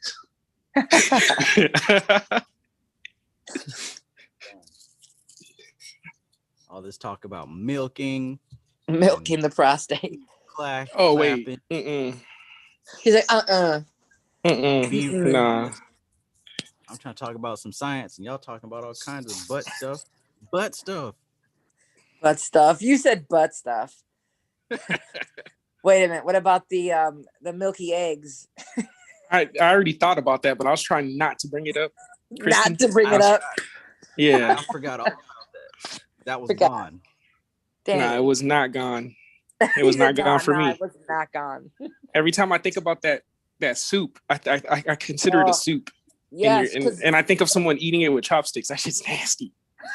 Chopsticks. Egg drop soup. That's what you call it. Egg drop soup. Yes. That's what it was with milk. And it was like going between his throat, his mouth, and Kristen, the cup. Kristen. This is why we need a month and a half break. No, I'm just kidding. No, I know. We're not here to save you for the Great Awakening. We just want to probe you to do butt stuff. That's hilarious. We just want to do butt stuff. Oh man. Aliens come back. I never did anal in this lifetime, so we must try it. Got a lot of samskaras to get rid of. Samskaras. But I thought aliens don't have private parts. Well, if you have a mouth, you got a butthole. Comes one with the other. Yeah, you have to. You would think, right? Angels don't have reproductive organs, but they do have mouths. Yeah. Gino, come get the card so you can put it on the PlayStation.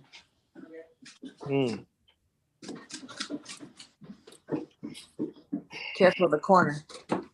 Only $8. Okay. What's that? Yeah, that's fine. I answered that way too quickly. Obviously, I've thought about it before. Yeah, obviously. Looking up too much hentai. That's what it is. I had to tell myself because I don't think anybody caught that. Nah, I stayed quiet. I was like, wait, Trav?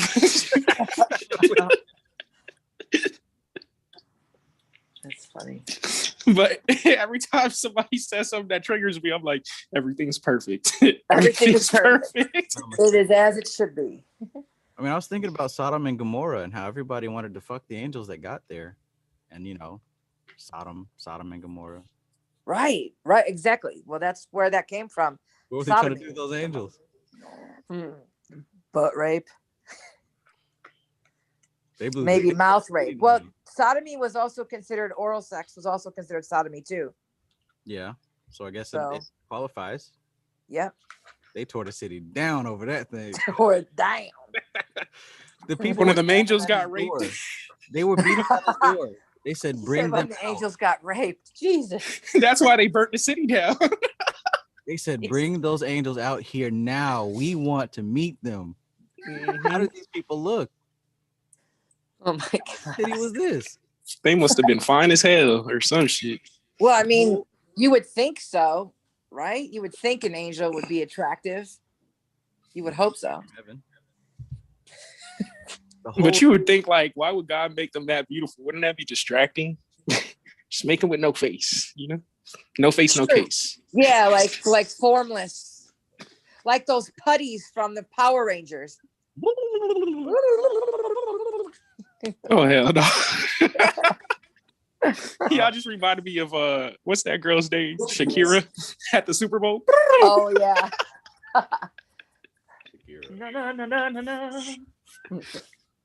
No, she literally walked up to the camera, Trav, and she stuck her tongue out. It was like during the Super Bowl performance. Yeah. Oh, I thought you were talking about her voice shakes. Nah, she did that at the Super Bowl performance. I think she forgot her words and she messed up. So she said, no. That shit was funny.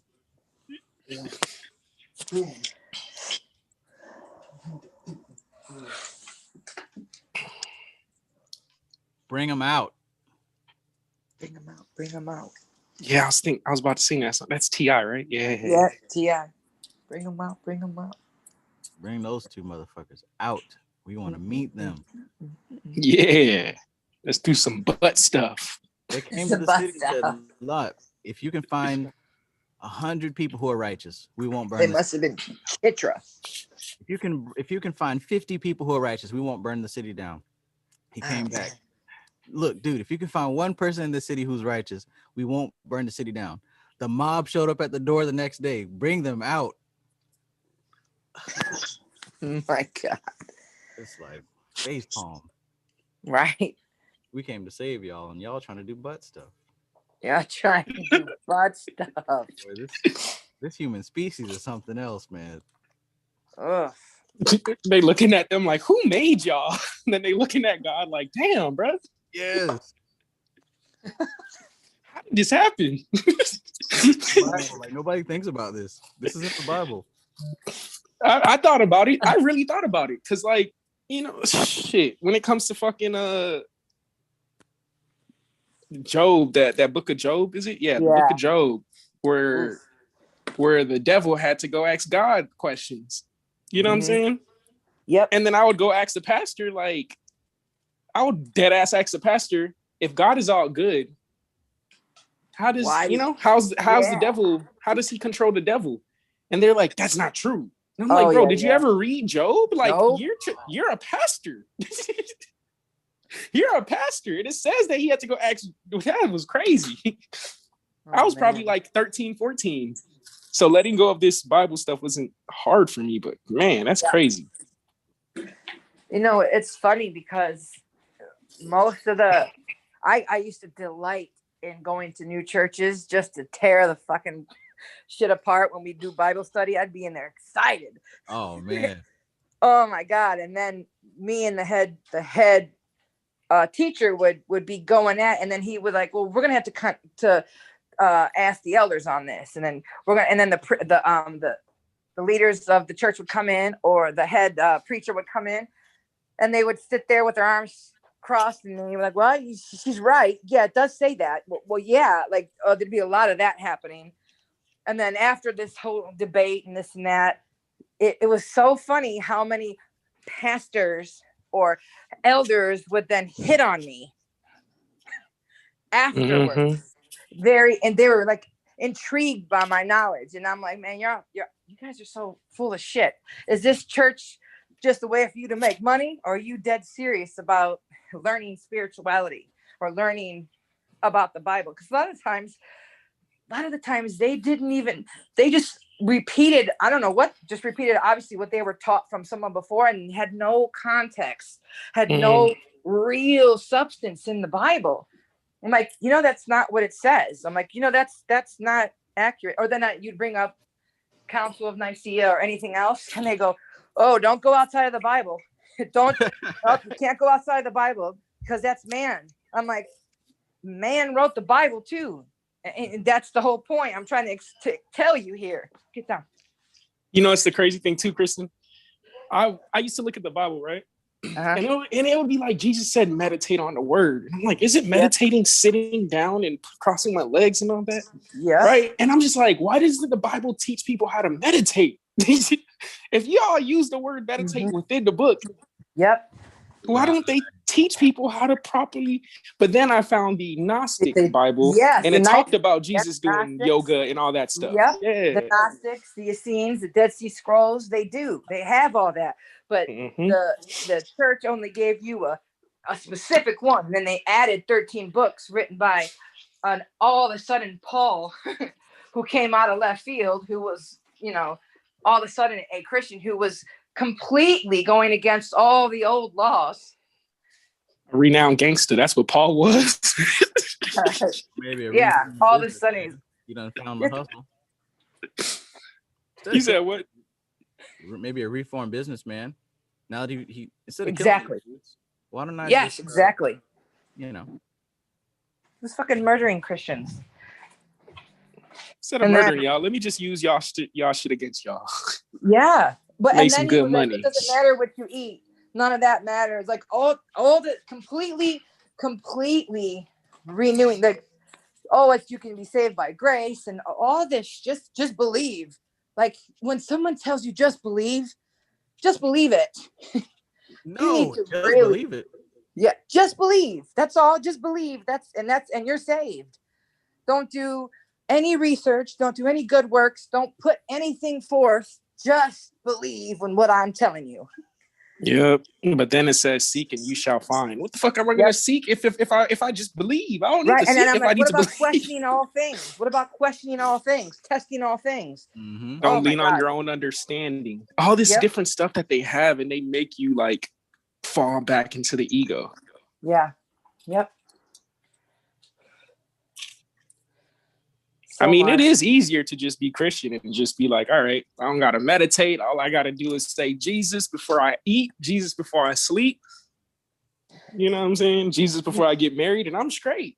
That is just great. Believe. Yeah. Just have belief. There's a difference between, I guess, you can have like faith in something or like reprogram yourself to believe things that are beneficial to you. But to have like, you know what I mean? Like blind belief on someone telling you things that without any real answers, like just believe what this is saying and stay confused. Don't worry about finding the truth. I mean, are you saying like how they said, have faith so much of a mustard seed? I think that whole thing is all blind faith too, basically. Yeah. I can remember in Catholic school when I was real little thinking to myself how I was so indoctrinated. Well, they were not indoctrinated. They would indoctrinate us to the point where belief to me, I saw as a magical property, like something magical. I'm like, wow, if you believe strong enough, it will come true. I was a kid, a real young kid. And I would think like, I saw the movie, the Indiana Jones and the Holy Grail. And I saw him walk across those two mountains by his belief. There was no bridge, but because he had blind faith and belief and he jumped off the cliff, he was able, God saved him and made him a bridge between the two. And that like struck me as a kid. I'm like, wow, oh, that's what it means to have blind faith, to believe. So that like made me think as a young kid, if I just believe and don't question things, I'll have God's favor. And I'm talking about like 3-4 years old. So I had that thought, and then it just struck odd to me how all the questions I would have, they would just shun them away or not answer them or say, just believe. I'm like, wait a minute. I feel like this is not what they mean when they say, but let the belief or the faith to guide you. I still think we should have questions answered. And everything started to fall apart, you know? But and we would have gotten away with it if it wasn't for you meddling kids. Sorry, too much, right? Too much Scooby-Doo, too much Scooby-Doo. Too much Scooby-Doo. But as a kid, there's something magical about belief. You believe in Santa. And I'm telling you, when I went to a Catholic school, they did Christmas amazing. My school was gorgeous. It was an old built Catholic school with a huge church next to a cathedral. And it was all this beautiful hardwood. And we would have it was a private school, but they would have these expensive Christmases where a big Christmas Santa would come in. He looked beautiful, and they'd bring reindeer to the school and gifts. I was like, wow, I really believed in Santa for a really long time because of the school. And they work on your belief as a kid. And as a kid, we're magical. We already think magically. So it's just like, oh, it just makes sense. Yeah, just believe. But then as you move on and you start asking questions, and nobody can really answer you and give you proof, and then you just find out it's just like you just lose complete trust, because you're like, why did people lie to me in the first place? Why? Like, what's the point of that? Just to later on in your life crush you and say there's no such thing as this, or no, that's not real, or I lied to you your whole life. That's why I never got the concept of Christmas. Like, why? Well, like, it doesn't make sense. What makes Christmas better that a fat dude is delivering me the presents? Like, that doesn't make no difference. They taught us I would like to think that it was you. Yeah, I would like to think it was my parents. You know what I'm saying? That's not. Once I figured out it was my parents, I was just as fucking happy. But I'm cool. Parents giving me gifts. That's awesome. See, in our school, they taught us that it was the spirit of St. Nicholas. And St. Nicholas, they told his story, how he would go around and put candy in the boots of the good kids. And that the spirit of St. Nicholas lives in all of the parents. So as you got older, that's how they changed it from Santa Claus to his spirit. I'm telling you, in Catholic school, there was a lot of paganism in it, even though they'll deny it. Tons of it, tons. The mass itself, it's just a ton of occult paganism, all of it, all over it. So, and then I would end up coming to Sunday school and talking about the demons in my house and ghost stories and stuff. They're like, there's something wrong with this kid. Why is she talking about that? I'm like, it's in the Bible though. Why, you don't believe in demons? I'm like, I'm confused. I think it would be really dope. Go ahead, Trev. We're here to pick and choose what's comfortable to us. We're not here to upset anything with uncertainties, ma'am. Yeah, exactly. Yeah, I think it'll be really dope to see the Vedic chart for Christianity. I think it'll be dope if they had they probably do, because the date that Christianity started. Oh yeah, you definitely could. You definitely could do one. Definitely. Now there's different levels to it too, because if we're going to go off of what Constantine, the day that they published that Bible, we could do that. Then there can also be, because Mithra, a lot of it came from the Mithra religion. That's the books that Paul was ripping off of, came from the Mithra's religion. So that's where, you find the repeating of the rising from the dead happening in all the other mystical religions before Catholicism. Before Christianity.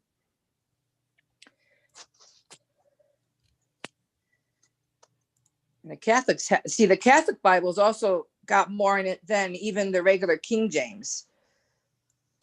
It's crazy because you don't even get to read the Catholic Bible in church. Like, no, they don't. They don't even give you. They just give you hymns. That's what they're called, right? You hymns. Speak. You sing the hymns, and then they speak everything in Latin, and it's all ritual. When I say it's all ritual, the whole thing is ritual.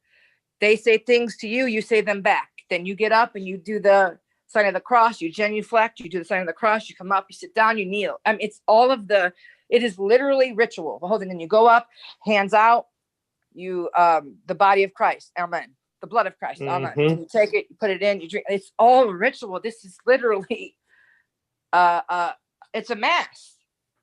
I mean, that's what they call it, a mass. So I used to be Catholic too. I had to go to Catholic Sunday school and stuff. I would just go there to flirt with the girls. Wait, Black people can be Catholic?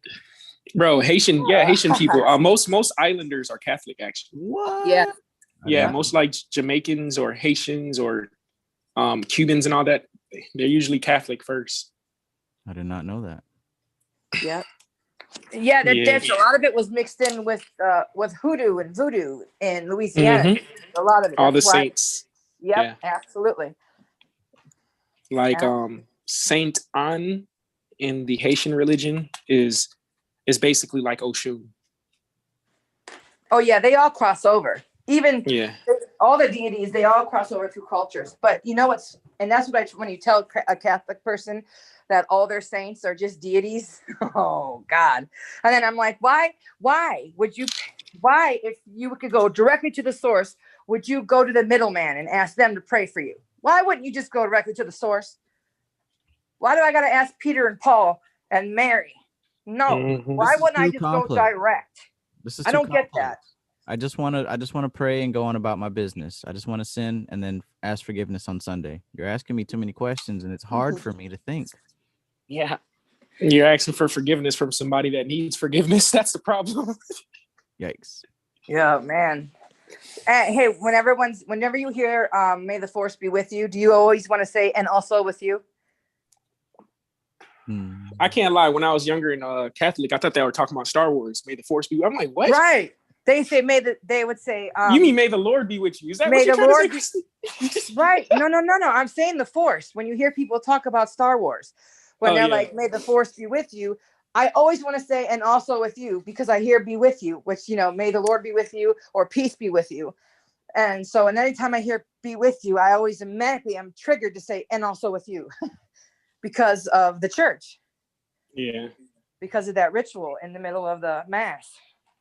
Turn and shake the hand next to the person next to you and tell them peace be with you. Peace be with you. Peace be with you. Herb did think that, because as soon as you said that, he thought you were talking about that. Exactly. It's immediately when someone ever says, may the force be with you, I'm like, and also with you. Oh yeah, that's a Catholic thing. My bad. I'll be young. May the Lord be with you. Man, my mama just beat my ass. The Lord ain't with me right now. This ain't got a damn thing to do with Jesus. This ain't got nothing to do with Jesus. He ain't saving me. I didn't even do nothing to this woman. And the funny thing is they talk more about Mary than they do Jesus. Mm-hmm. Mary. Hail Mary, full of grace. Jesus. Yep. But man, at least you didn't have to go to a Haitian church, Kristen. Them people be passing out. Oh no! Yes, they be yelling out Jizzy. That's how they say Jesus. That's how they say. No, that's not Haitian church though. No, but the Pentecostal churches, they pass out on the floor and shake, and they go, oh, talking in tongues and shit, and acting possessed. It was this one time I went to church. I went to church with my homeboy. And it was like they called us on. They called like a couple people on stage, right? Ooh, and they were doing that pass out stuff. Oh God! So the dude came up and hit my forehead, and I looked at him, and I was like, "Oh wait, I'm supposed to fall." That's hilarious. It was like a delayed reaction, right? He hit you. It was crazy though, because I'm laying down on the floor, and it's like 200 people in the church. Yo, I'm laying down on the floor and I'm just like, this shit is fake as hell. Right. You're feeling, and I'm like, shit. That, just imagine how many other people are just going along with it. Oh, they all do. They all do, man. Nah, but like some of them come out crying and shit. I'm like, why are you crying? My homeboy came out crying and I'm like, what's wrong with you? We talk about group hypnosis. Darren Brown did a thing on this where he went and he showed how he literally converted a room full of not just disbelievers, like full on against religion skeptics. He turned them all with his hypnosis into hardcore Christians within minutes. Yep. And they were crying and saying they believed, and that it's an inner hug and all this stuff. Man, and people don't understand the power of this thing, man. Like, change can actually happen very quickly if you know what buttons to press. Yeah, that right there, that was such a big eye opener for me. I'm like, damn. And I watched that when I was still relatively hanging on to Jesus a little bit. And when I saw him do that, I thought to myself, oh, that's so sweet. And I'm like, wait a minute, it's a lie. Why do I think that's sweet? That's so sweet. Why do I think it's sweet? Why do I think it's good for them? Why? Yeah, I'm yeah. like, what the fuck? Because I saw the joy in them, and that made me feel good. But then I'm like, and then he tells him at the end, that joy's real, but it's not from anybody else but you. That came out of you, which I love that. And that was really helpful for me to realize that it's coming, all of that joy we pull in, that we feel this presence and stuff, it's all coming from us. It's all a projection. The only reason like why the ideal of Jesus stuck with me after like 18, 19 and stuff was because like when I was locked up in jail and I had to do like 11 months, I had time and I had people like teaching me, about Gnostics and all that stuff. Yep. But when I created my own relationship with the Bible, I read the New Testament and it would say Jesus would be like, oh, don't listen to the commandments. All the commandments is within yourself. Seek and you shall find the truth. And that's when it was like, all right, cool. I don't need religion. Exactly. I can just seek. And that's the only reason why Jesus stuck with me. Because those little key things inside the New Testament. Right. When you follow the Bible per se, the actual Bible, and you listen and you ask all questions and you ask and you're truthful and you're going to lead yourself towards answers if you keep going. Even if you lead yourself out of the Bible, like they tell you not to look outside the Bible, but you should. So you keep going. That's what led. The Bible is what led me towards truth. So it's in the way you're able to see it. People are so literal with it. And they miss the messages because they're so literal. And they would always try to say, don't forget, the Bible is the only book you need. Basic instructions before leaving Earth. And I'm like, hold up. Right. What's the advanced instructions? I need the advanced ones, homie. These are too complex and they're not, I can't even apply these to my daily life. I can barely understand what's going on here. Yep. Basic instructions before leaving Earth. Which part? Exactly. That's a complex book. That is not easy for a simple mind to understand. No. Agreed. You'd think that the pastors would help with that process, but that's not what the system was designed for. It was designed for control, not liberation. I'm checking my beehives. The bees should be coming soon.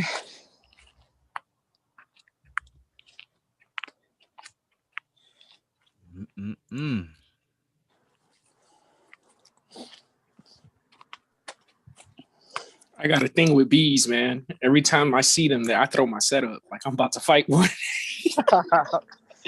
When I was younger, a wasp flew into my room and was under my pillow. Oh, hell no. Dog, when I say I was like, what the? Whoa, that's a big fat bunny in my front yard.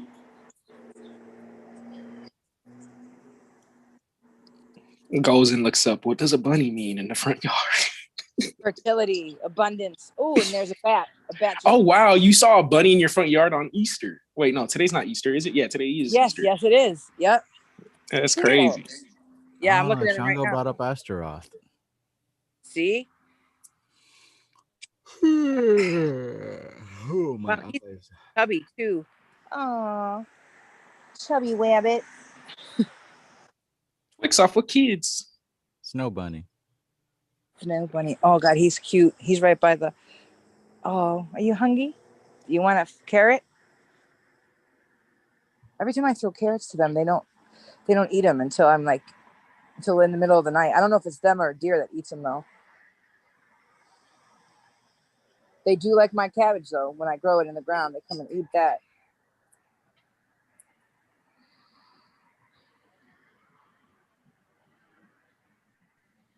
Oh, so they probably like fresh vegetables rather than the ones that you buy at the Yeah. store. Yeah. Oh no, yeah, they love to eat out of my garden. I have a huge urban garden. I live at a corner house, so I got this big ass yard and I grow food in it. And the freaking squirrels and the bunnies love to eat out of it. I usually have I have a little area for them, so they leave my other stuff alone. But sometimes they venture over to my flowers. Planting taught me how to love in a way. True. Yes. Like loving someone without expecting something back.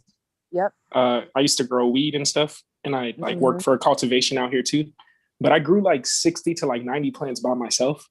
Yeah, that's awesome. And that was a very fun experience. Absolutely. I did everything as vegan as possible that I can. I even flushed out the soil and removed all the stuff that's within it. And then I added a pH to it, like phosphate, which helps make the nugs a lot bigger. Added helps absorb the nutrients too. Yeah, I use microbes. There you go, microbes. Nice. And it's so peaceful, like sitting there talking to the plants. I felt a little crazy, but I got used to it after. No, it's the best. Oh my God. And when they're beautiful and healthy and luscious, what I've come to find is the yard you take care of will be the yard that takes care of you. The house I live on now, and I feel like this is why we didn't end up moving. Years ago, I did a ritual with my tree. My tree sits in my east corner of my circle. I have a huge circle for my rituals out in my front yard in the corner, and he sits in the east. And I did this intense ritual. I don't even remember what I did now. It was so many years ago, but with the tree. And ever since that point, I told the tree if I would continue to care for it, care for the land, and give offerings as long as it made sure that we would always have a home and be safe here. And because we almost lost this house once, me and one of the old landlords got into it. And after I did that ritual, she called me back and asked me to please come back. I was like, oh shit, this thing worked. And we've been here for 15 years, and you know the story. We were supposed to be moving months ago, and every time we would go to move, something would happen where it wouldn't come through. And now the new landlord says, oh, we could stay forever if we wanted. I'm like, what? It's got to be the tree keeping us here, because I tend the land, and I made that pact with the tree, the land. And I'm telling you, when you care for the land, it's also a feng shui. When you give offerings to the land and you care for the land is appreciative of it and will care for you.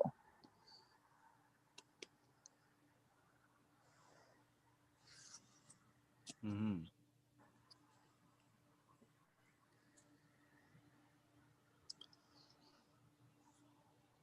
A lot of times when people are suffering from some kind of situation in their land or their house where there's a haunting or there's some kind of something going on where they're not unsure of, and the land they're having bad experiences of something, a lot of times you just tend your land, you give offerings to the land. You find a tree on your land and give it an offering, and obviously cleanse your home and stuff. Salting your homes. Salt is amazing when you actually take it and wash the floors and the walls with it. And then you do those salt cures, you put them in the windows. It really helps. But just taking care of the land and giving love to the land does a lot. Kristen, imagine letting your plants actually hear mantras. I used to play jazz, but now mantras. Oh man, I gotta try that next time I grow some plants. I play the binaural beats for all of my plants, all of them. I have a speaker set up outside, and I have it playing my binaural beats all the time when I'm out here in the front working on them. And then I have ones inside the house that I have all kinds of different. I have like those. What is that called? I have chimes in there, but I also have the singing bowl, and I'll take it and I'll do the singing bowl and the tuning forks by my plants. I'm telling you, they respond to it. And then I have a greenhouse that I built, a mini greenhouse I built on the side of my house. And I have chimes that are tuned to 528 hertz that hang inside there. And my plants in there get huge. Well, because it's inside of a greenhouse, they're gonna get huge, but they're always so vibrant. And I grew some poppies last year, and they were so pretty, big, tall California poppies. One of the coolest hydroponic setups I seen was this dude. He had to use like one other mineral or whatever, but he mainly used just goldfish. He'll put goldfish in his water under the plant, and then he'll feed the plants. I'm like, what the heck? Yeah, their waste feeds the plants. You can absolutely. It's called a cracky system or an aqua system. I also have cracky systems landing on my porch here, and I grew a tree in the cracky system. I grew a fig tree and an orange tree, 2 trees in that, and they didn't need any soil. So you just use the you can use peat moss or rocks or different kinds of growing mediums. You could use dirt, but the thing is that it's going to get muddy, but the water. But the thing is what you want to do is put like a little bit of peroxide in your water, like a little capful, so that no bad bacteria grows, and you can keep it enclosed, because stagnant water, that's not good, right? So, but with the fish tank, you've got the water moving, but with the regular cracky system, it tends to not move. So you want to add some peroxide, and then you could put an air rock in there. That's what I do. The ones that you put in the fish tank that give air off of them, those stones, you put them in there, your plants will grow huge, and they'll do well.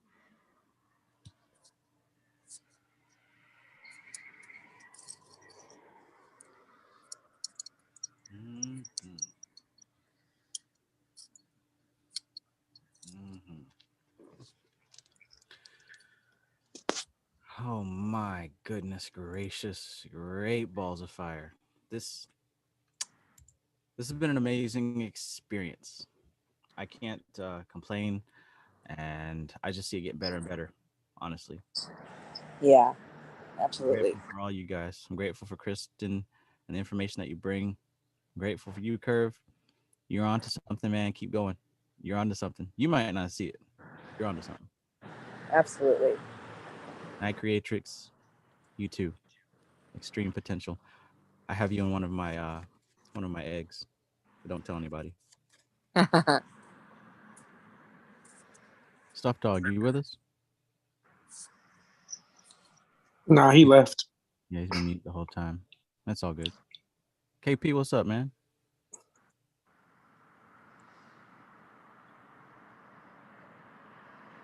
Yo, what's good? What's good, bro? How you doing tonight? Chilling. Waiting to clock up. Gotcha. I'll keep it real, guys. This 48 hours has kind of got me dozing off, so I might need to get up from the seat.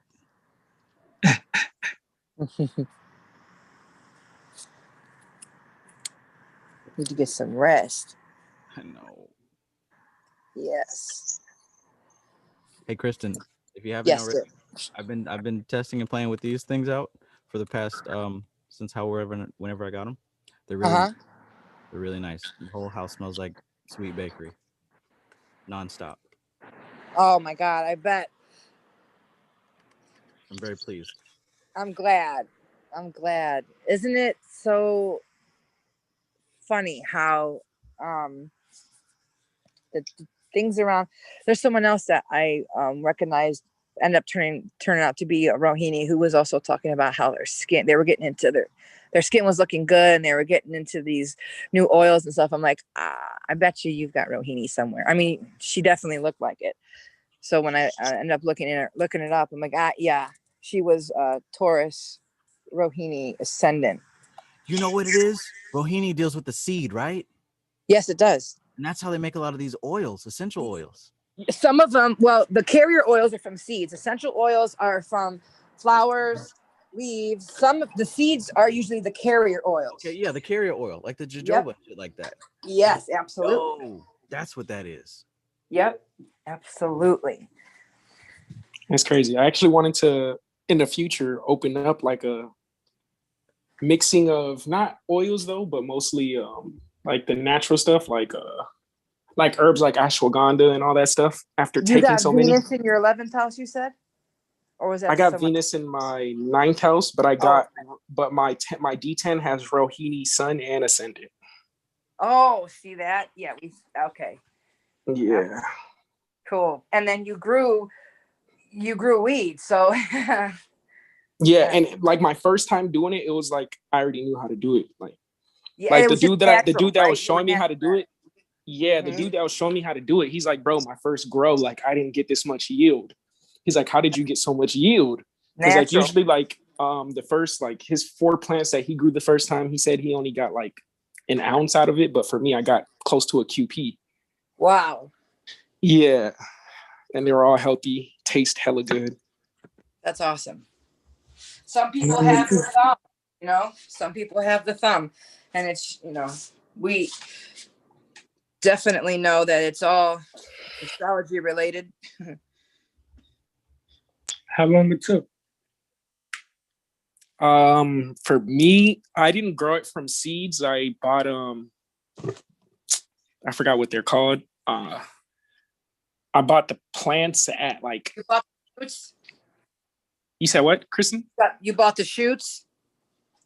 Yeah, they're called something else here. Something like shoots. I never heard that one before, but I think you know what I'm talking about. Yeah, the little baby. Oh, there you go. The clones. I bought the clones. That's what they're called. Yeah. Yep. Yeah. Oh. So yeah, when I bought the clones, it only took like 2.5 months to grow it. That's it? Oh, yeah, usually like it takes like 2 months, 2.5. Usually takes like, it's supposed to take like 4 months, close to 4 months. But if you buy the clones, they're already kind of grown for you. So.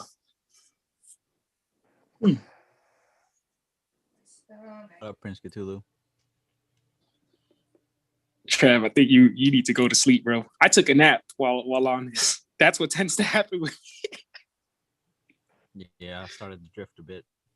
I mean, if you guys want to continue talking, that's cool. But I'm just gonna kind of close off the YouTube so I can at least, I don't know, get rest. You should rest. Yeah, if you guys want to keep going, by all means, that's cool. I'm just gonna offline, Yes. That's so good. Do your thing. Do your thing. All right. So this has been extra spectacular and wonderful, as usual, because I don't do anything less than extra spectacular and wonderful. So remember, once again, I'm gonna keep reminding you, Taught with Shooty. It's the orange book.